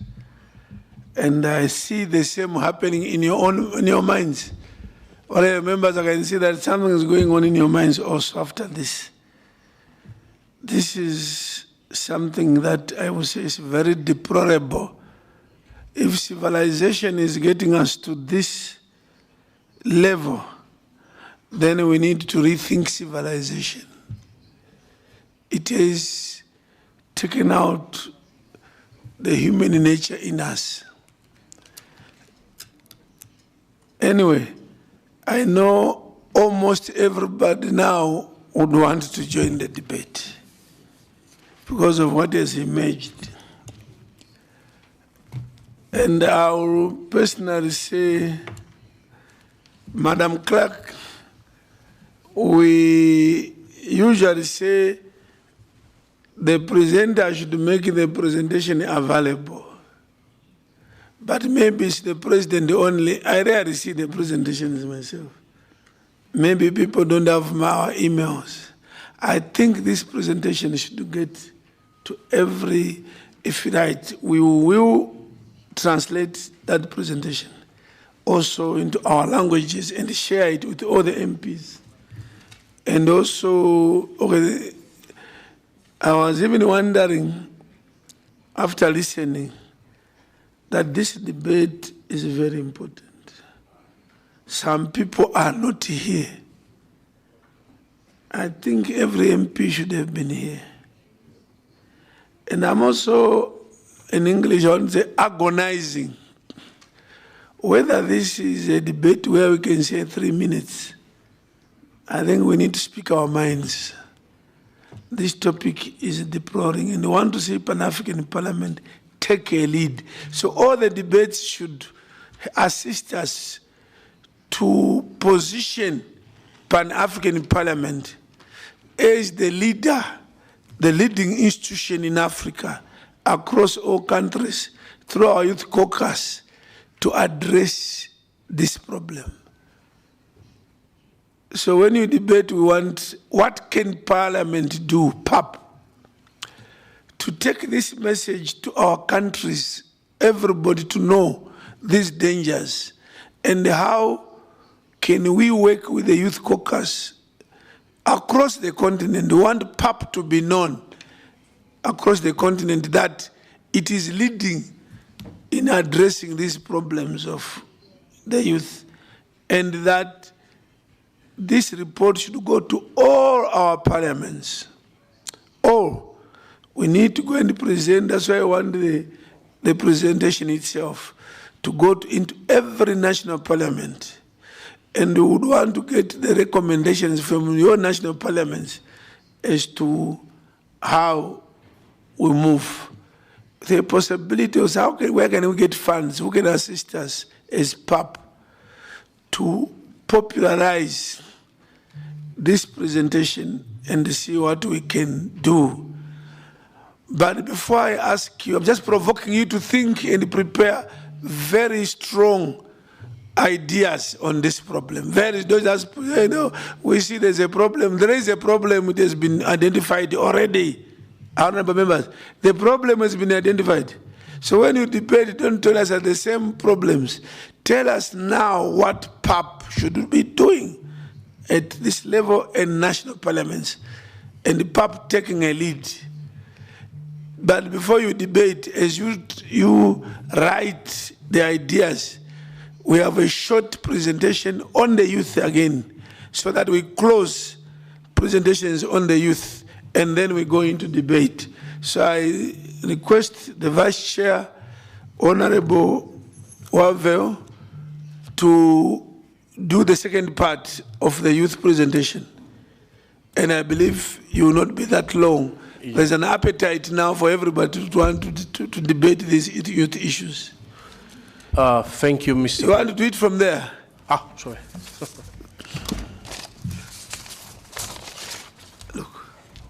President does not.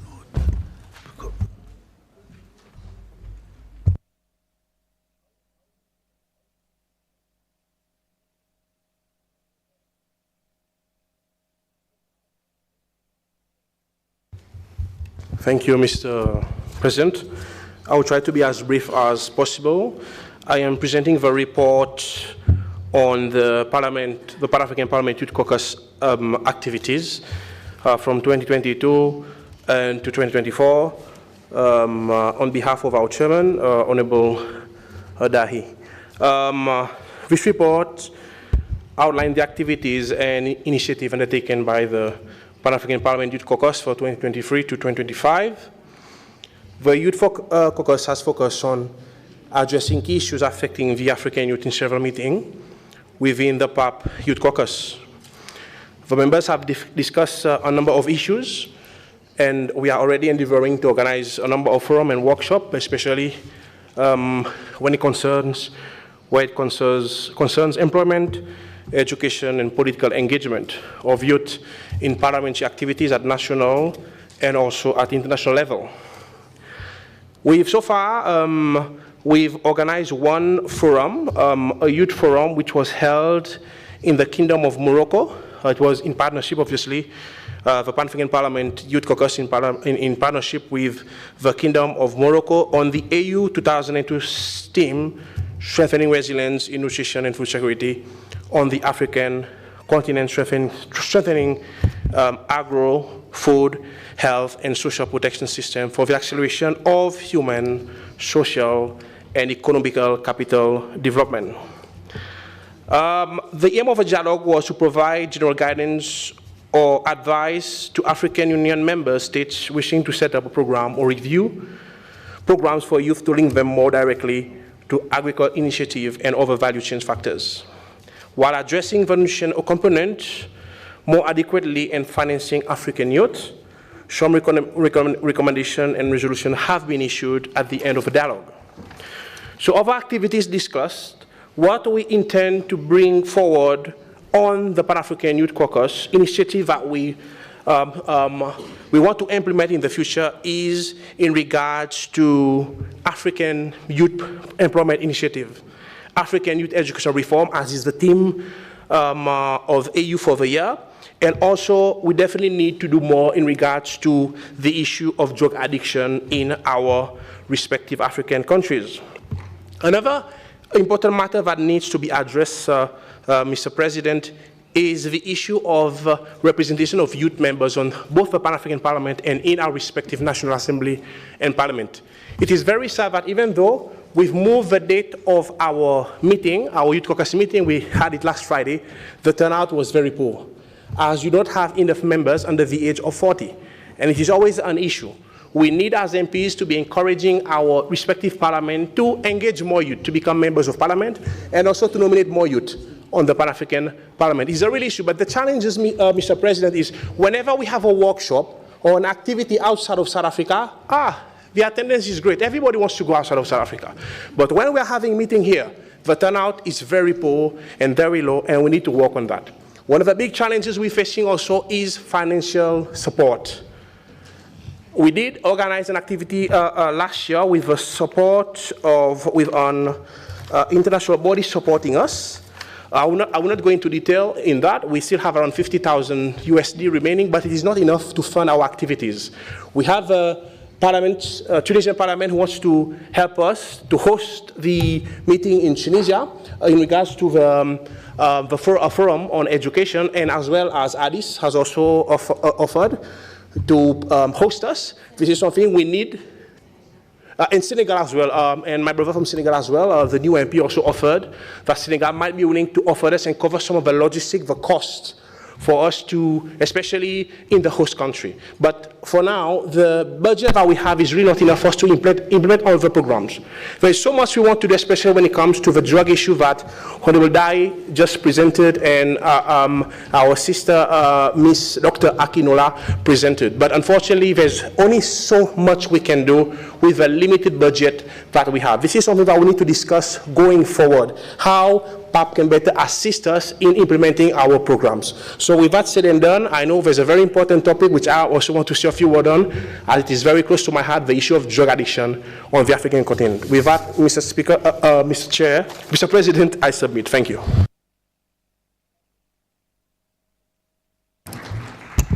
That was brief and very sweet. Now we have a list of, for now, 22 speakers.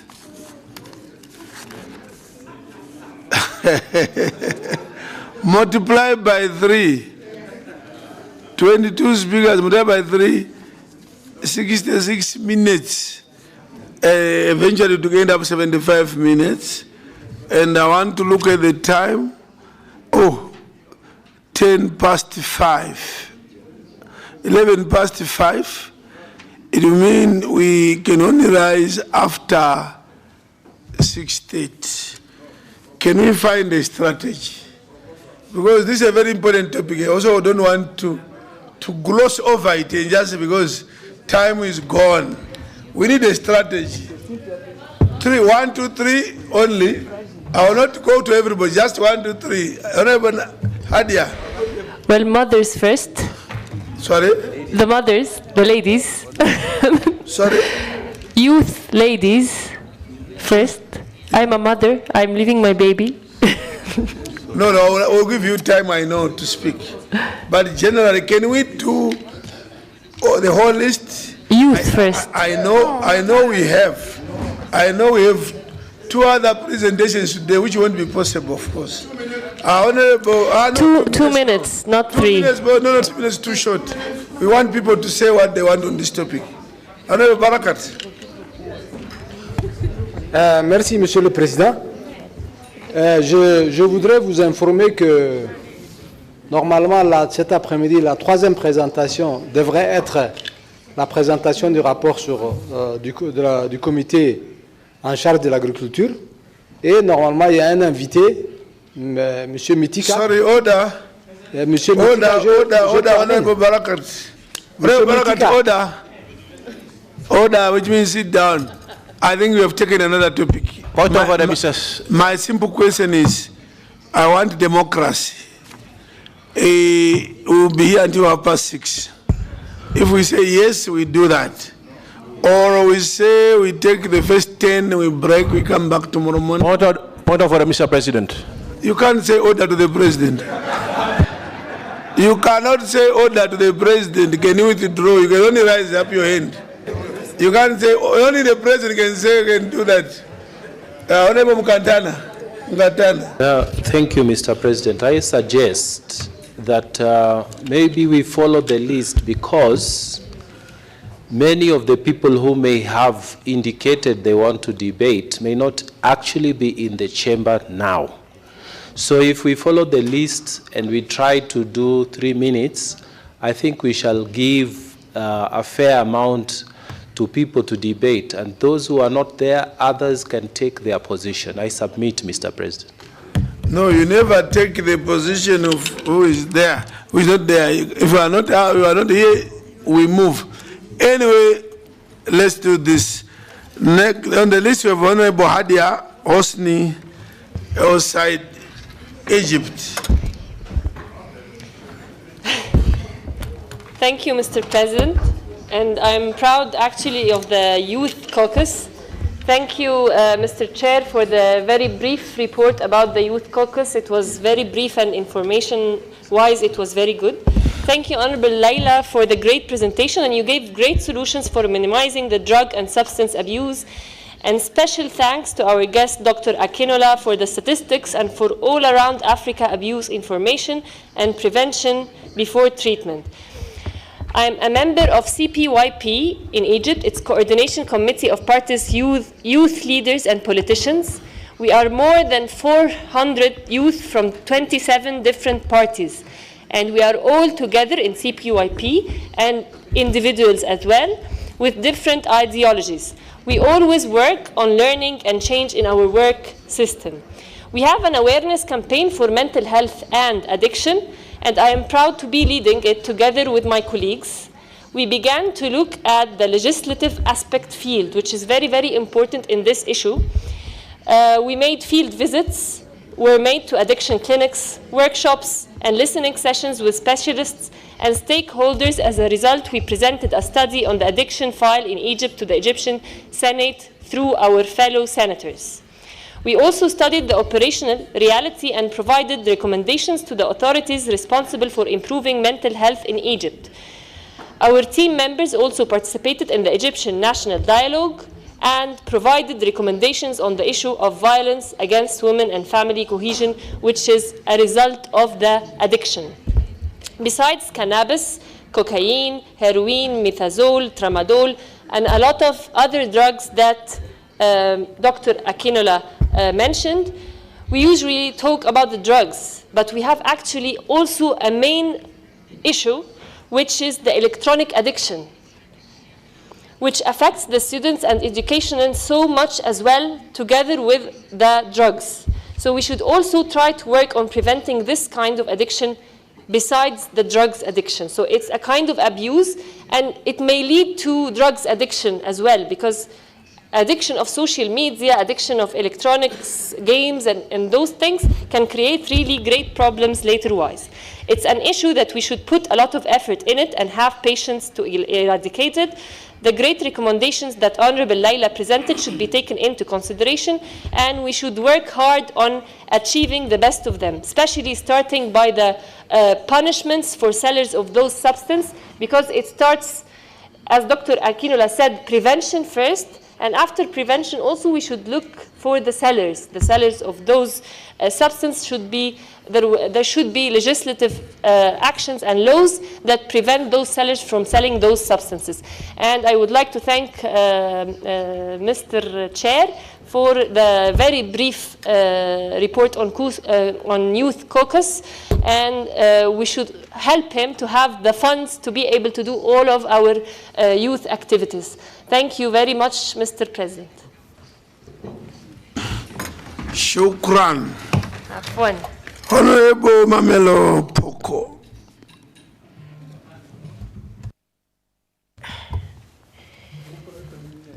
Thank you, Mr. President. And I'm really touched by all presentations we had today.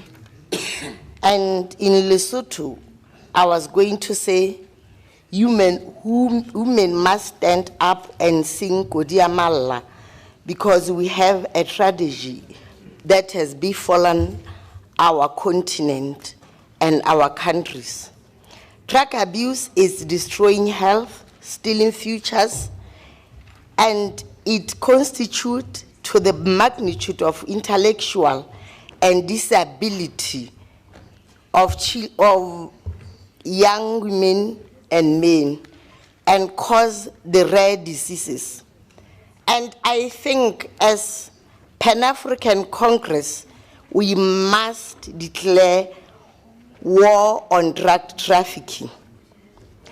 Because if we don't, there will be no Africa, because future leaders will be dead and mentally very sick. So, as Pan-African Parliament, we must work together and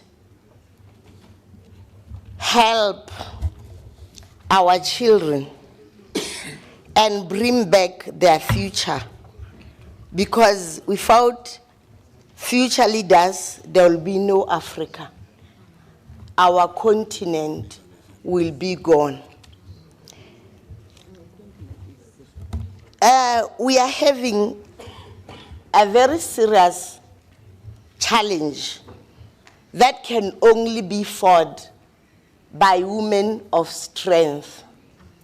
And women of strength are found in Africa. Women who do things regardless how they do them. So let's stand up for our children. Let's fight for them and let's declare war on drugs. I think I had a very long, but after all these presentations, I'm really, I don't even know how I managed to stand up because this killed me.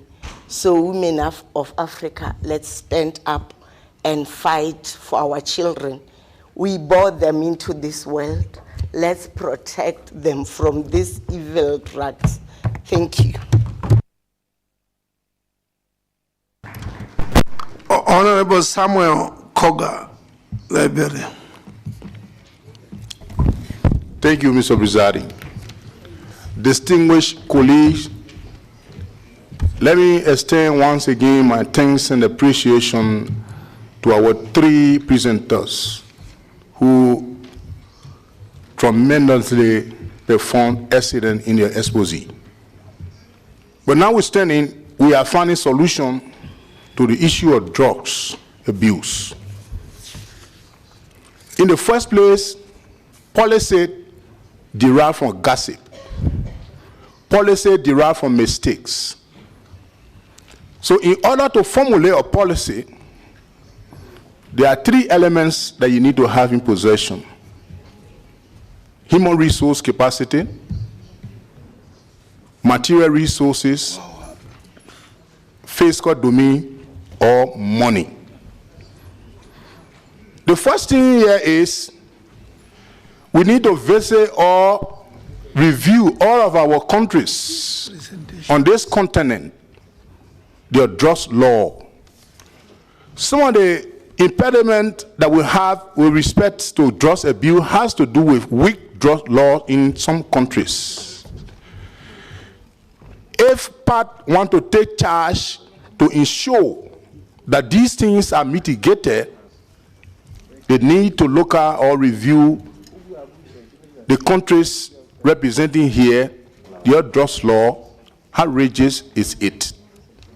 And one of the issues also to find a solution to the drug issue has to do with parents. Some parents doesn't restrict their children. They love their children so much and they don't restrict them. They let them laissez-faire. Some of the parents have luxury. They have finances. Their children ride car to go to school. From school, they come with car. They sit in air-conditioned house and what have you. When this parent is out of finances, that identical child is no more capable to earning money, because ones who earn money, who had a tendency of earning money every day, eventually become criminal. That identical child now will get in the street to join friends to get in bad practice. We, the parent, need to have oversight responsibility on our children first. If you restrict your children and you know when they are coming home and when they are going out, and when they come, their behavior, their comportment in a house, if you observe it as a parent, it will serve as one of the deterrences to curtail the drugs activity in our continent, on our continent. And then we need to also look at the financial strength of all countries to encourage every country that there must be a mechanism put in place in every learning institution where there will be drug tests administered prior to enrollment in any institution. This method could also mitigate the drugs activities. And then poorer borders. Many of our African countries, poorer borders have been utilized by drug cartel because of the vulnerability of that borders to transport drugs into other countries. And the reason why drugs issue in Africa have been on the increase is because in the Western world, like Europe, Americas, to enter with drugs, they analyze and carefully know the country of origin that the goods is coming from. So for instance, in order to smuggle the goods into the Western world, they will first enter Africa because Africa had a weak border system, infiltrated system, and then tranship the goods to the designated country like Europe and other places.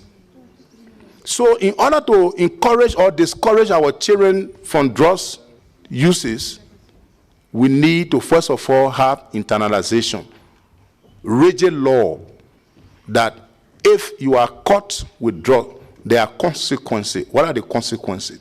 It should be across the continent. And I would like to urge our parliament to first start this sojourn by ensuring that each and every one of us from our respective countries, while leaving this session, we should be able to visit our various journals and see the drugs law we have, whether it's very much forceful that will deter other drugs users in their country. And then the part should also identify source of income from donors so that we will be able to mobilize and encourage those personalities that are flagging and championing this drug issue so that we'll be able to be safe. Because drugs is being used for insurgent, drugs is being used for burglary, drugs is being used for so many purposes. Thank you very much. Thank you. I think the time limiting has gone off. Yeah, I'm keeping asking my team that if we go like this, by 7 p.m. only 9 people have debated. Can we have the time limiting, please, whoever is in charge? Honorable Wavel Joseph Woodcock. Thank you very much, Mr. President. I will try to be as brief as possible. First and foremost, I would like to thank the two presenters, Dr. Akinola and Honorable Dai, for the comprehensive presentation.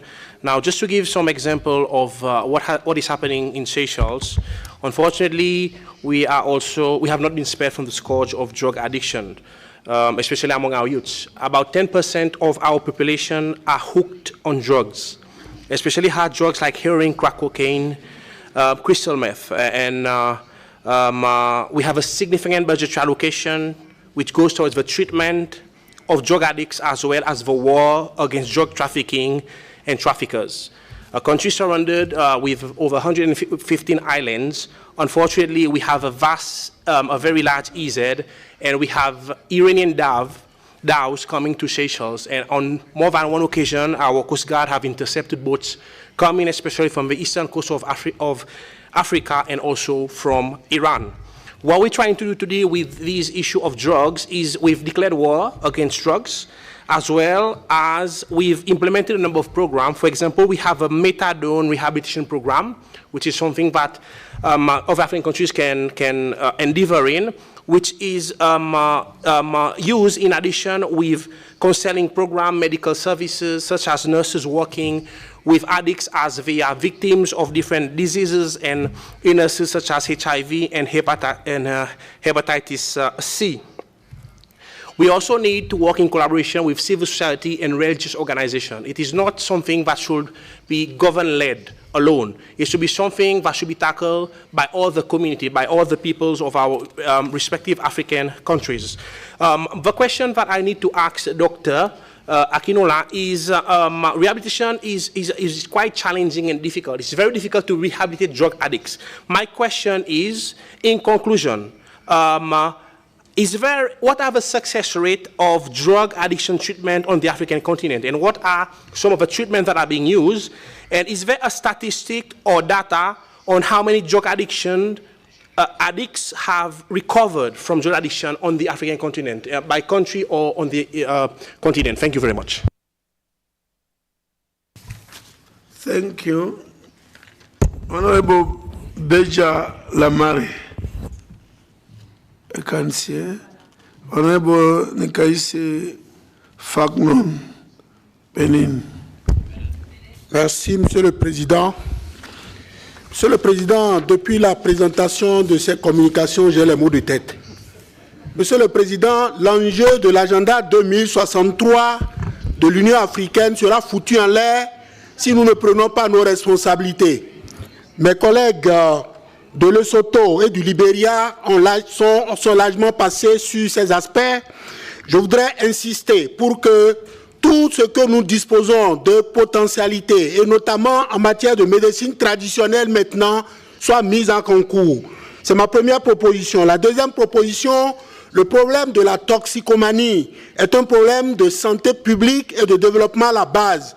Je voudrais attirer l'attention sur le fait que généralement, on ne trouve pas importance au rôle que peuvent jouer les élus locaux, les communes, à travers les collectivités territoriales décentralisées qu'il va falloir associer. Il est important que nos pays se donnent l'obligation de disposer de politiques publiques appropriées, spécifiques, comme c'est le cas pour la santé reproductive. On a pu trouver de l'argent pour financer les préservatifs, mais on n'a pas l'argent pour pouvoir renforcer les pays afin de lutter contre la toxicomanie. Monsieur le Président, nos jeunes sont en danger. Nous, parlementaires, nous devons implémenter des réseaux de parlementaires pour la lutte contre la toxicomanie. Monsieur le Président, développer abondamment le système éducatif devra nous amener à former plus de psychologues et de psychiatres en construisant beaucoup d'hôpitaux et de centres pour pouvoir vraiment interner ces jeunes. Monsieur le Président, l'heure est grave. Et puisque l'heure est grave, je recommande fortement que les recommandations qui ont été faites par les deux grandes dames puissent être internalisées par le pape.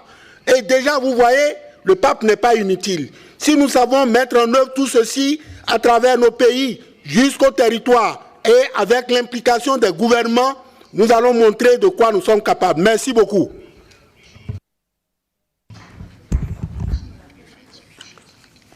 Thank you, Honorable Euclides Vieira da Silva, Cape Verde.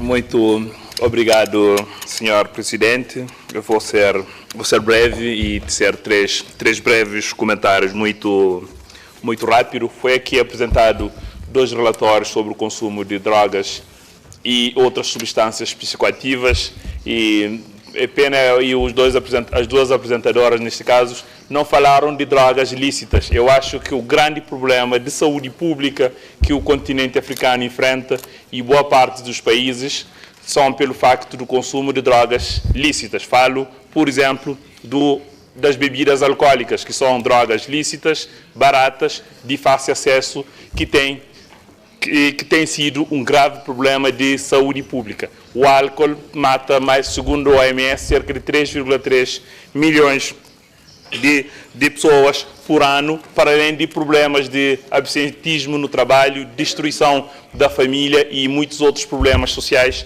que tem criado. Eu acho também que, neste quesito, o Comitê da Juventude do Parlamento Pan-Africano pode dar um grande contributo também na prevenção contra o uso abusivo do álcool no continente. Quanto às drogas que foram aqui apresentadas pelas duas relatoras, das duas apresentações, nós também temos um outro problema que é causado pelas drogas aqui no nosso continente, que é a destabilização social e, sobretudo, destabilização política de alguns países. A ONU fala de alguns estados que têm assistido períodos de crises políticas e instabilidades sociais, onde são apontados os narcotraficantes como os potenciais destabilizadores destes países. Ou seja, o problema de tráfico de droga, o problema de consumo de droga, aliás, não se resume apenas aos consumidores, mas tem um problema muito maior que tem afetado muitos estados africanos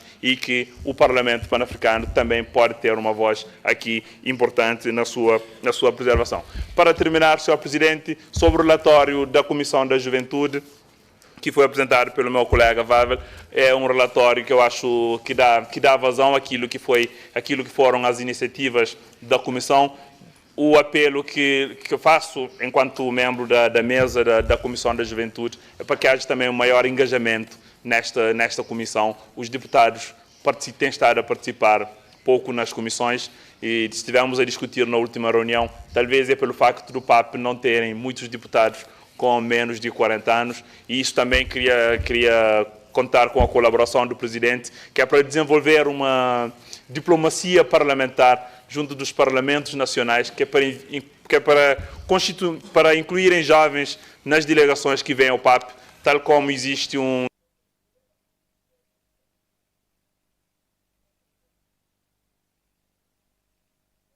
Só para terminar, Sr. Presidente, que todas as comitivas têm que ter obrigatoriamente uma mulher na comitiva, que possamos ver também uma forma de incluir, não sei se um dispositivo ou não, para que as comitivas também possam ter pelo menos um jovem nas suas apresentações, porque o nosso continente é um continente jovem e este Parlamento tem que ser a cara da população africana. Muito obrigado.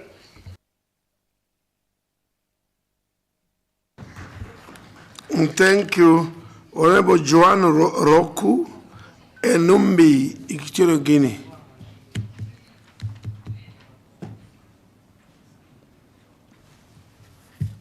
Not in the chamber, Honorable Fatoumata Njai, the Gambia. Thank you, Mr. President. I think I was also going to not to speak because first of all, I do not have the report in front of me. I was keenly following, but I couldn't catch up with everything that was being said because the report was not in front of me. And secondly, it would have been a struggle because a report that is not in front of you, obviously you cannot talk about. But notwithstanding, coming from the Gambia, with only less than 2.5 million population, this is a big problem in my country. Recently, last month, we have had 113 cases of Kush with 11 deaths in a country of less than 2.5 million. And the youth dependency rate in my country is 86.9%. And all those deaths were youths. In my country, I think it's because of the poverty level and the frustration. But also, as PAP, I think what we need to do is come up as a group of countries in the continent to tackle this. Because the Kush is not made in the Gambia. It comes from neighboring countries. If they are not controlled, we are trying to advocate for free movement of goods, services, and persons. But what if all these bad substances are coming from our neighboring countries, killing our citizens? I think we also need to look into that, Mr. President. People that were intercepted, 107 were intercepted last month. I mean, within the last 2 months in my country. 73 were Gambians. But where did they get these substances from? They got them mostly from Nigerians, from Sierra Leoneans. I don't want to mention individual countries, but those were the reported countries, nationals that were peddling drugs in my country. And they were members of ECOWAS countries. We are advocating for free movement within the sub-region and within the continent. If we have these people bringing these bad substances to kill our children, would we continue to advocate for this free movement of persons and goods and services? I think we also need to revisit that and make sure that things are done properly and with good intention. Mr. Speaker, lastly, I would want to emphasize to this August House to make sure that documents are given to members before presentations are done, because it will be very difficult to follow on something that you do not have in front of you, especially when we're talking about issues, matters relating to our youths. We all have children. We all have constituencies. My constituency, for example, is predominantly made of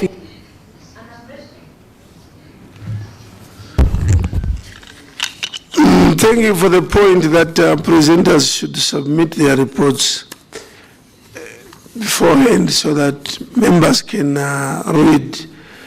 I'm aware tomorrow we have a presentation on climate change by Dr.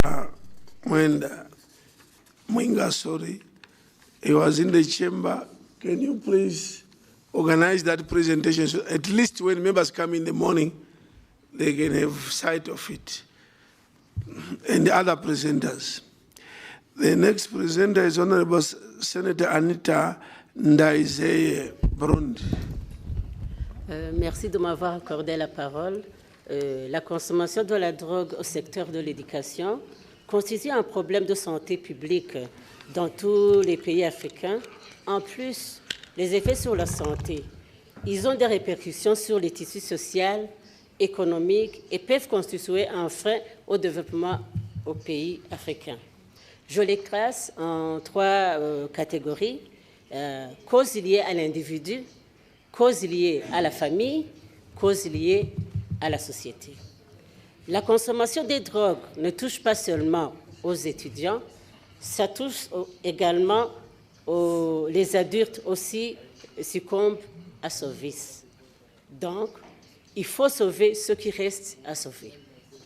La réinsertion dans les cadres dans le centre pour les toxicomanes coûte très cher à la famille. Au Burundi, il y a un centre d'accompagnement psychologique de réinsertion sociale des personnes victimes à l'addiction aux drogues. L'abus de drogue constitue une bombe à retardement. La dépendance se développe. Le combat devait être mené ensemble pour démanteler les réseaux des trafiquants. Donc, il faut mettre en place un programme national sur la santé mentale, car ce fléau, il persiste en Afrique. Les jeunes consomment les drogues pour chercher du bonheur, mais pourtant, le bonheur recherché se transforme au cauchemar. Les usagers ne disposent pas assez d'informations sur les stupéfiants qui détruisent nos futurs. Les conséquences liées à la consommation de drogue sont sans appel. Les parents vivent dans la désolation totale. La dépendance des drogues serait irréparable dans la mesure où les pays ne disposent pas de centres spécialisés en déintoxication. Donc j'avais préparé 2 questions. Qui sont les facteurs de la toxicomanie? Ça, c'est ma première question. Ma deuxième, ça a été déjà répondu par l'honorable Deli Liala. Quelles sont les solutions pour éviter la toxicomanie? Je vous remercie. Thank you very much. We are on number 10, moving to 22. Honorable Abdoulaye Dieng, Sénégal. Merci beaucoup, Monsieur le Président. Monsieur le Président, je voudrais vous féliciter pour la bonne conduite des travaux de cette importante institution. Féliciter aussi, chers honorables membres du PAP, pour la qualité des débats et des discussions. Monsieur le Président, je félicite le caucus jeunesse dont je viens d'intégrer pour la belle présentation. Et par rapport à la thématique qui nous est soumise aujourd'hui, je prends la parole pour donner mon opinion en tant que jeune sur le caractère important que revêt cette thématique. Dans une société comme celle de nos jours où les droits de l'individu priment sur ceux de la société, le parent, l'enseignant ou tout autre adulte se prime ou bien se voit dépouillé de leur autorité sur les jeunes, c'est dans ce contexte que s'inscrit ou s'intensifie l'usage de substances illicites chez les jeunes. Ainsi, les principales raisons de la consommation des substances toxiques chez les jeunes sont d'une part d'ordre social et d'autre part la recherche de plaisir. Les conséquences de ce fléau sont à l'origine de l'intensification aussi de la délinquance de beaucoup de jeunes en Afrique, mais aussi et surtout des violences et des agressions. Et compte tenu de ces conséquences néfastes, il est important, voire judicieux, et nécessaire de repenser notre stratégie de lutte contre la consommation de la drogue. Et pour cela, je milite en faveur des orientations suivantes. Privilégier les approches multidimensionnelles avec l'ensemble des acteurs du système éducatif. Demander tous les commerces, ou bien démanteler autant pour moi tous les commerces aux alentours des établissements scolaires et universitaires. multiplier les centres de traitement et de prise en charge des victimes de consommation de substances toxiques au niveau national, régional et continental pour une meilleure harmonisation de nos initiatives de lutte. Je vous remercie.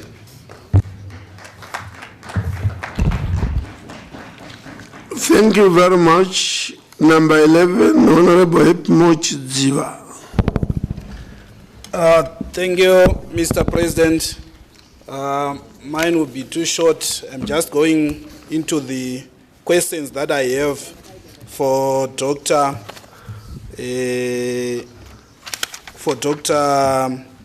Akinola. This issue of drug and substance abuse affects the ability to learn, focus, and commit to tasking. Therefore, it means it affects mental and physical health and the economic capabilities of every person. And I think it is important for us as a continent of Africa to take a lead, especially those people who are in this parliament, the PAP, because the allegations continental-wide will be saying those drug traffickers are linked to big political people. And in Africa, big political people are here. So we are the people that have to focus and see how are we able to deal with this issue. I therefore go to my questions. My question, the first question is, how far has Africa gone on programs of harm reduction programs, safe consumption spaces, in mitigating the negative impact of drug use in Africa? Number two, what progress has been made in implementing the African Union Plan of Action on Drug Control and Crime Prevention? And how has it influenced drug policy across African countries? Are there any notable successes or challenges in achieving the objectives outlined in the plan, especially in ensuring inclusive, lifelong, quality, and relevant learning?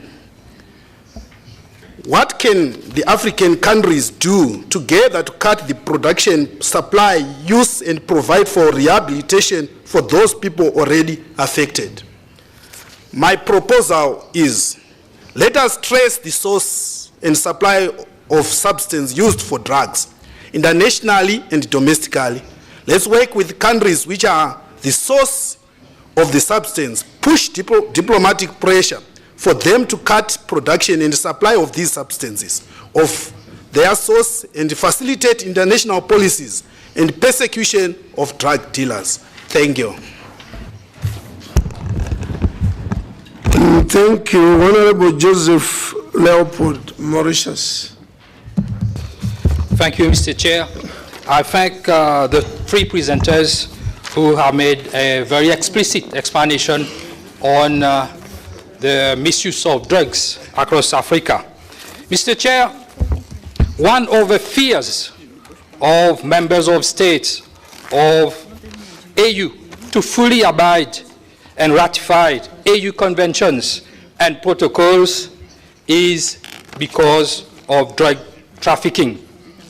Despite Mauritius is making lots of efforts to allow free movement of people across and from the countries of the continent, drugs, we have the provenance of drugs, of hard drugs, coming from many African countries to Mauritius. And that is why you will see that Mauritius is a little bit skeptical on allowing people to come freely to Mauritius, because most of the drugs which enter in Mauritius come from countries of this continent. When we are reflecting on the scourge of drugs and substance abuse as an impediment to inclusive, lifelong, quality and relevant learning in Africa, we need to look at and understand what is addiction and how are we going to do prevention for the sensitization of people on the continent of Africa. Mr. Chair, addiction is a disease, and we have to treat victims of drugs as patients, as disease, as someone who's ill, who is sick. And therefore, we need to have adequate resources on our continent for the treatment and rehabilitation of drug users. I've heard by one of the person who present the report on drugs that across Africa we have people who reject their children. I don't think their mother and their father wish to reject their children. The only reason why they reject their children because the problems of addiction. Mr. Chair, when someone is addicted with drugs, when they cannot have or take the drugs, they have problems. So these problems need, cet homme de manque, these problems need to be cared in special institution, in special care.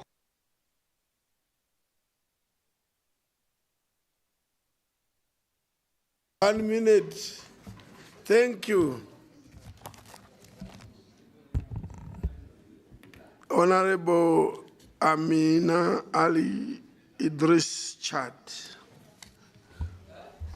Thank you, Your Excellency, for giving me the floor to speak about drug abuse. I say thank to our two presenters for their clear presentation. As I mentioned everything, and me, clearly I discovered new things. I don't know even the drug has white color. Thank you so much.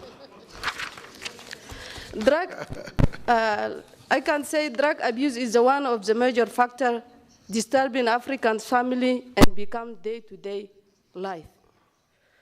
We do ask ourselves what are the causes, and I believe that the causes are stress, bad company, poverty, social media, illegal drug sellers, and so on. Do you agree with me, Excellency and dear colleague, that the drug addiction is not only an obstacle for learning about them, but it is a danger, which destroys life in Africa as well as in war. As parliamentarian, we can play our role for making rigorous common laws in order to prohibit the sale of drugs to minors or block any means of using drugs. Arrest and punish all smugglers, avoid some channel. I mentioned that social media can also encourage young people for taking drugs. I have been in China in 2010 for a training, but even some websites belong to Europe or West, you cannot access to in China. Because even for making some research, the Chinese government don't allow any website don't relate or relative to their cultures. I can say our government or committee can create job opportunity for keeping youth busy, such as hand factory. It not cost a lot of money, but help them to fight against poverty. As the chair said in the presentation, sometimes they leave Africa to look better life or study. But unfortunately, they are far from the family and they can become addicted and lead by death or mental illness. So, we also must strictly respect our laws. I see we have laws. Every country has laws, even African Union. 1 minute, please. As Madam Akinolu said, you said many objectives to reach, but PAP can also work harder and harder after what you said in your presentation to overcome with drugs abuse challenges and give positive change for the best interest of the Africa in our continent. I am totally agree with my sister from Mamela, from Lesotho. She said, let's declare the war against drugs. I totally agree with you. Thank you. Thank you very much. I call upon Honorable Mahmoud El Said Mohammed Saad, Egypt. Where? Here. Egypt. Yes. Then we move next. No, you go Egypt. It's this one. Okay. You from there, you go there. Okay. Egypt, this one. Okay. Yeah. Okay. Then go to Zimbabwe.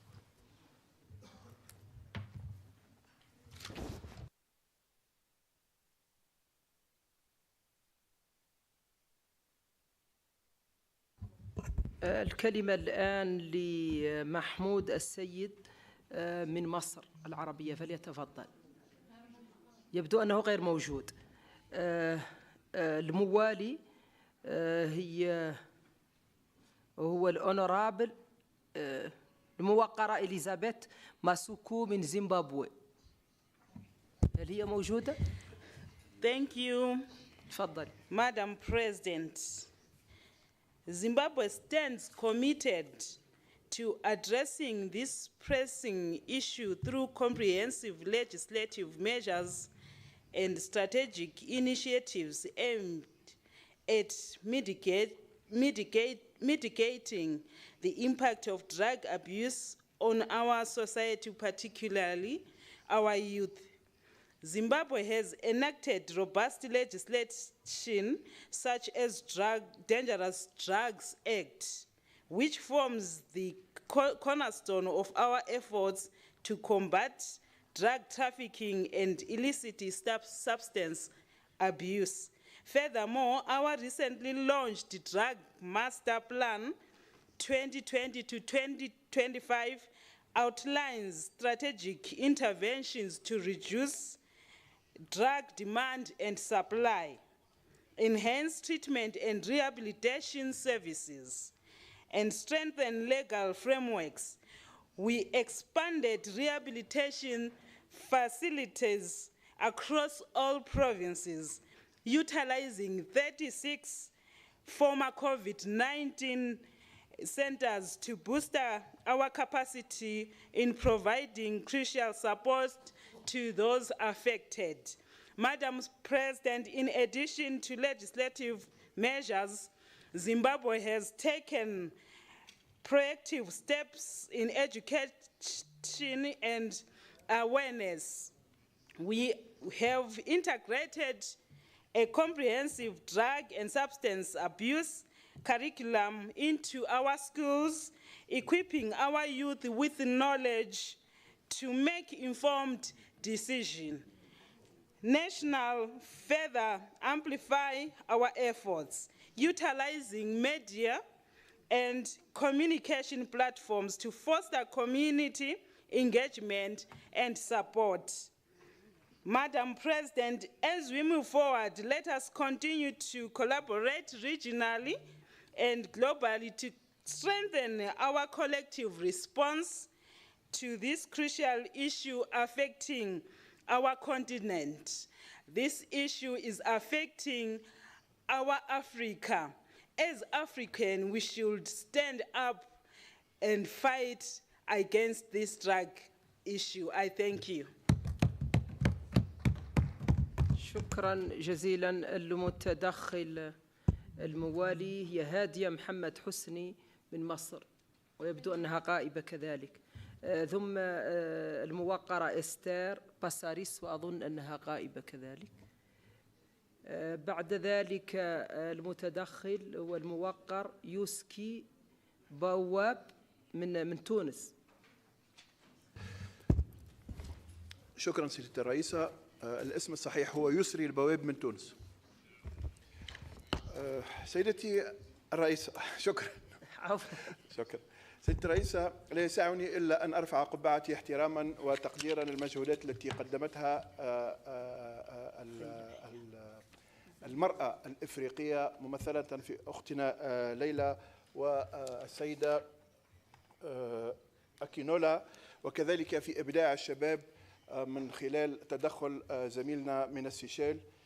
ولكن من المؤسف أن هذا الإبداع سيدة الرئيسة الشباب الذي رأيناه اليوم يتحول عند بعض الشباب الآخر إبداع في الانحراف وفي صنع المواد المخدرة والإبداع في البحث عن كل ما هو ممنوع.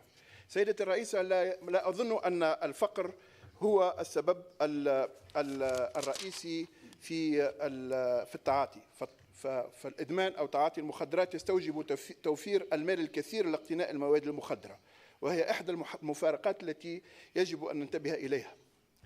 لكن السبب الحقيقي هو أوقات الفراغ عند شبابنا، وكذلك وفرة المواد المخدرة وانخفاض مستوى التعليم والثقافة وعدم القدرة على تحمل الضغوط النفسية والهروب من المشكلات، وكذلك تفكك الأسر.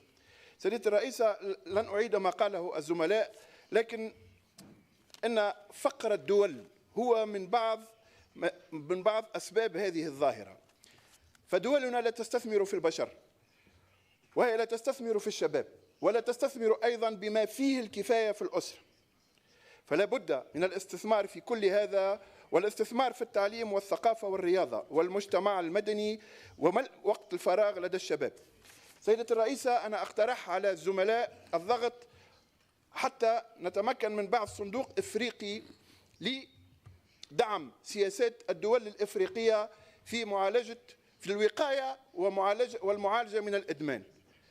ثم سيدتي الرئيسة، لابد من الضغط في برلماناتنا لوضع قوانين تشدد العقوبة بالنسبة للمروجين، ولكن تمكن الشخص من أن يتوجه إلى المراكز المختصة للعلاج دون الخوف من التتبع القضائي، أي أن يكون التوجه التلقائي للمتعاطي أو المدمن هو سبب من التخفيف من العقوبات أو عدم التتبع بتاتا، ثم تمكينه من مواصلة تعليمه بعد الخضوع للعلاج أو بعد قضاء العقوبة الخفيفة. لا يجب أن ننسى في النهاية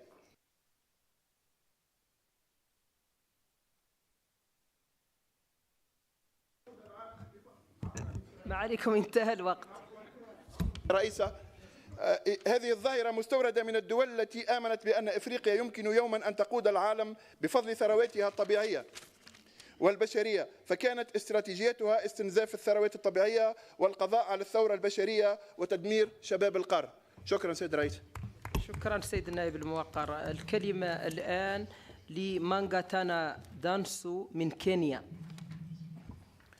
فليتفضل. Thank you. Procedure, Vice President. Thank you, Madam President. Point of procedure, please. I want to thank you for giving me the floor. Madam President, today in Kenya, we have a very big problem on the question of drug called Muguka. 6 governors from the Coast Province area, where I come from, have banned this drug, and they have said we do not want the sale and distribution of these drugs in our 6 counties. But 3 counties from the highland areas who are producing this drug have gone to court to say that this drug must continue being distributed and sold. So we have a big problem in our country today. This discussion is very relevant. The coastal governors are arguing that this drug has active ingredients called cathinone and cathine, which are active ingredients, and they are prohibited by the Psychotropic Drugs Act in Kenya. But the governors in the highlands are arguing that this Muguka drug crop is a cash crop, and it is listed as a cash crop in one of the laws in the country. So we have 2 laws which are conflicting, and that's why we have a problem.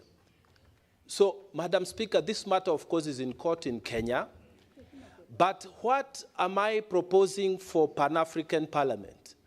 Madam Speaker, I propose that we should have a model law, and I hope Madam Akinola, who made a very beautiful presentation, and the youth chairman, and Madam Leila, I believe, they can look at where we can locate which committee can come up with a model law that will be able to schedule all the drugs that we say are not good. If we had, for example, a model law that is operational from Pan-African Parliament today, I would be able to say and argue in the Senate of Kenya and say, no, look, those who are arguing this way and those who are arguing the other way, there is in fact a guiding law in Pan-African Parliament that says this is a psychotropic drug, or that says this drug and this drug, including this muguka, has been classified as such, and therefore we cannot use it in this country. So, Madam Speaker, I think time has come for us to rise up.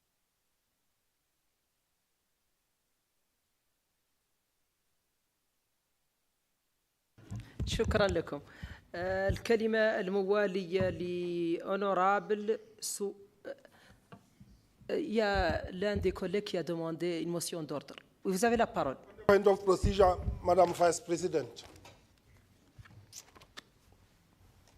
On a point of procedure, Madam Vice President. Accordé s'il s'agit d'un point d'ordre. Madam Vice President, I'm raising on a simple point of order, rule number 32.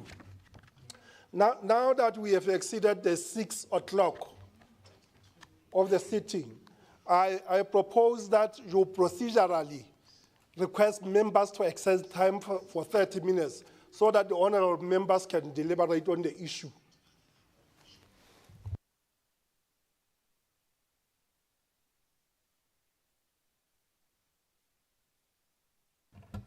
شكرا جزيلا لكم على هذه نقطة النظام، ولكننا نشرف على النهاية.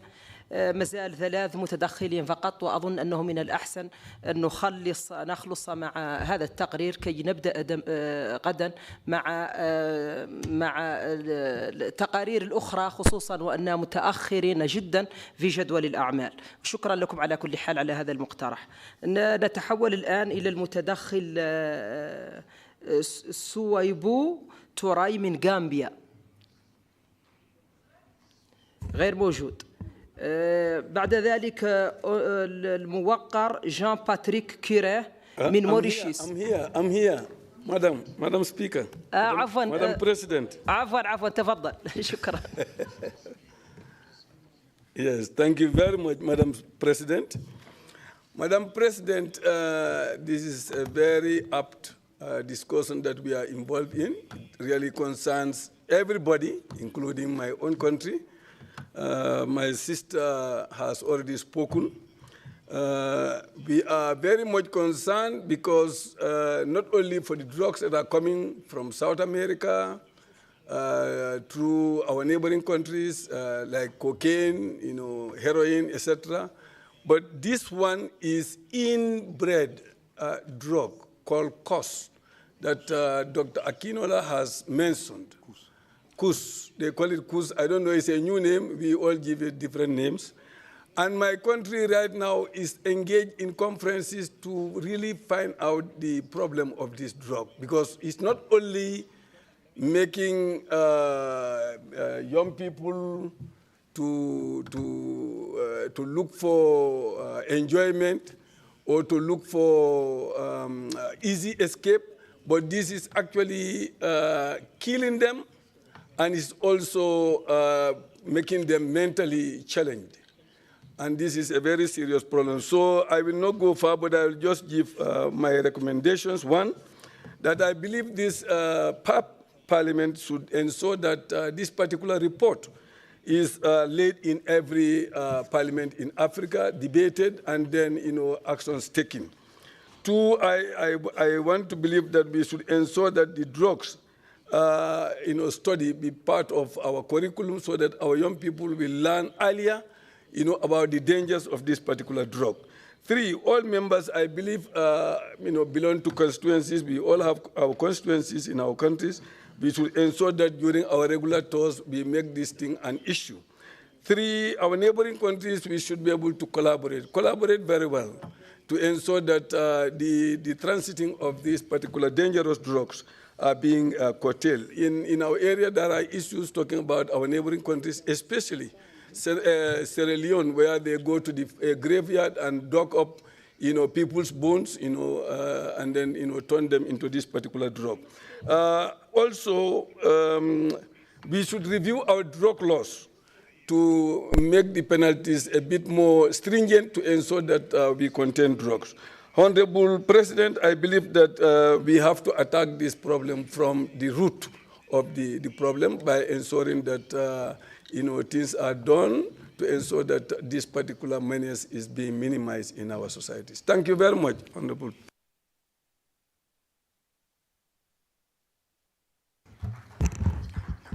شكرا جزيلا. المتدخل الموالي هو جان باتريك كيران من موريشيس، فليتفضل.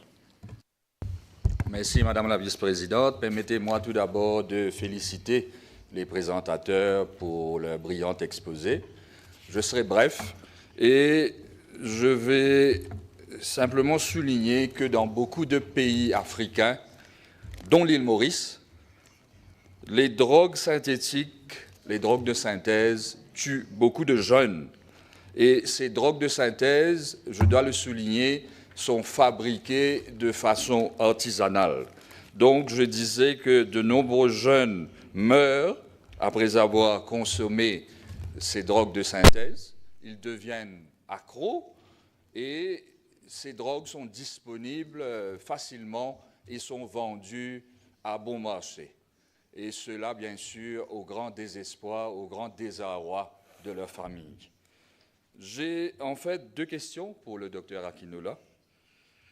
Et peut-elle nous dire ce que préconise la Commission de l'Union africaine pour freiner justement la prolifération des drogues de synthèse sur le continent africain, en particulier parmi les jeunes consommateurs qui sont de plus en plus justement accros à ces drogues. Ma deuxième question, peut-on savoir quels sont les traitements qui sont recommandés par la Commission de l'Union africaine pour ces jeunes consommateurs? Et là, je fais référence à ceux qui sont dans la tranche d'âge, allons dire, de 12 à 18 ans.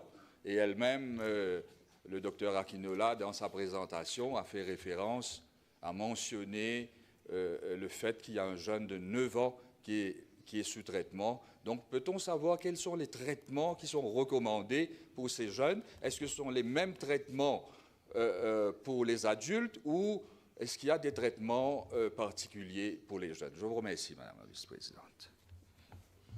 Merci, honorable. La parole est à honorable professeur Marguerite Kamar du Kenya. Thank you, Madam President, for giving me an opportunity to contribute to this very important discussion. Madam President, drugs and substance abuse have affected all of us in one way or the other. I don't know of anybody in Kenya who will say they have not been affected directly or indirectly, either through our own children or through our relatives or through trying to take care of somebody. So it is something that is really becoming very serious. Rehabilitation institutions will never be enough. Hospitals will never be enough for this kind of treatment that we are trying to employ. We know that education institutions are supposed to be the safe spaces for young people. But at the same time, we know that there is infiltration of the same drugs and substance abuse to the same institutions. It is therefore very important, first and foremost, for the whole continent of Africa to consider implementing free and compulsory education in basic education. That way, we are able to have a forum where we can converse and we have a place where we can instill discipline amongst our youth. We also know that poverty is one of the causes because it is what has resulted in street families, and from street families, then you have drug abuse and substance abuse being implemented freely. The third part is that the children who don't live in the street are being attracted to the children in the street because of what Dr. Akinola has shocked us with. That the addiction is so high that it is very, that children are very ready to test and they get easily addicted. What can we do? Madam Speaker, I just want to propose that PAP is the right place to fight or to wage war against the drugs.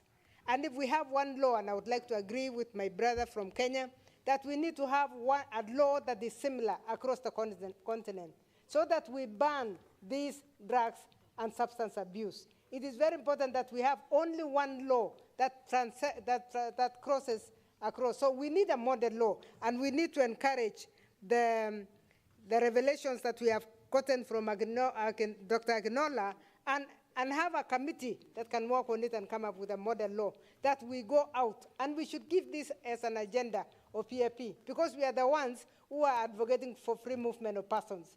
You are the ones who are the advocates of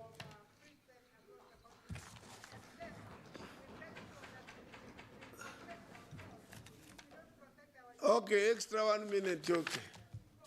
Oh, you're finished. Thank you very much. Honorable Ben Salah.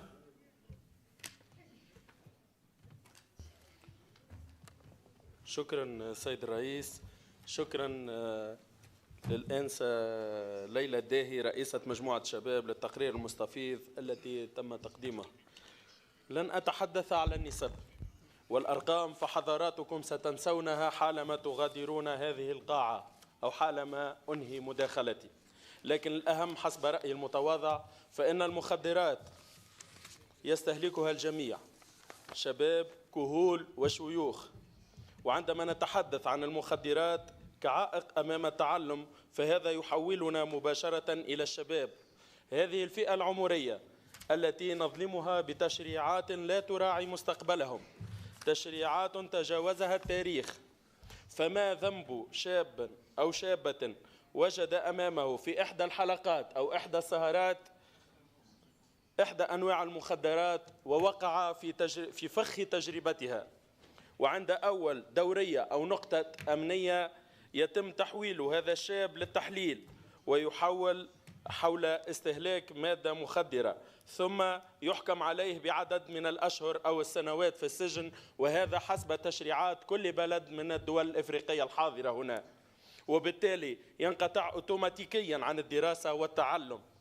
ها نحن هنا بصدد وضع شباب متعلم في السجن لتفتح له آفاق الجريمة ليصبح مجرما من جيل جديد، مجرم متعلم لكن لم يتمكن من إنهاء دراسته. هنا أتوجه لزميلاتي وزملائي الموجودين في هذه القاعة، الدور أولا موجود على عاتقنا لتغيير التشريعات في بلداننا لحماية هذا الشباب، لحماية هذه الفئة العمرية وتمكينها من إنهاء مسارها التعليمي. هنا نحن مشرعون في بلداننا يمكننا تغيير التشريعات لحماية هذه الفئة وحماية مستقبلها التعليمي. مع الشكر.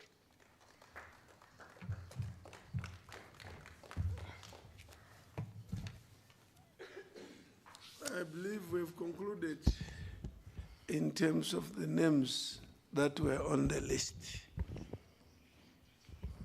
Yes, we've concluded. I now invite Dr. Akinola to respond. Dr. Akinola, you can see we are here after even 6, almost half 6, but give quality responses. Time is an issue, but respond and give information. Thank you, Excellencies, and I'll just be very brief as guided.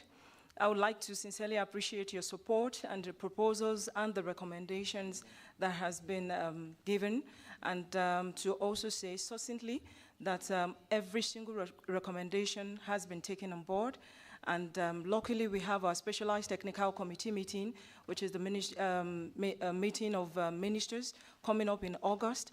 And all our recommendations will be pushed forward to these ministers, to our ministers of health, population, and drug control, and also to inform us that the decisions and the information here would also be forwarded to our heads of state and government to the highest level. To just mention briefly on the electronic addiction that was talked about by Egypt, that this information is out there. We are fully aware.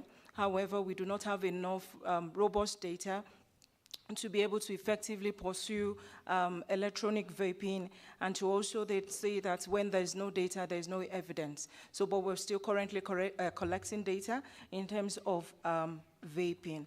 We want to sincerely appreciate the input also from our members, from the honorable members who have talked about our laws that are not standardized. To just mention to us that we're having issues in terms of maybe standardization or harmonization of laws. For example, some criminal elements in terms of transnational organized crime or illicit drug trafficking, they prefer to go to maybe, let's say, Benin, because I'm just giving an example, because their prison term is 10 years, or they'll prefer to go to a particular country because if they are caught, they would only spend 1 year in prison, so they prefer to have their transnational organized crime in a country that have less sentencing. Also to mention that our porous borders have also been a major impediment in tackling issues related to drug trafficking. And also we have these laws that are not standardized. For example, sometimes a while, Nigeria put a ban on codeine containing cough syrup because it became so difficult. Our youths were really taking this codeine containing cough syrup.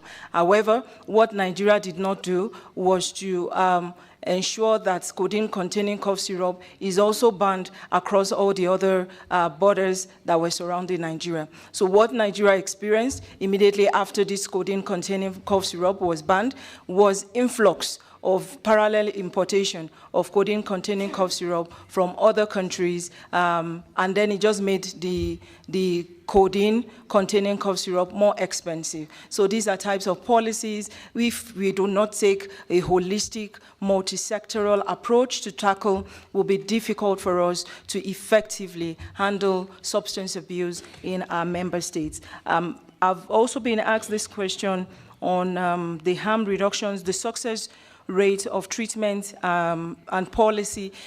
That was why I also made a presentation that treatment is always better than, prevention is always better than treatment. For addiction, it takes several years. It takes rehabilitation, it takes counseling, it takes mainstreaming into the society, and we cannot really quantify the success rate in terms of treatment. We have other harm reduction policies which has not been taken on board by our member states. For example, providing methadone maintenance treatment or buprenorphine maintenance treatment. We have other harm reduction strategies like providing a safe space for individuals that inject drugs to effectively inject their drugs easily. These are issues in member states. They've not been able to comprehend that when we have Ebola, Lassa fever, and all the other communicable diseases ravaging the country, ravaging the continent, how will I provide money from our very strict budget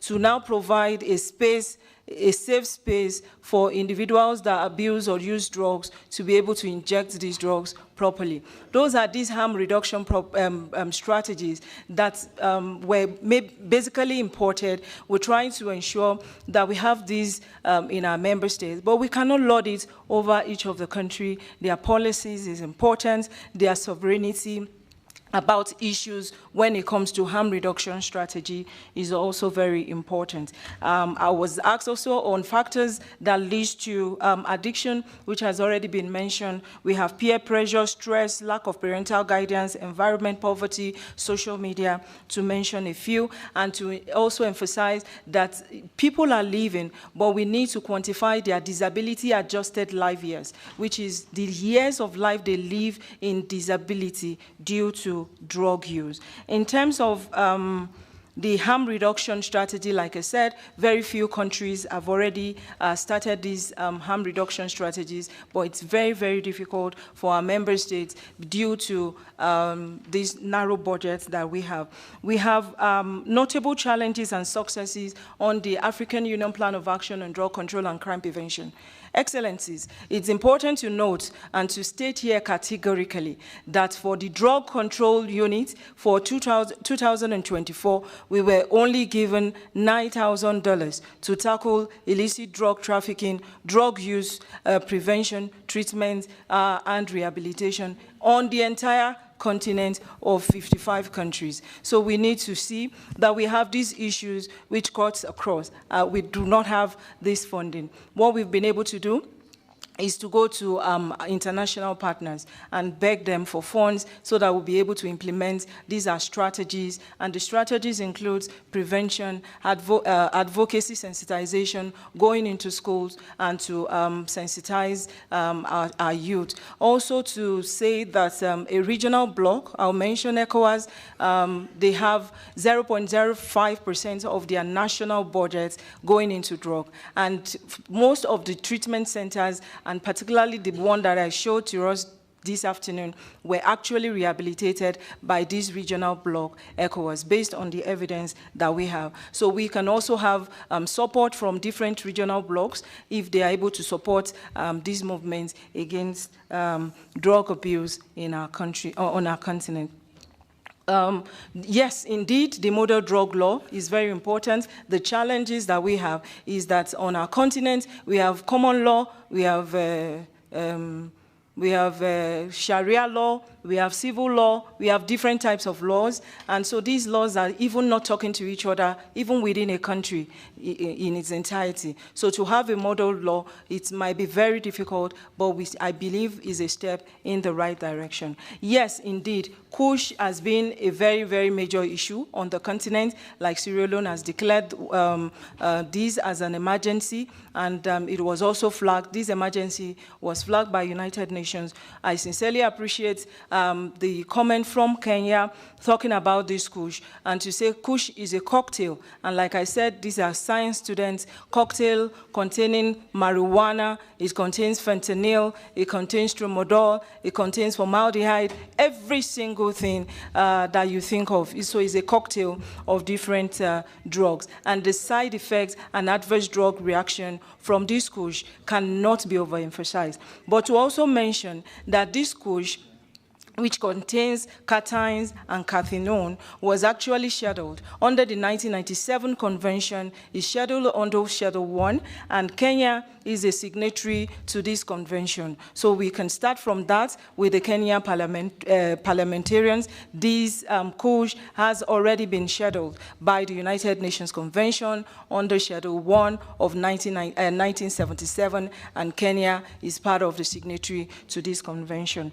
To also mention briefly that we'll be having a midterm review of the implementation of the African Union during this specialized technical committee meeting, and I will ensure that this report is made available to our members of parliament. I think for now, that is it. I was also asked about treatment for children. So what we do is to have adjusted dose of available treatment. So treatment is based on what the children presented with during treatment.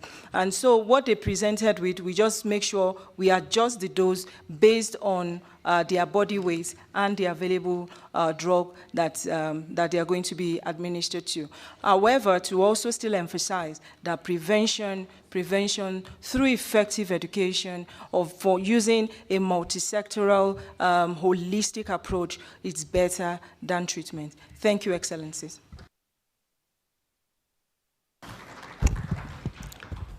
Look, this has been excellent. But the youth committee should not end here. Assist PAP, work with everybody now to go the next steps. When is this Ministers of Health meeting in August? 5th to 9th of August, sir. 5? Where? Addis Ababa. and you are meeting without anyone from Pan-African Parliament. This is a forum also that surely you should invite, or whoever invites. Can we share this? You wait for me. Once we finish, we talk. Yes, sir. We need to invite at least one or two of us, not me, of course, from the relevant committee, to be there in Addis and see how things. So how can we do a model law when we don't even know what ministers are saying? So please, we would want us to, someone from PAP, or at least 2 or 3 MPs to attend. I want to close this. What you have said, I don't need the chairperson to come in again to dilute what you have said. I think you and the chair of the Committee on Youth, it was a complimentary presentation. So I don't want to divide you by saying, can this one also comment? No, it's done. What you have said represents the committee. But I want to thank, finally, members of parliament seated in this chamber. You are honest MPs to your people, to your countries who sent you. And you sat to this day, to this time. Tomorrow we start at 9 a.m. I want to encourage you to come early at 9. There will be a motion on funding for caucuses at 9. Then at 10, we move to climate change. Or before 10, actually. But please come punctually. When you come late, we start late. We are trying to finish all the presentations tomorrow by lunchtime. So if you come at 9, we start at 9. By 12, 1, we finish. In the afternoon, we bring forward resolutions and recommendation debate on Friday to Thursday afternoon, which means Friday we can conclude even by 10:30 earlier. Good night. We adjourn to tomorrow at 9 a.m. Thank you very much.